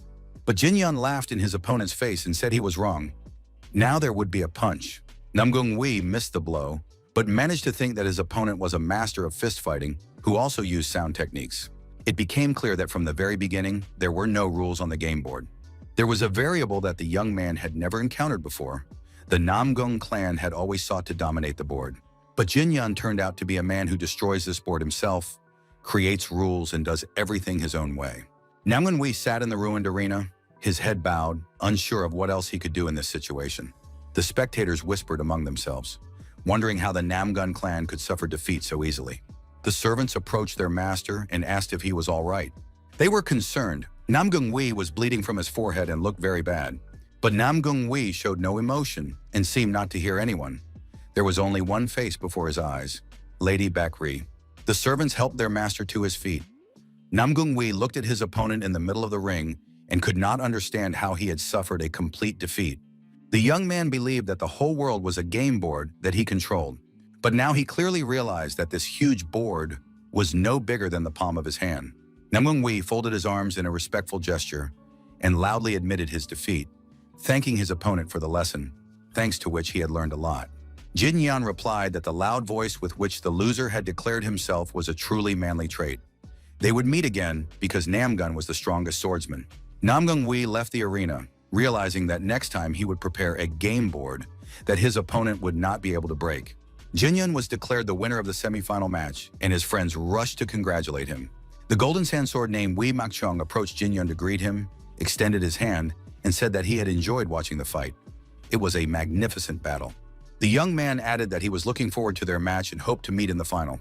At that moment, another player passed by and immediately declared that Mai-chung was talking complete nonsense. After all, everyone knew that he would be the one to reach the final and face the fist warrior there. V. Mai-chung smiled slyly. The young man can try, but he won't succeed. At that moment, the start of the semifinal between Plum Wanderer and Golden Sandsword was announced. and Jin Yan announced that he was terribly hungry. The semifinalists entered the ring and greeted each other. As soon as the referee gave the signal, one of the warriors rushed into the attack. Using the momentum of the whirlwind, he was going to give it his all and win. His opponent had to block immediately, but the attack did not give either of them a significant advantage. Munchu, watching the fight, commented that this warrior was too showy and did everything for the audience, as if he were showing off. Rumor had it that in the Hua sect, they risked their own lives in sparring, and now it was clear that there was not a shadow of hesitation in the warrior's sword. Manga believed that, judging by all appearances, the fighter from Mount Hua would be victorious. Jin Young had a different opinion. The golden sand sword was still smiling. Next, all 24 techniques of the plum blossom sword were used.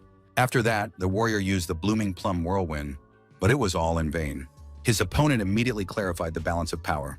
The young man gave his all in every fight, but the golden thread needle strike was used against him, and his opponent fell to the ground, completely defeated.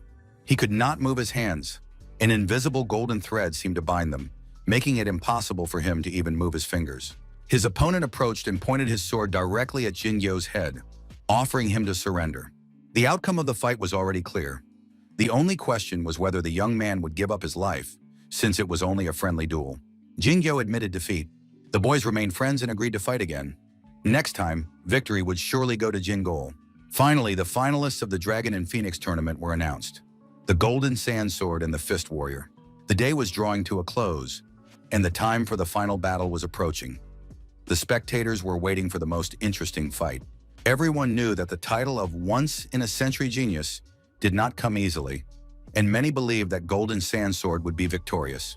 Others believed that the Fist Warrior was hiding his true strength, and that victory would surely be his.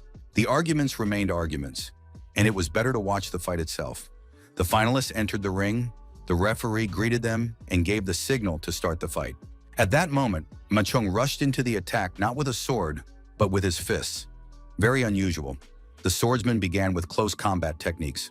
Jin Yan grabbed his opponent's leg as he was preparing to kick, spun him around and threw him aside, taking advantage of the opportunity to counterattack. But it turned out that this was exactly what his opponent had been waiting for. And the moment he loomed over Jin Yan, the young man drew his sword. Jin Yan managed to dodge the golden sand sword technique, as well as the golden silk needle that followed. Ma Chong was sure that it was simply impossible to dodge these devastating techniques. Jin Yan saw sand falling on him from above. This sand was unusual. It was filled with internal energy. The young man stretched out his hand and was able to gather some of the golden sand falling from the sky with his fingertips. If it was what he thought it was, the young man could use the sand and throw it at his opponent. Ma Chong didn't even move. All the grains of sand thrown at him seemed to hang in the air and did not harm him. The spectators watched the fight with interest, completely unaware of what was happening and why the fight had suddenly been interrupted. Alliance leader Marim and Elder Song also watched the fight closely, wondering where it would lead. Only Ma Chong knew that he had not stopped the golden threads.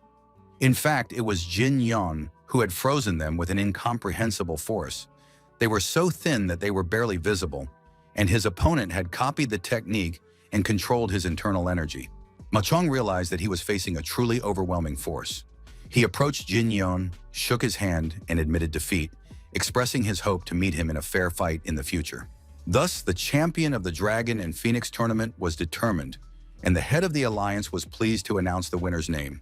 The Fist Warrior was the winner of this year's tournament. The Golden Sand Sword, the Fist Warrior, and the strongest swordsman, Namgun, were invited to the arena.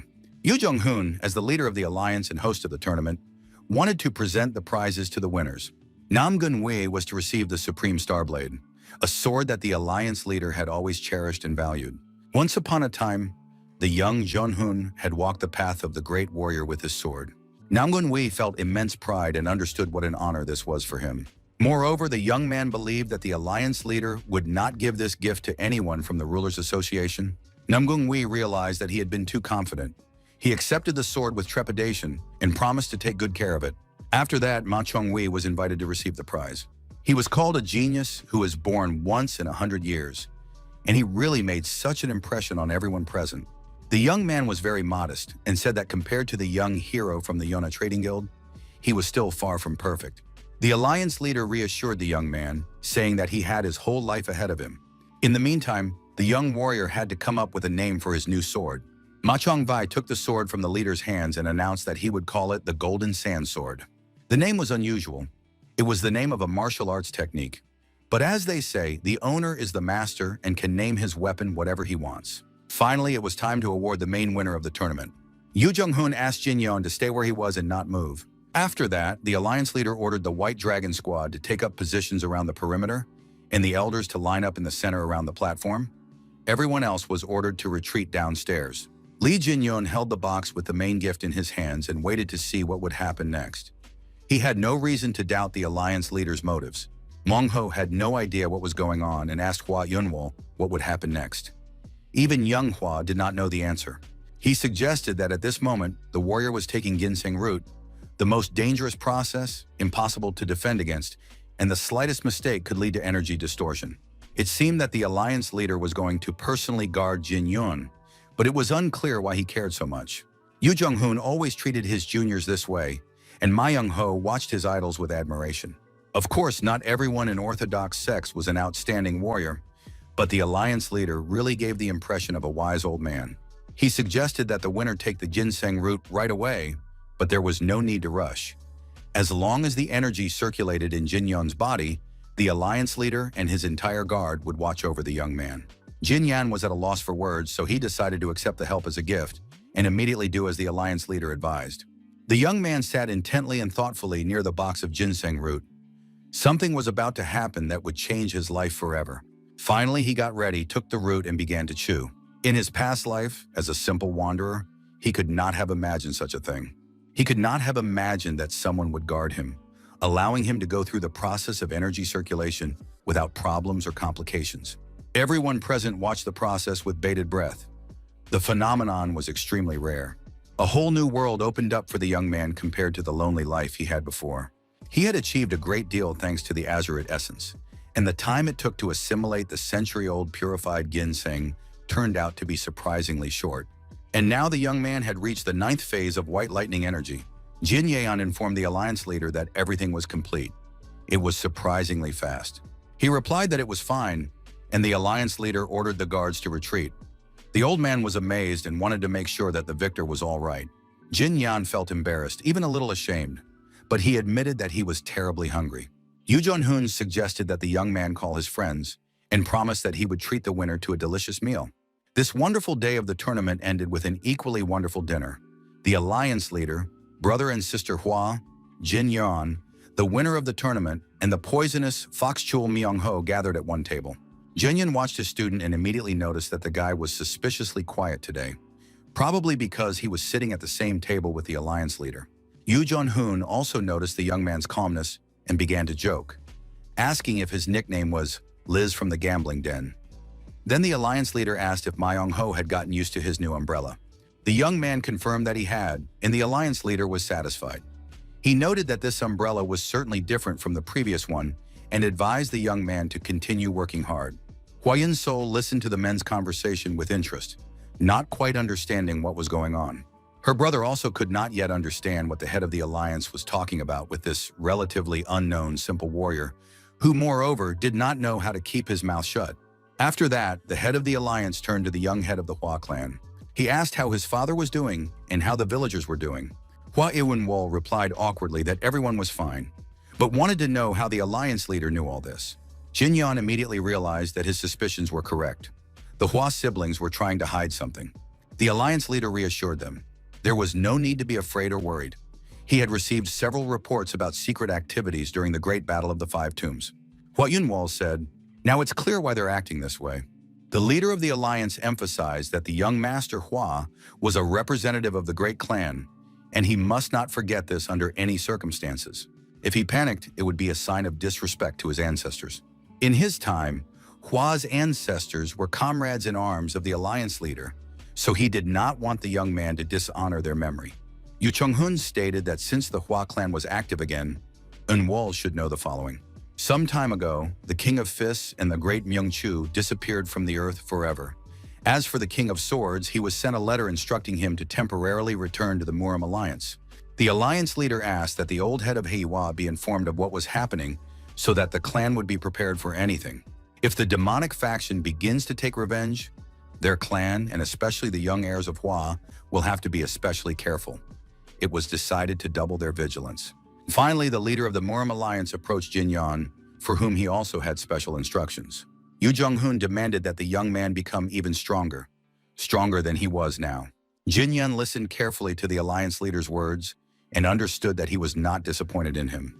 Yu Tian-hoon said he wanted Jin Yun to become the hidden sword of the righteous faction. Victory in the tournament would bring the warrior some fame, but he had not yet achieved true renown, so the demonic faction would not yet know of his existence. For the time being, the demonic faction's targets would remain the clan leaders and the alliance leader himself.